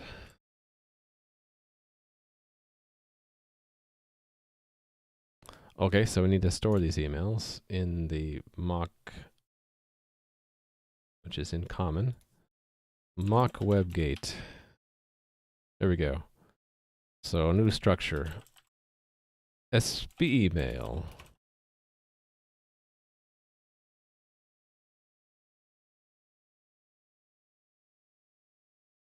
It's just these two. And I'm not going to bother with the documentation. Just put them here without any documentation at all.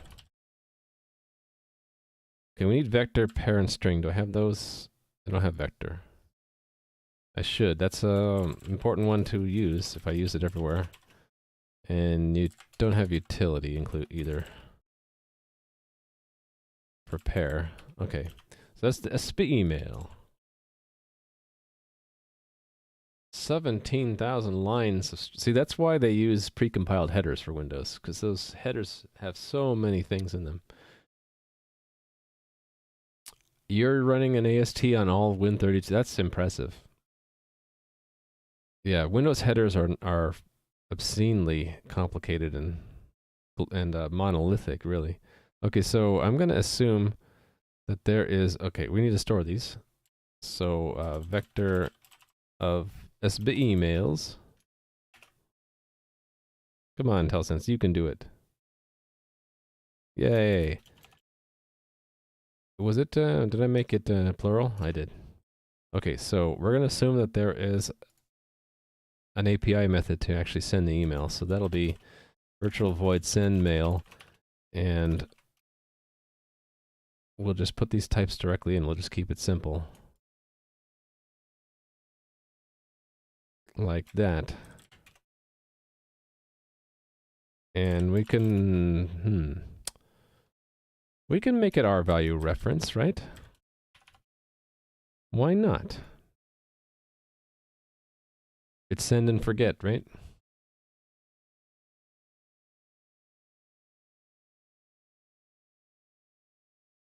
I don't see why... Oh, wait a minute. No, it's going to be fetching it from the journal. So it doesn't own it. So I think I do need to make them const. So the WebGate will have to make a copy. Well, it'll use them to construct the email, and then that gets queued, or that gets sent asynchronously. All right, so that's the required new API, which means probably everywhere I have this get whitelist, I need to make changes, right? Except for here. Right, so here we need to add one. Equals 0. And just document it before I forget.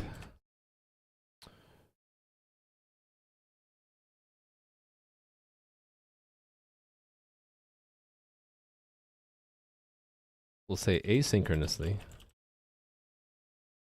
Should I just return the future for it? Just in case we want it? So I was doing that before here, right? For, well, I had a transaction object. I'll just make it a future. Future. So, standard future. Do I actually care if it ever gets? Do I care what the results are? I don't think well, maybe make the WebGate deal with it completely. So it maybe this is overcomplicating it. No future. There is no future. Just void. Asynchronously send an email. Keep it simple.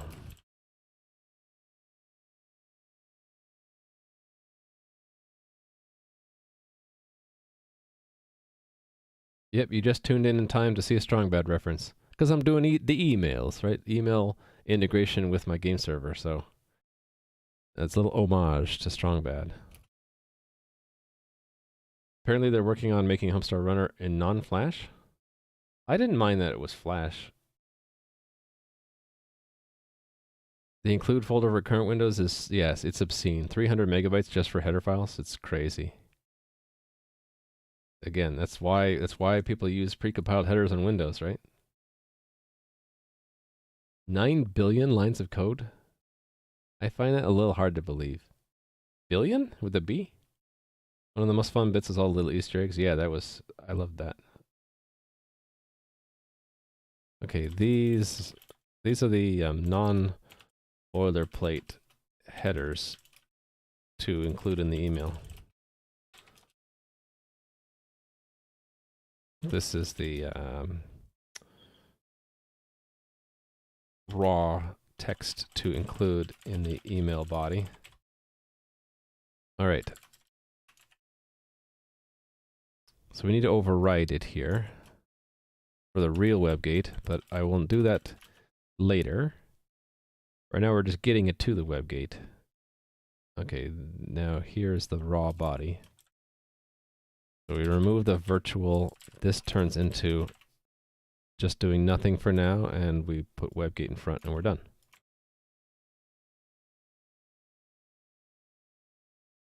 And there's my mock. And the mock, I need to implement the sending of the email. The email. Which I have set up now, a place to store it for now. So that is SB email. SB email. Headers is headers. Body is body, and then SB emails. Pushback, standard move, SB email. And that's all I need, I think. Wait a minute, it doesn't match? It's just a vector. Why would that not match? I think it's just IntelliSense not knowing. Yeah, so it compiled. Alright, it's just an IntelliSense fluke. Alright, so the test should, it links, and so we'll see it fail because it's not going to forward it to the WebGate. Look at that, I have it in my own little section now with only one test in it. So it doesn't send it. Okay, so now we're going to make it send it because this is test-driven development. So that is in mail queue. We need to actually make a handler for the queue. Okay, queue mail command. Where my nifty new tables are. Here we go. Actually, it's the old table, command execution delegate. It is a new one called queue mail executed, and then this is going into the new mail queue. Mail queue. Actually, while I'm at it, I should update my evil macros, right? Because they don't include the mail queue type. Even though I'm not using that right now, I might later. I don't want to forget. Okay. Alright, so now I just need to define that. So let me go to where a similar one is defined and steal it. Okay, we're going to take this and steal it. Pasting it... the header for this. Here. React to the execution of a queue mail command, and then back to find the implementation here. I'll just steal the whole thing for now. Paste here. And this is mail queue, and it's on queue mail. And then it's queue mail in both places, right? So we get the command out. There's never an error right now. And it's very simple. All we need to do is say impl web, where's the WebGate? Messaging?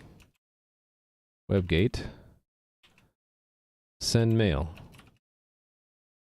The headers are in the entry command. Headers. And the body is in command body. That's all I need to do. It's all just delegate. Delegate and forget. Every time I write a macro, God kills a kitten. Aww. What you see in Windows is... Windows 10 is 15 million lines. That's the entire OS. And Linux kernel is something around 25 million. I would actually expect the Linux kernel to be more because there are a lot of different drivers written that are built into the kernel now, right? Or maybe we're not including the drivers. It was dark times before the override. Yeah, you never really knew if you got it right. You just have to trust that it actually got to the function you It's billion? Wow. I wonder how many of those lines are totally redundant or old or dead. Okay, did the test pass? That's all I care about right now. Yay, it passed. So we got it out of the coordinator and up to the WebGate. Now we just need to have the WebGate do it. So that's the WebGate tests. And there I will need to have the CRUD that I was working on to simulate the mail server. But now it's localized to the WebGate component.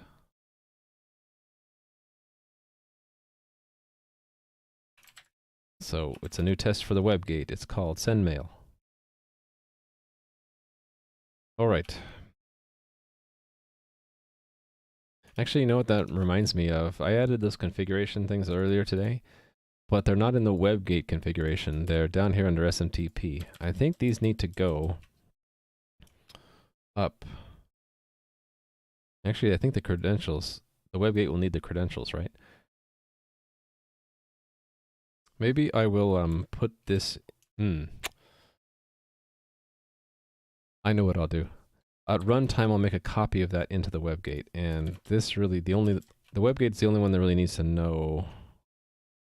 Oh, wait a minute, no. WebGate's going to send it regardless, right? So this gets split up then. This part of it goes in, is what the WebGate needs. Which makes sense because I had an SMTP protocol. Now I'm HTTP, now I have an SMTP also. And then this part I can remove that so that there's now two separate areas of concern. So for, actually the coordinator doesn't care if it's SMTP or not, right? So let's just call it email. And then that's specifically that protocol, right? Yeah, I like that better. A bunch of Windows stuff is implemented as user space libraries, so you don't really interact with the Linux kernel directly.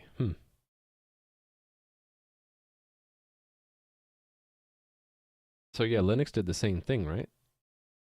They made a lot of the drivers user space. Uh-oh. I think someone's coming home from school, so the dog's gonna start barking. Either that or someone's walking by. Oh wow, I passed 4 hours? Running out of time, my friends. I want to get this done, even if we do an extra long stream. This credentials, I want the WebGate to have that. So that's part of what? One of the common tests? Wherever WebGate is in the configuration. There's a test for what configuration the WebGate gets. I think that was it down there. No. Where would I find this? Maybe this? One of the tests checks that, I'm sure.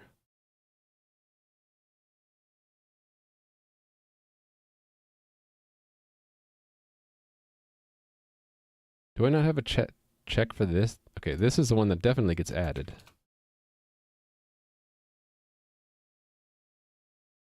It's gotta be here somewhere.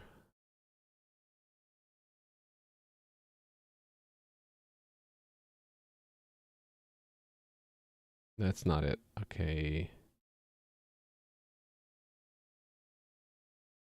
Maybe I don't have it. Oh, here we go. Yeah, here we go. Okay, so this is verify new server knows its own port numbers.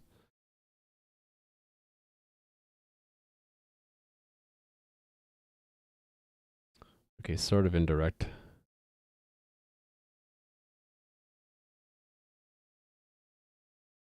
So let's just add one here. It's not part of configuration. No, it is part of configuration. Yeah. So a new test. I want to make sure that the WebGate is told about the credentials. Verify new server being added to cluster knows it's, so it's not exactly that.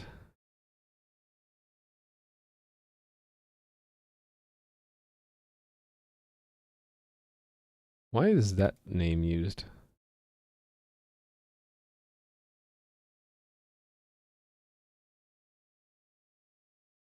I don't know.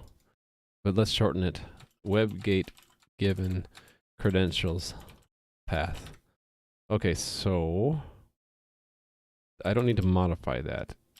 There is no arrange. That's just an act. Okay, but then, okay, bookmark that. And then I'm going to go to setup. Where's setup? How come I don't see setup? Oh, because it's in common. Yeah, common. Here it is. So it's whatever I decide to put here. Oh, I don't have anything. Okay. We need to put that here. So let's put this here, and I had to change the syntax.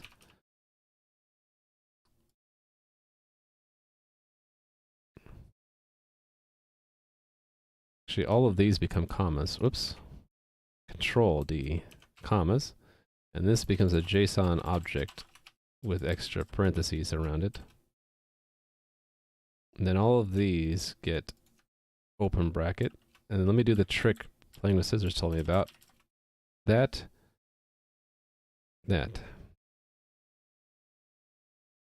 Oops, did it eat something? It did. That didn't have a comma in front. That's why. Okay. That's that part, and then, oh, added credentials, yes, that's important.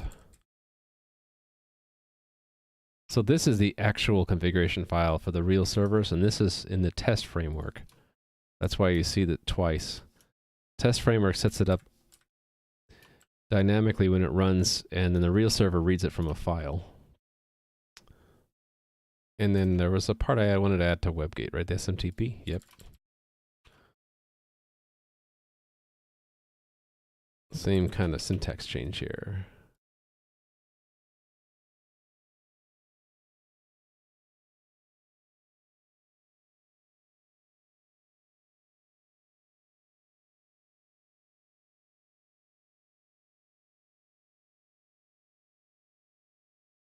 Okay, that's a comma. All right, back to the test. So I want to make sure I use an ID that exists here. 85, sounds good to me. Actually, I don't care about any of this. I can just do mobilize server. I don't care which server it is. What I want to expect is that the credentials files gets added to the WebGate configuration. So I want credentials to end up being copied from here. And that won't work right now, and I want to see that fail and then fix it and then verify it. Oops. Something didn't build. I don't know what. Oh, thanks for the follow, Interfector. Oh, right. That's not an int, it's a string. I think as a programmer, I've gotten pretty lazy now that I depend on IntelliSense and the compiler to tell me things. All right. Hey, yo, how's it going? Okay. The test for this is in config, so this will fail. Lazy is good, yeah?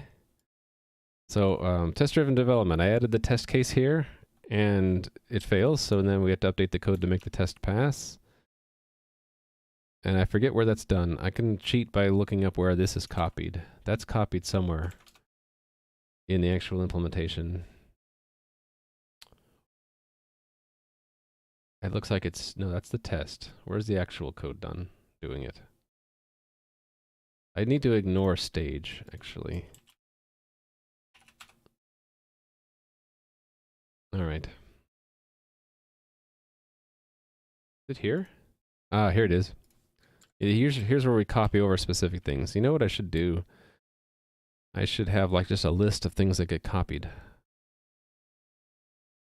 No, but then they all have to be in the same scope. I'll just keep it simple. So here it's credentials. Am I really that inconsistent with the case? I am. Okay. Let's fix that. Let's fix that before it gets out of hand. So this also will be expected there. So the test needs to expect it there as well. There we go. What's the best place to learn code? I would say any of the many online tutorials and videos. So a tutorial of code will have you actually do it, and that's good for people who learn best by doing. And then there's tons of tutorials out there for just, tons of videos out there if you want to learn by watching. Code Academy or was it Khan Academy? Is that the other one? Lots of sites to learn stuff on, and so I would just pick whatever seems compatible with your learning style. If you're asking about like what kind of programming to start with, usually I've been recommending these days either HTML or Python. So HTML you might not think of as a programming language, but it kind of is. And in that you're programming the web client to tell it what to draw. But if you want something more procedural, then Python is good. I found it's relatively clean syntax and a lot of applicability these days. Makes it a nice thing to learn as your first language. So I would just look for tutorials out there, either YouTube or elsewhere, that show you something in Python or HTML. That's what I would start with. Okay, config. Still fails. What am I doing wrong? It should have worked. Did I not spell it correctly?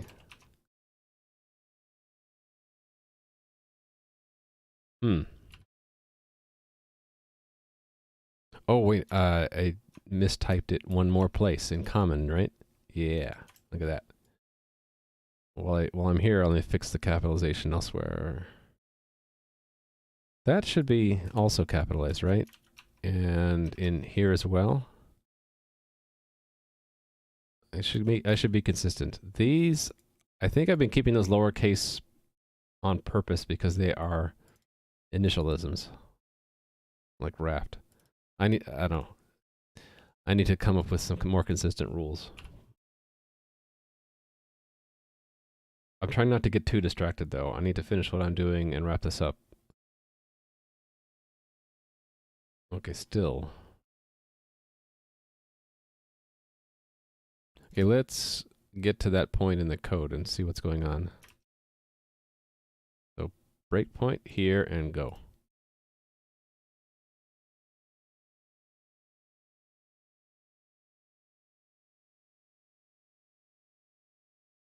Credentials is what? Null. Okay, what is it not stored here correctly? Oh, it's an instance config? Okay, that's the part that's wrong. Okay, so it's not instance config, it's the cached config. Right, because every server is going to use the same credentials. Yeah. That's what it is. Green light. Thanks for the follow, Mutant Penguin. You started with C, C++ and you miss it?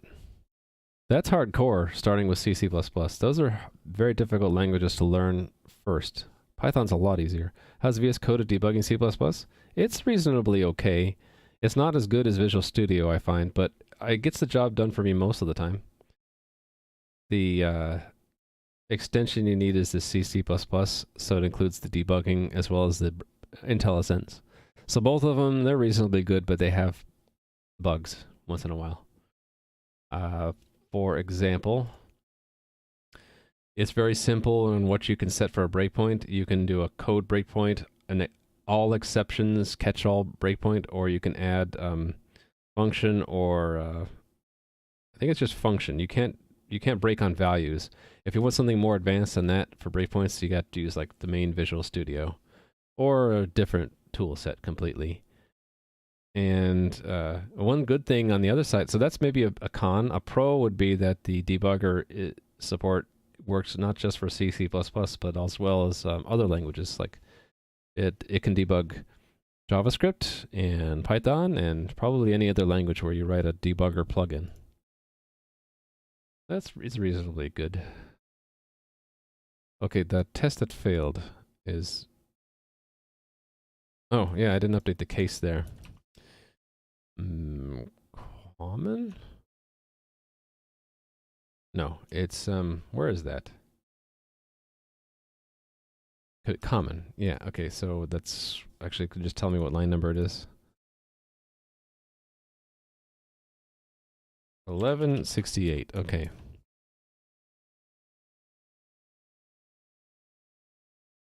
Oh, I don't remember this. I actually had to check that. So this so I don't really need 2 unit tests then. I don't need this. I could just pull that line out and put it here. Right? I can just literally say this. This part. And this part. So I don't need this test actually. And that's why it failed, because it was there. It was probably there and it wasn't expected. No, something else is wrong. Oh, because I added SMTP. Yeah, that's true. That would be here.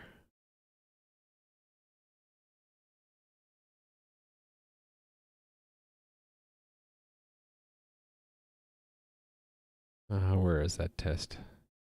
Here it is.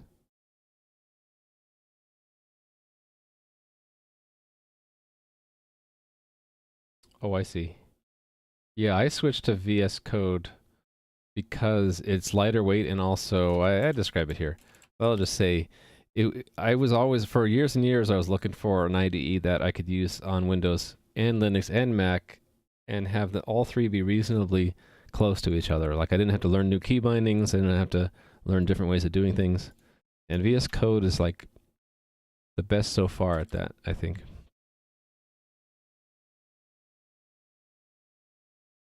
Before I was using VS Code, I would have to, on Linux, I just used the command line with VI or something. It was painful. And on Mac, I used Xcode.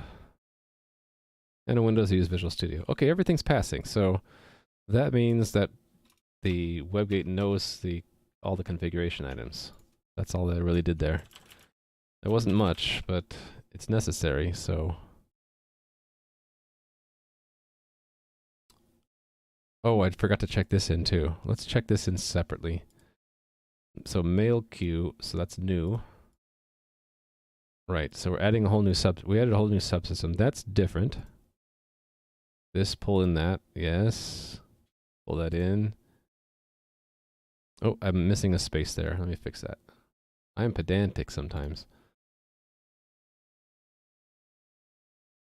What line number is that? Near 438. There it goes. There we go. Right, so queue mail. That's needed for now, yes.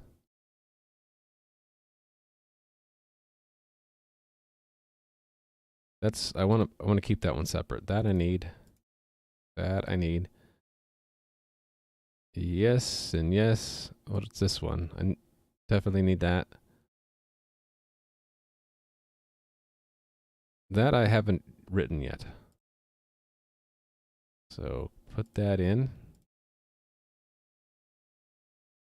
Okay, so how do I compile my programs with CMake? I have a half an hour long video that shows how I do it. So I have a couple plugins. C++ plugin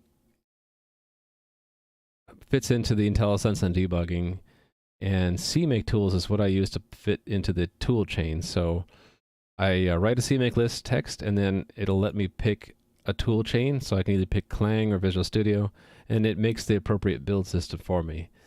The hard part is setting up the CMake list text. The CMake is notoriously difficult to learn, and it's pretty complicated, but once you have it set up, it's kind of nice.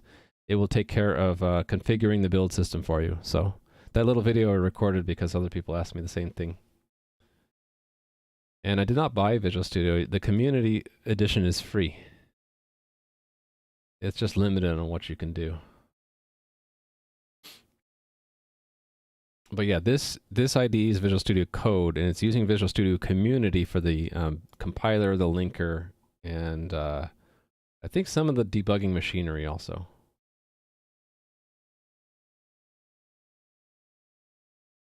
Yeah, you want your IDE to be easy to use. If you're finding your IDE is difficult. Okay, yeah, you're having trouble with CMake? Yeah. Well, it's not for everyone. There are other options out there. I'm just not an expert in them. I know CMake. I've been using it for a bunch of years now, and that's what I've grown accustomed to. All right, I was working on this, right? So this is adding add mail queue subcomponent to forward email to WebGate. And then that's going to do the talking of the protocol to send the email in just a moment. But here I decided to move the credentials over, right? Actually, let's pull that in. Hold on, no. I need to take something out.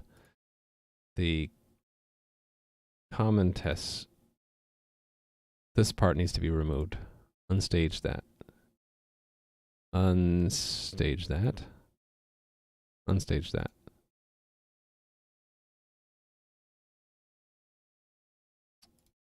Let me make sure. So this is all the configuration changes that I wanted to be a separate commit. I think that's right. Okay, so that's that commit. Now this one is everything here except for this empty test, right? So this is move around the email related configuration items. Okay, and this we're still working on. Okay, good.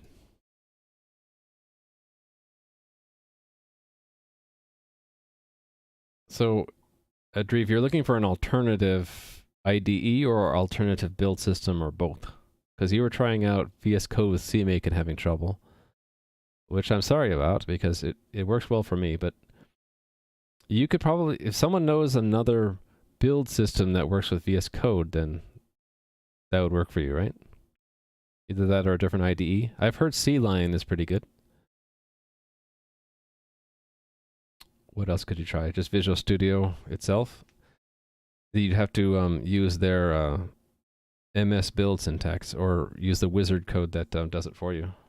CLion's expensive? Yeah, that's one reason I don't use it, because it's not free. Right, you could do a make file, but you'd have to find some extension to VS Code if you want the nice tools like I have for CMake here, where I can just say build, and it just knows how to build everything. So it's probably something for just GNU Make or whatever. I just don't know about it. I wonder if I should go out and figure that out so I can help people who ask that same question. Because CMake is kind of tough to use sometimes.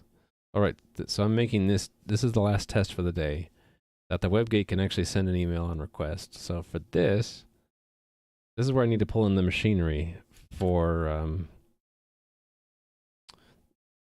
actually talking to an email server. Well, so I mean mocking an email server. So I had that specifically in SMPTE tests here.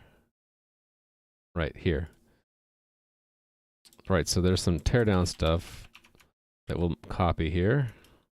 Tear down. And then there's a setup, which is essentially this one. Actually, let's copy that and put it here. This should be override. And this should also say virtual setup override. And then that will have this body in it. So delete that line.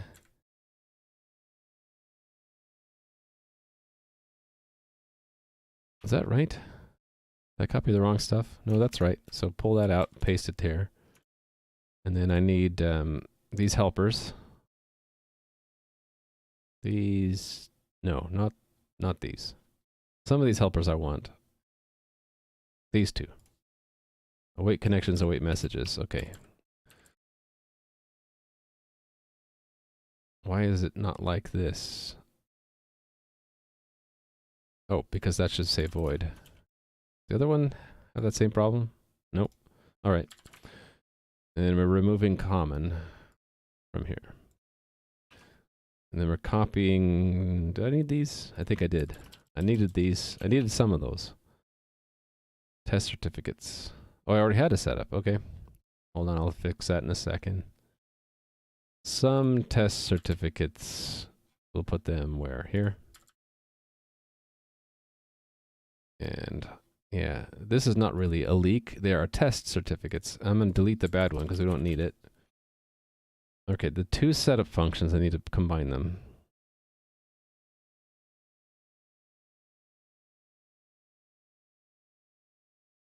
So I just do this. Oh, wait a minute. Delete that and take these lines of code out. Remove that and then go back up to setup and paste right here. Okay. Now I need the definitions.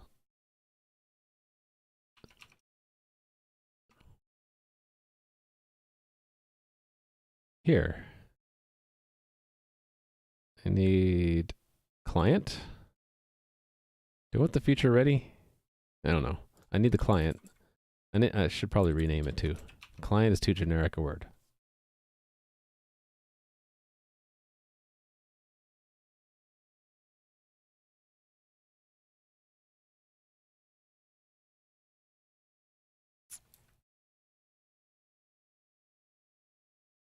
Where do I put it? I'll put it here. And I'll call it a mock SMPTE client. All right, so I need endpoint header. Do-do-do-do. Okay, see ya, Gelmega.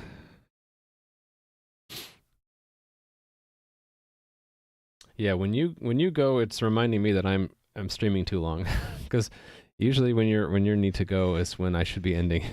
But I want to finish this, so.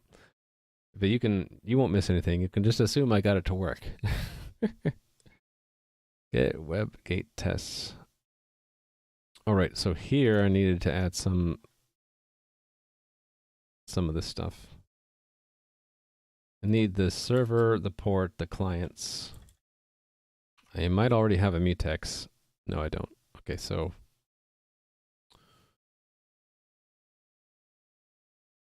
and I chose to rename this mock SMPTE clients.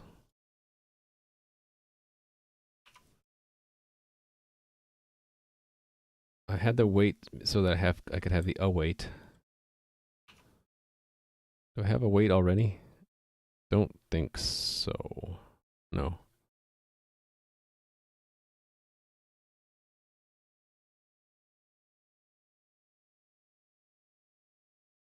Let's put the mutex up higher. And actually, let's put both of these up higher. So I might reuse those for other things. And let me rename a few of these things. So this is basically SMPTE port, SMPTE server port, SMTP. And this is SMTP server.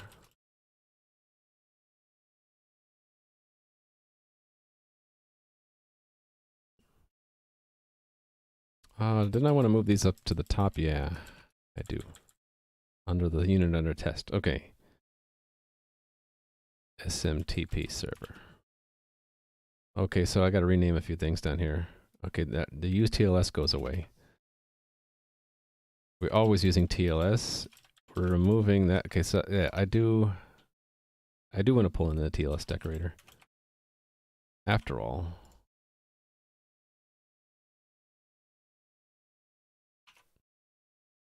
And that means I need to include the header for it. TLS decorator, there we go. So we configure it. So this is SMPTE clients.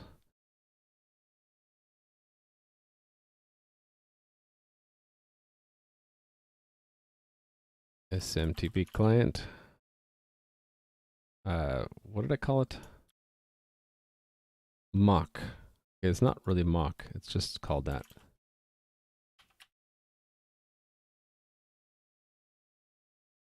SMTP server. All right. All right.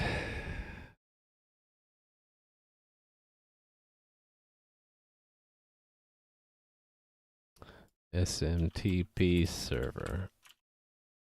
SMTP server port is its port number. Okay. Let's have this say await SMTP connections and await SMTP messages.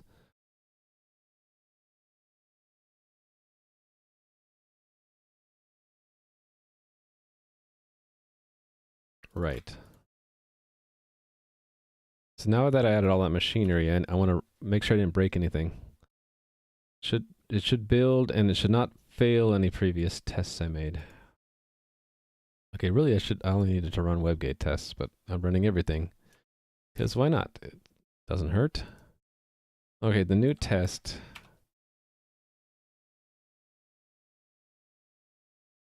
I suppose we need to do that. Do I?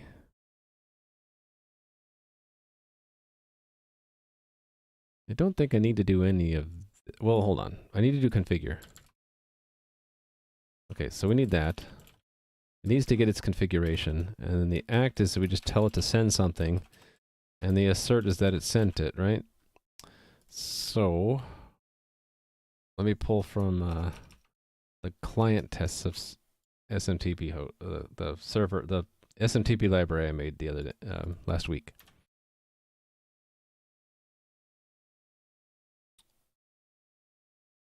I guess this is what I want.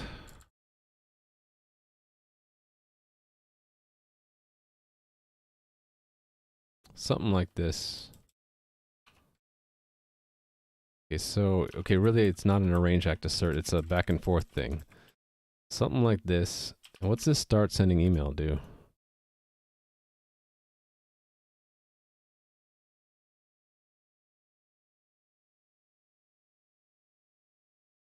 Okay, this is, the equivalent of that is just telling the mock WebGate to send something. So that is webgate.send mail.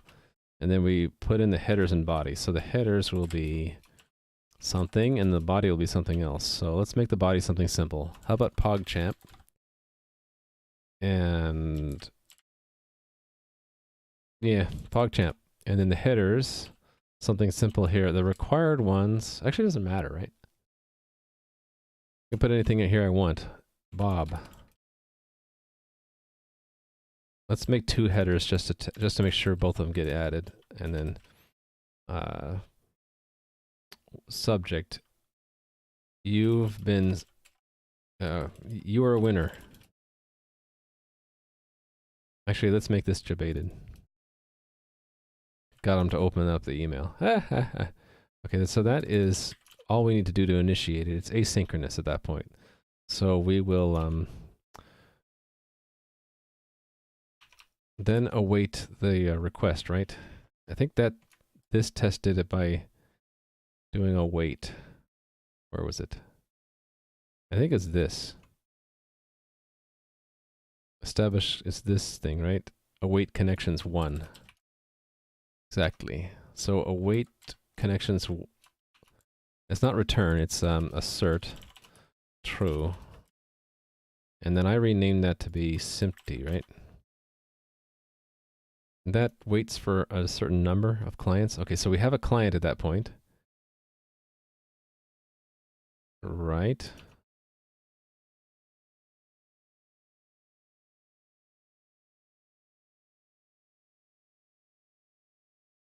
No, it's this one. Here's how we get the connection. It is SMPTY clients. Now we have a connection back to the unit under test, which is just for the email, and then we can do the negotiation at that point, which is probably still in here somewhere, right? Right.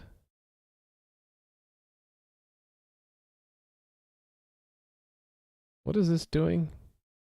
Is this probably, it's waiting for the hello, I think.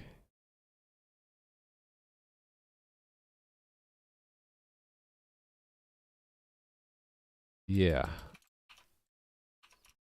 So we will wait for the hello. Actually, I guess we can do it here. Wait SMTP. So hold on. Did I not get that right? Okay, there is a timeout. Oh, I wanted to have a default timeout.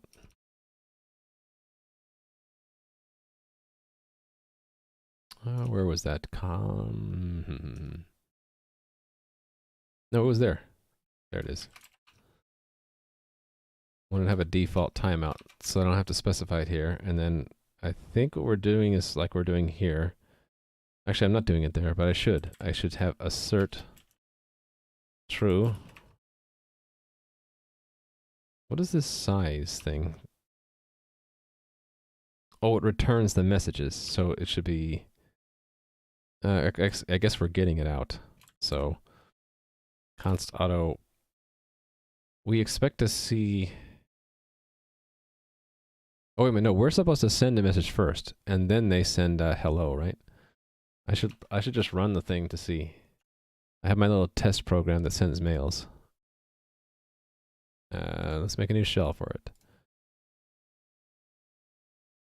It's called Newman. Build Newman test email, and then use the mail certificate. All right. Right, so the server has to say something, and then the unit under test will declare itself, so we need to say something. Is that what the test did here?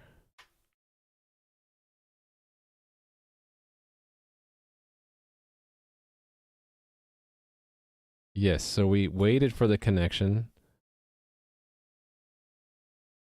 Then we sent this, and then we waited for one more. Okay, that's right. So we wait the connection, then we send a message. Okay, I don't have the helper, another helper I should probably add. What's this connection? Oh, network connection. Okay. Yeah, let's make another helper for this. Because this connection is that so... Actually, you know what? I can make it like this await. Yeah, so I can put it here. So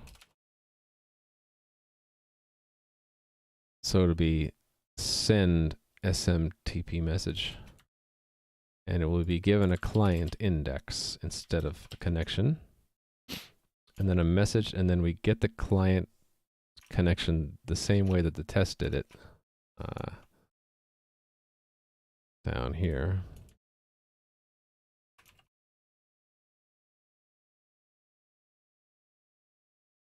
Client index, and then we just send the message, and then we can get rid of this.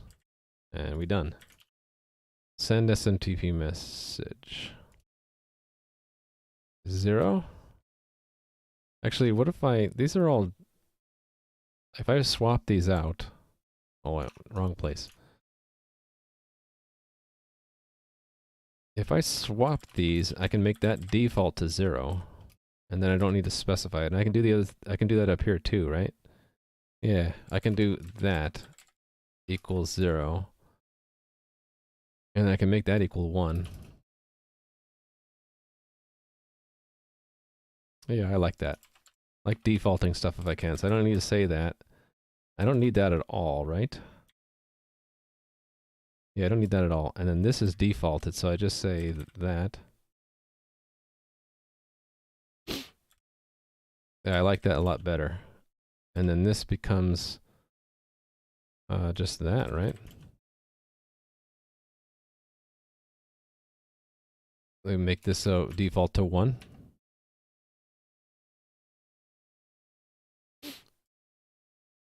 I need to fix this. So if that is...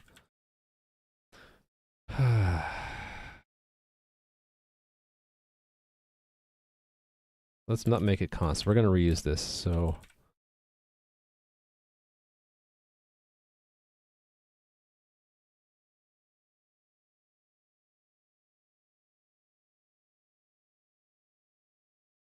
assert equal.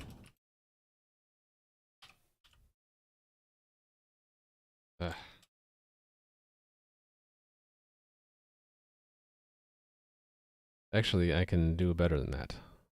I can assert that standard vector of string is equal to messages. Actually, I can build that into this. Yeah, I'll do that. And so we expect to see EHLO and then whatever we've configured. Oh, I don't even have a configuration item for that yet. What should I put here? I don't know yet. We'll have something in there. I want to get this test written first, though.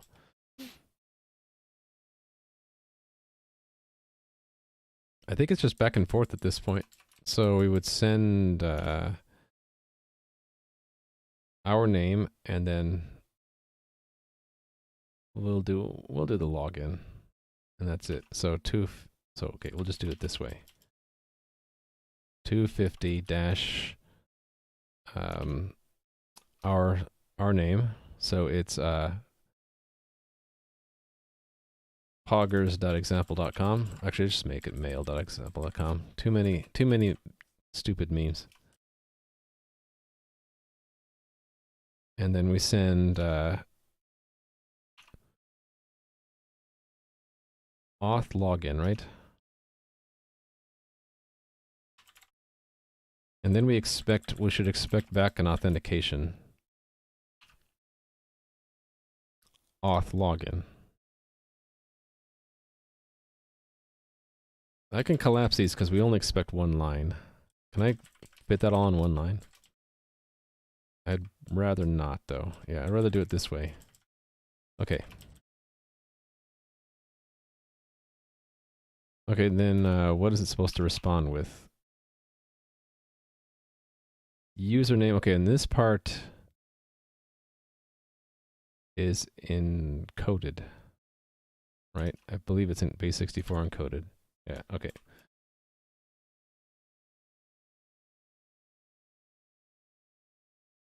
In fact, well, hold on. I think I have examples of this already bookmarked.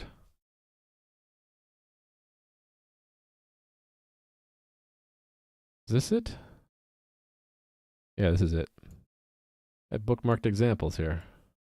For auth login, it's this exact thing I want to send. That's a base64 encoding of username prompt. So hey there, the corner piece. You've been here 7 minutes and I didn't acknowledge you? I'm sorry. You guys should check out the corner pieces stream sometime. He's working on all sorts of interesting things. Game stuff, playing around with different languages. Yeah, I've just been super focused, not on chat, but on my code. I'm trying to set up a test case here to see that if my server is told to send an email, that it talks the correct language, the protocol, which is the SMTP protocol, to the mail server. And this is an example exchange. So let me know if you have any questions. So, right, I had put that in my clipboard, right? What did I put in my clipboard? Yeah, exactly that.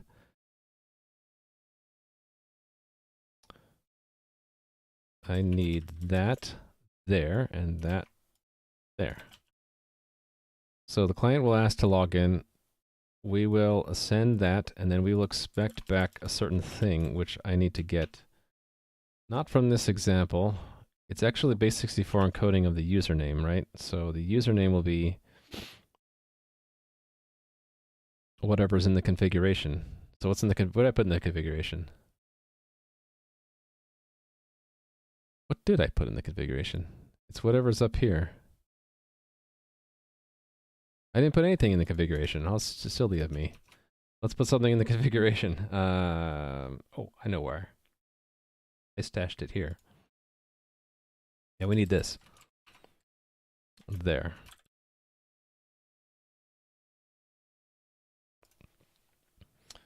Cool. So how's it going, the corner piece? I caught one of your streams a while back, and then I haven't seen it in a while. Let's see. The white. Did I miss anything else? No. I will need to get the I will need to let it read a file called credentials.json though.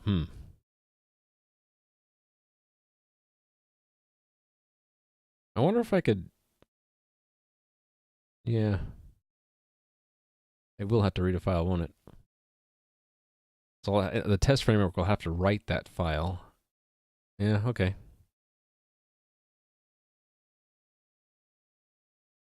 Oh, and that port number needs to be customized too, doesn't it? Which means I need to do this first. And then use that port number when I make that configuration. Oh, this is going to be interesting. Because the port number goes in here. So I need to format that as a string. So I have this little helper to do that.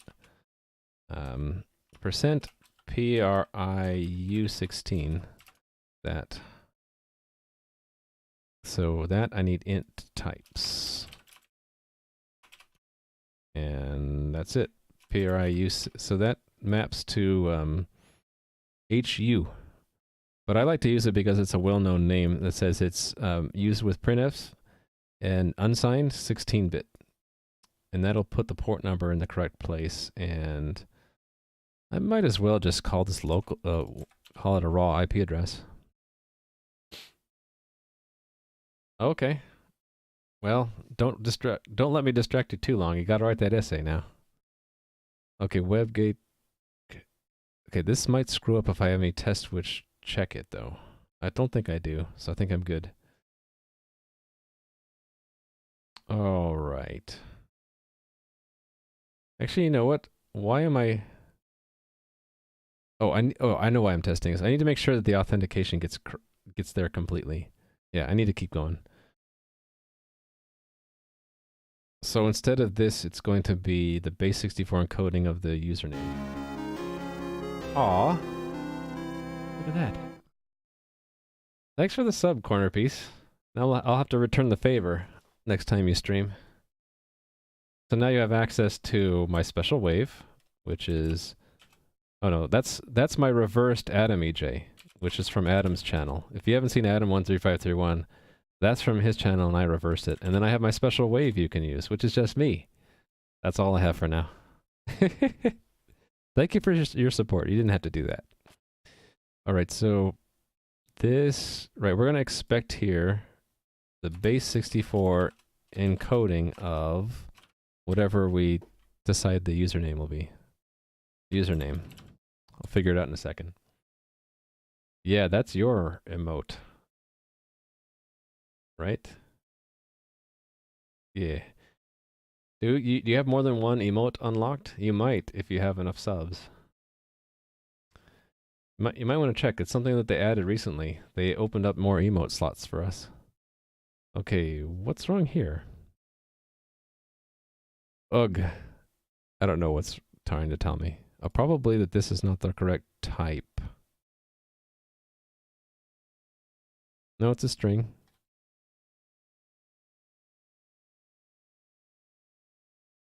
Been meaning to add more emotes, yeah.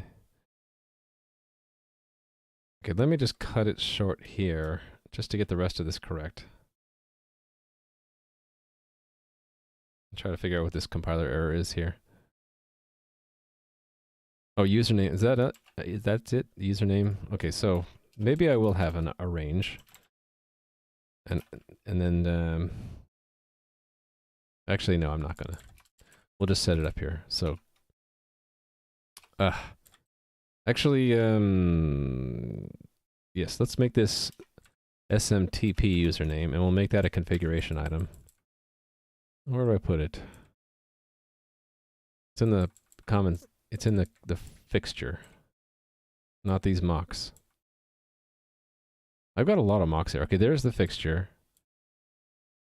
Okay, yeah, with these would be good, right? So, const standard string, that is Bob, because Bob is cool. And then what's Bob's password? I think everyone knows Bob's password, right? Of course, you know the password. You're not going to see this. It's going to look to you like 7 stars, but it shows my password in there. See, isn't that cool? How that for you that shows up as 7 stars, But for me, it shows up as my password. That's a... You guys seen that joke, right? The correct battery horse staple is my other password. Oh, I said it! Oh. Okay, the part that's a little bit of a twist here is that the unit under test is going to expect to be able to read this from a file. So I need to actually write the file, then delete it when I'm done. And this needs to be done in a special directory that we set up. I need to make sure I do this right. So I did this in another set of tests, right? Where did I do this? The executor, I think, did this. Yeah. So let's see what the executor test did. I like had a temporary directory or something. Temp file, maybe?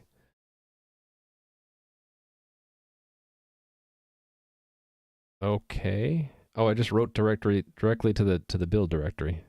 So I'll find that, right? If I look now.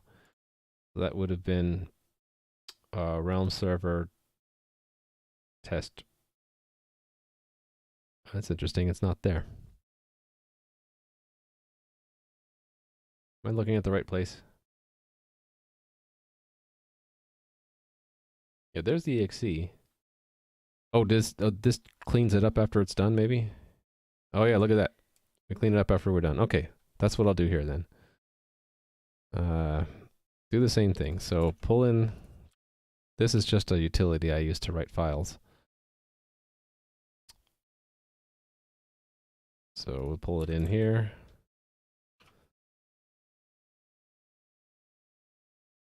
Make one in the fixture. So put it anywhere here, right? How about, oh, right here. We'll call this the credentials file. Credentials file. Actually, I'm not going to bother documenting it. Hey there, Mr. Muffles. Mr. Muffles is another fellow Twitch game dev or streamer. And you should check out his stream because he's working on a Metroidvania style game in Unity, which always reminds me of Ghosts and Goblins or Ghouls and Ghosts, whichever name it was, old Nintendo game. It looks really polished even though he's still working on it. So, and he recently had gotten a face webcam, so you can see what our darling Prince looks like in real life, just like me. He looks a lot more dashing and young though than I do. Let's see, credentials file. Right, so I'm going to have to give it a name, which means I need to have a constructor. I probably don't have one. Which means I'll need to have the name ready, okay. Right, so it goes here, just like the other one did. So, credentials file. And we're going to use this trick, which is from the utility I wrote, to get the parent directory of our executable, and then we just need to make sure it's called the same thing. Credentials JSON has to be in both places. So this string needs to be in the configuration as well, right there. So that's the key. It pulls it out of there, and then it'll find the file that we write. So just like this test did, we're going to write to it. Okay, I had a helper for this. Yeah, I want to do the same thing in this setup. Set up. There we go. So we're going to write to the credentials file. Credentials. Actually, it's just hard coded here. Yep, I've been going a super long stream today because I'm on a roll. I'm on a roll, dude. I'm gonna get this done. Okay, what did I want to put in that credentials file? It was just like username. Let's make it specific to that protocol. SMPTY username, Bob, and then SMPTY password, which for you guys, you're going to see 7 stars, but I see my password in there. Okay, the helper is this guy, which I'm just going to ruthlessly copy paste and put here. And then there's one final piece, which is to delete it when we're done. Here. Destroy the evidence. What? Where's my teardown? Oh, why is my teardown way over there? So this is credentials file. Oh, I see. They got split up by these helpers, so let's fix that. So those helpers really should go above here. There we go. All right. Okay, so long story short, the setup of the whole test suite will write the credentials to this file, and then when it's done, clean it up down here. In the meanwhile, it'll tell the thing where to find the credentials there. So then we expect all this stuff to happen. Then when we tell it to send the mail, it'll expect to receive a connection, and then when we talk to it, it should talk the SMTP protocol. So of course this test is going to fail right away because the WebGate doesn't do that at all. Is get exe parent directory similar to get working directory? No, it's actually getting the directory that the exe is stored in. I'm relying on the fact that when Google Test Runner runs this, it runs it in the same directory that the exe is in. I have another helper for getting the current working directory. I usually don't use that though. I suppose I should. Would that be smarter here? So it would be get. Do I not have that here?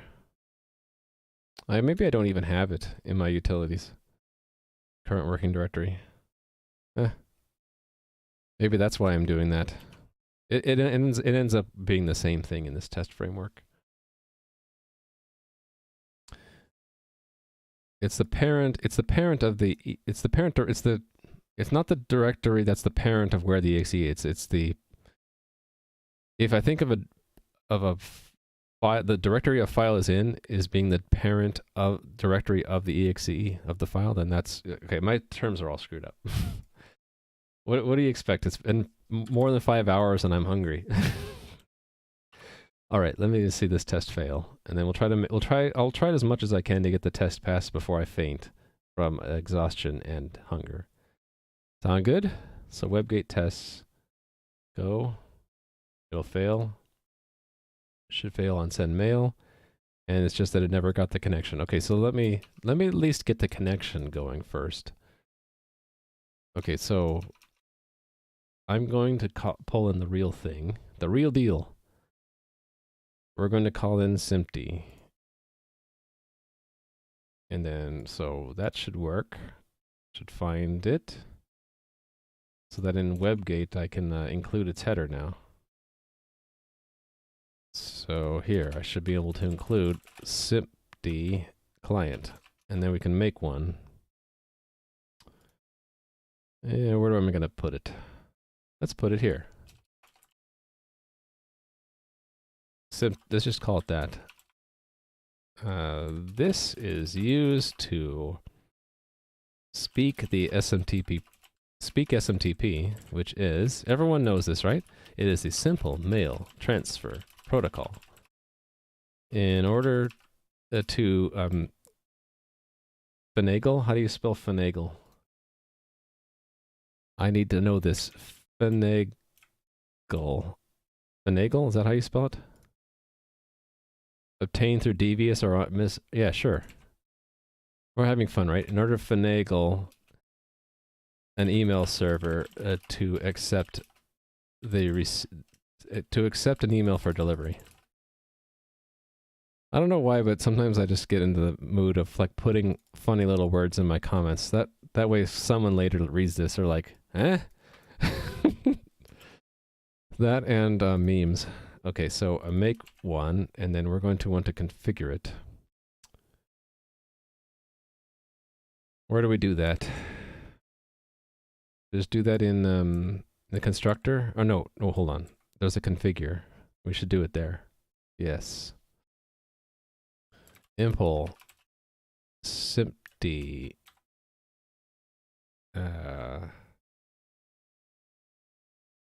Okay. I guess I don't need to configure it. There's register extension. We don't need to call that yet. I need to call this though, enable TLS. And we need to give the certificate authority certificates. Oh, shoot, I forgot all about that. Ooh.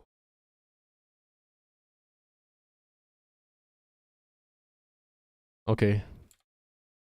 Let's put nothing in there for now. Actually, it'll never pass the TLS connection without this.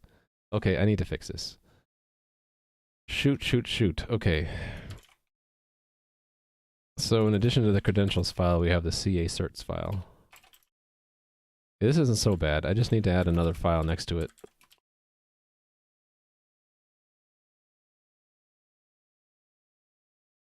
And then that's CA certs, or really, yeah, CA certs is what we'll call it. And then delete it when we're done. Okay, and we need to include that here.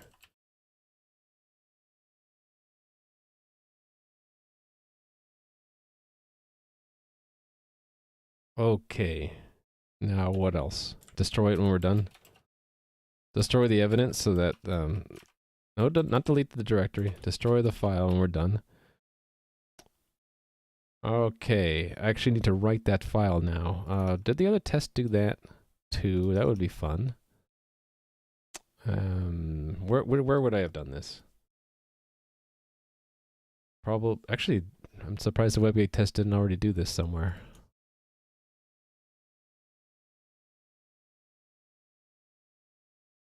Is it because I didn't test TLS on at this level? I think that's why. Okay, so,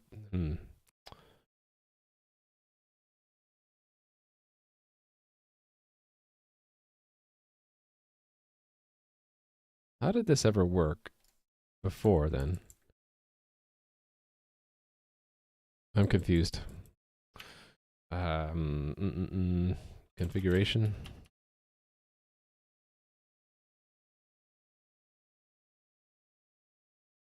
The bind public.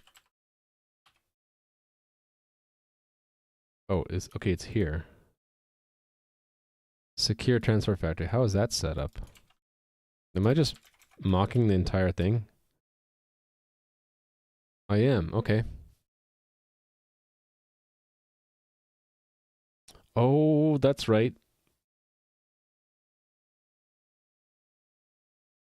I don't need TLS at all because I'm just going to use the mock client secure transport factory. Right, okay. It's all pretend. So the pretend is that it just shows up there. So I don't need to do any of the TLS crap or server stuff at all. This is the second time today I've done this. I pulled in the real TLS decorator and I didn't need to. I'm getting kind of... I think I'm almost done for the day. If I ever do a 24-hour stream, it'll be like 4 hours of me doing real productive work and then like 20 hours of me just like banging my head against the wall because I'm tired and not thinking straight. So this test, it's all mocked, so I don't need the actual decorator at all. I don't need that at all. Actually, hold on. That might be from before. Yeah, that is from before. Yes, I don't want to touch that.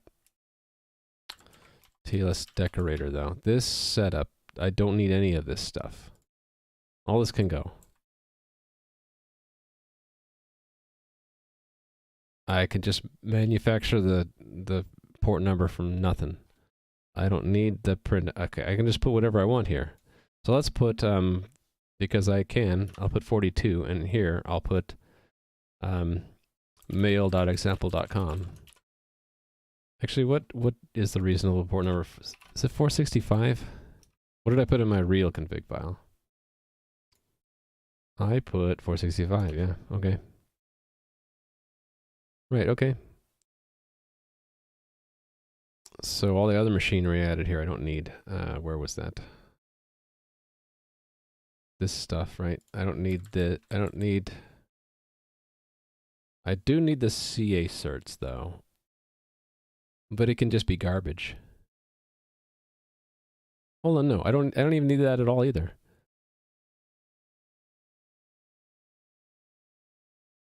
Right, that's handled by the host itself. Okay, so I don't need that.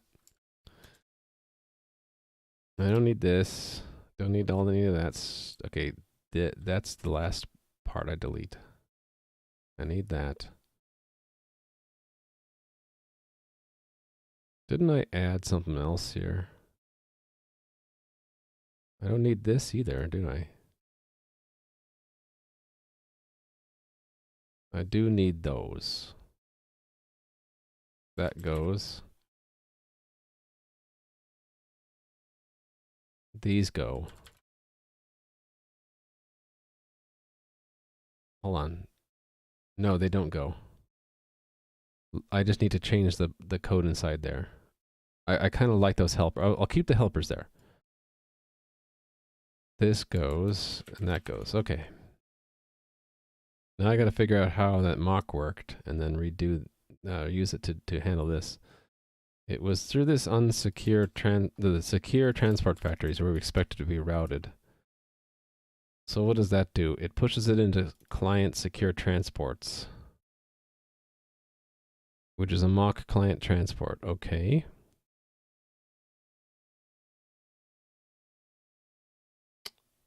All right. Let me bookmark that position, and then we'll go up here, and we'll work on this one. So waiting at SMPTE connection is maybe redundant because I already have this searched for.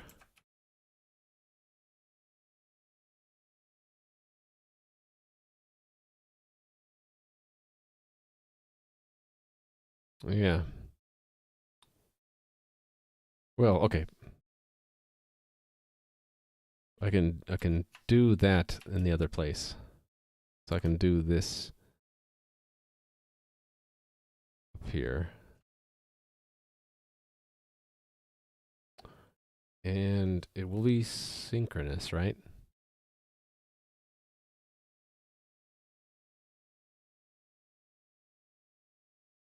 Oh, wait a minute, wait a minute.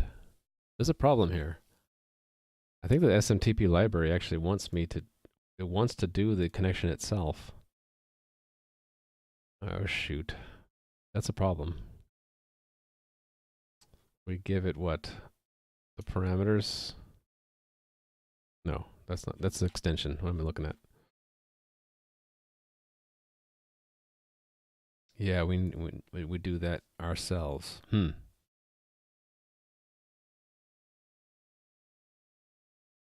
That's a design issue. I can't use that library yet. Okay, well I'll leave that for another day. We'll handle that later.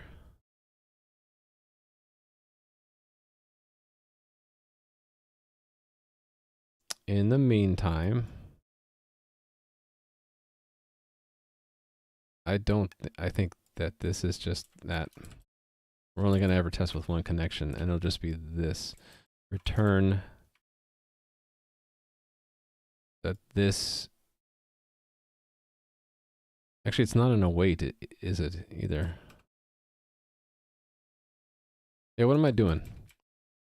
What am I doing? I just need that in place of await SMTP connection. All right, like that. Okay. I do kind of like this though, so we'll keep this one and then that one as well. So this one goes.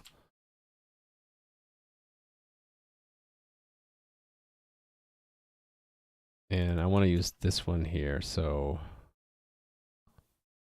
I don't know why I'm bothering to get a lock here. Oh, is that because I'm doing a wait?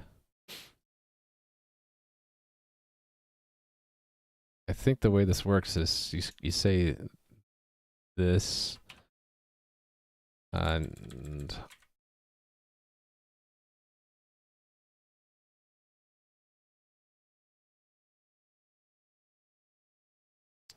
what type is that?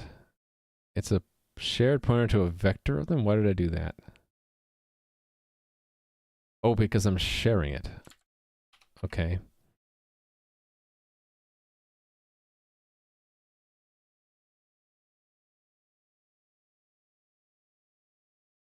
All right, so I did it this way.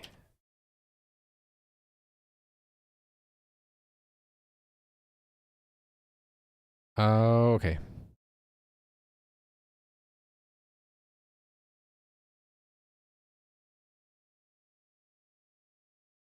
So that goes down here as well.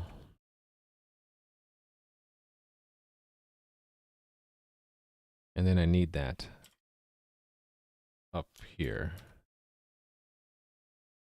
Oh, I didn't bookmark it. Let's bookmark it now. Need that here. And then it's connections.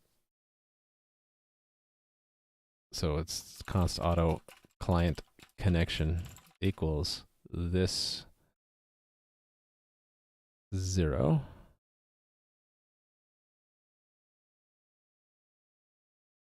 And I don't need that.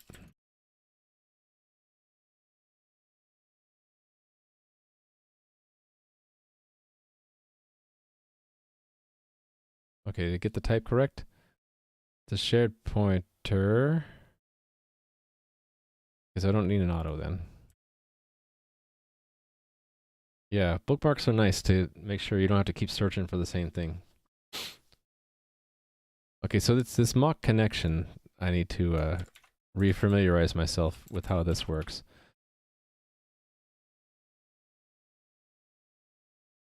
Await request. Await, okay, this was geared for working with an, oh snap, that's right. This is not just any kind of TCP connection, it's an HTTP connection. So, oh, this is gonna make it interesting. So where we construct one, oh, hold on.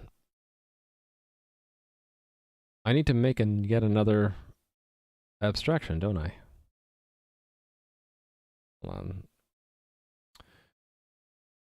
The interface wants me to set some, where is it done?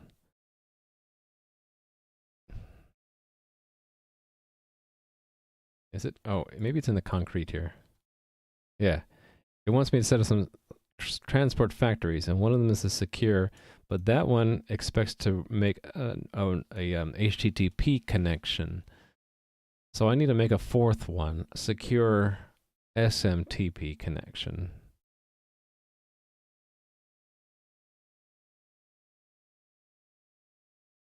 Or I need to not use this HTTP at this level.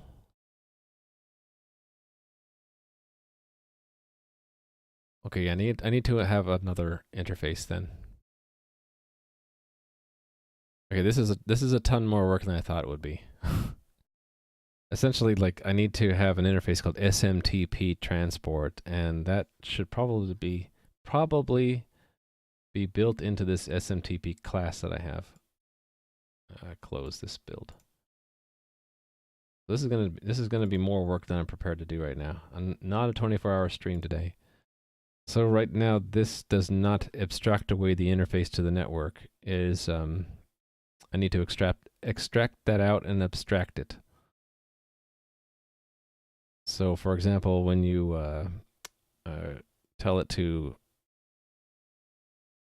whether, like, it shouldn't be involved in TLS at all. This should only be concerned with SMTP protocol, right?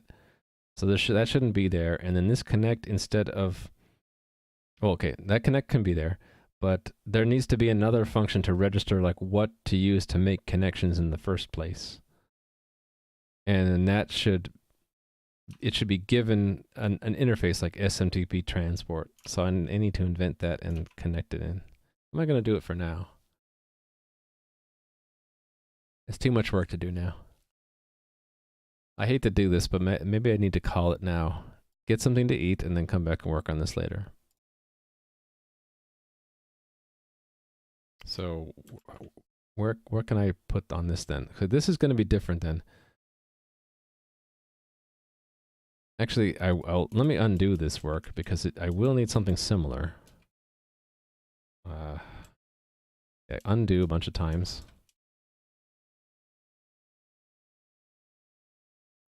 Put that the way it was. Put that in there.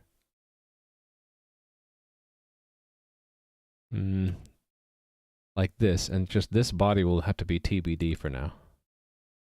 Yeah. TBD.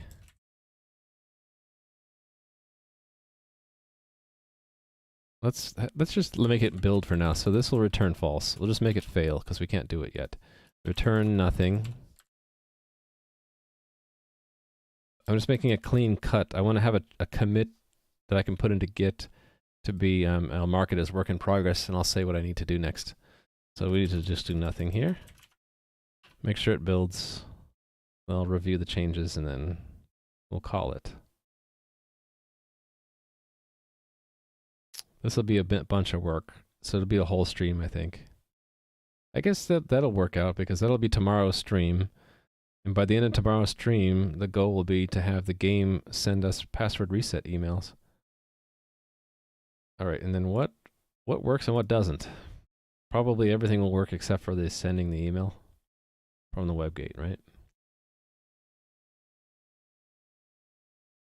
Oh, I added a bunch of crap I don't need to have anymore, like CA certs. I don't need that anymore, do I? Yeah, that's provided by that's dependency injected in a sense through that abstraction layer. And actually that's it, I guess. So that's the only thing that fails, right? Is that last one. All right. Let me arrange the commit, and then we'll wrap things up. I do need that, yes. I'm going to pull in the client. That I won't need to do, because that's going to be abstracted out. So let's remove that line. That's on 332. Or thereabouts, right? No, WebGate CPP.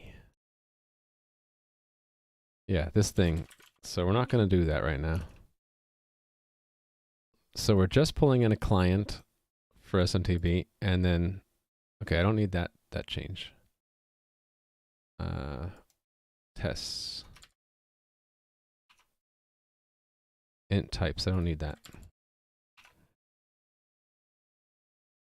I don't need network endpoint. Just thought I needed it. I don't need, do I need that? No, it's going to be totally different, I think. Yeah, this is going to be totally different.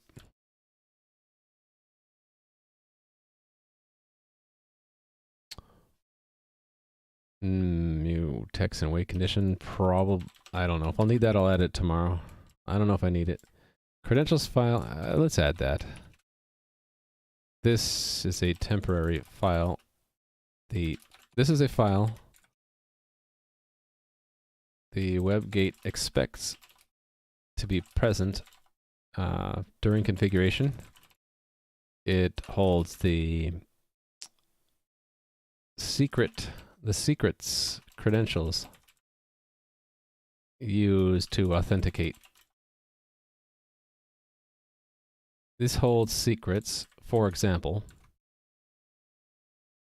e.g. credentials used to authenticate with SMTP servers. That's all we need to say, right?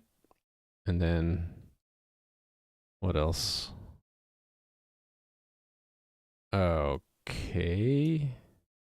Why did I decide to make those there?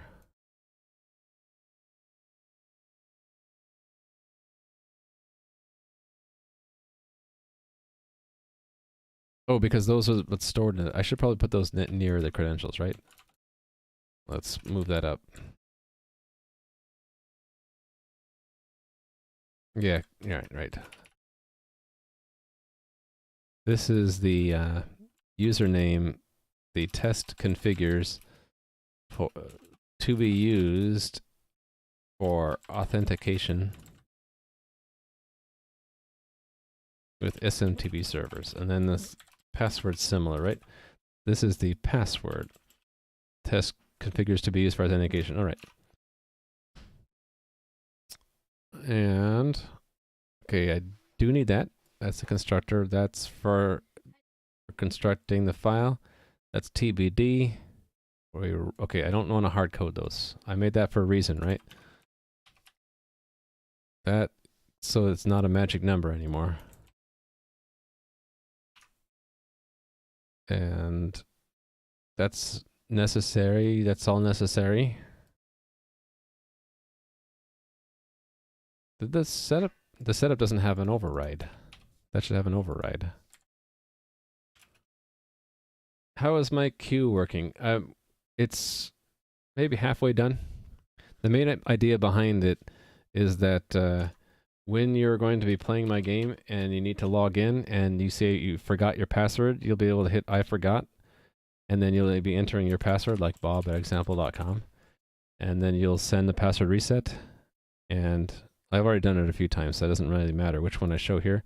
But it sends a message to the server. One of the things the server will do is queue up a command to send a token to you at the email address you entered, if that was registered in your account. And if it's not, it just ignores it. But did I already close that? Shoot. I closed the stage.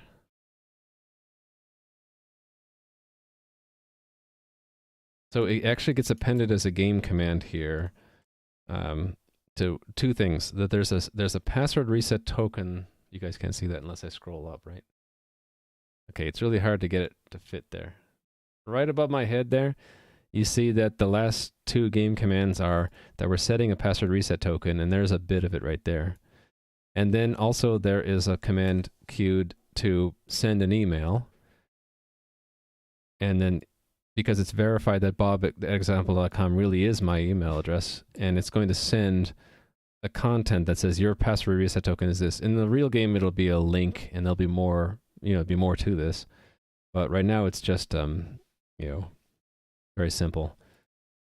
And so the idea is you would get that email, you would click the link, and that would be usable to log back in. So I can actually do that right now. I can take this token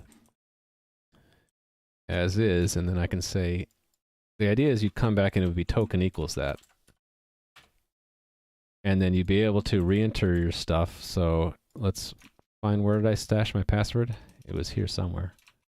There it is. Enter the password again and then say submit. And then I'm logged in now. So it did a set password with the same token you get in the email, and setting the new password. So you don't need to know the old password as long as you got the token from the email, right? And then logs you in. It gives you a new session ID or token, and then you're logged in. So hopefully that explains how that works and the reason behind it. It's if you forget your password and we need to have the game email you a reset token. What's this, Playing with Scissors? Oh, is this a chess game? I don't know how to read this, but did you win or lose? You want me to not show that on stream? Actually, you linked it so everyone can see this, right? So, oh, you won against someone whose name I can't pronounce. A terrible game. Well, you got 6 points. Congrats. Looks like you were fighting a opponent who was much lower ranked than you, though. You want me to actually play it? Okay.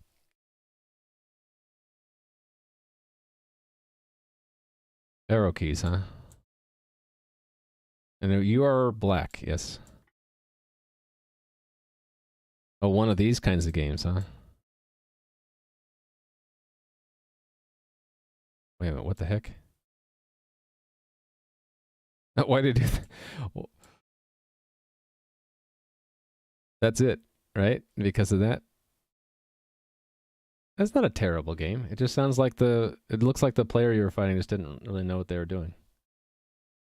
Okay, I need to finish up what I was doing. So I explained how that worked, and I was formulating that commit, right? Let me finish this work. And I really need to go. Sorry, guys.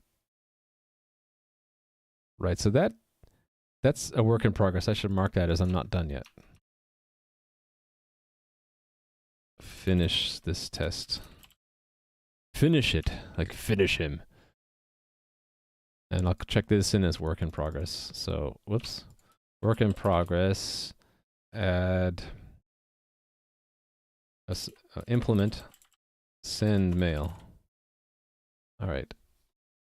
I think I was going to amend that and say what I need to do. Need to define SMTP's SMTP transport abstraction, and need to finish writing the send mail test.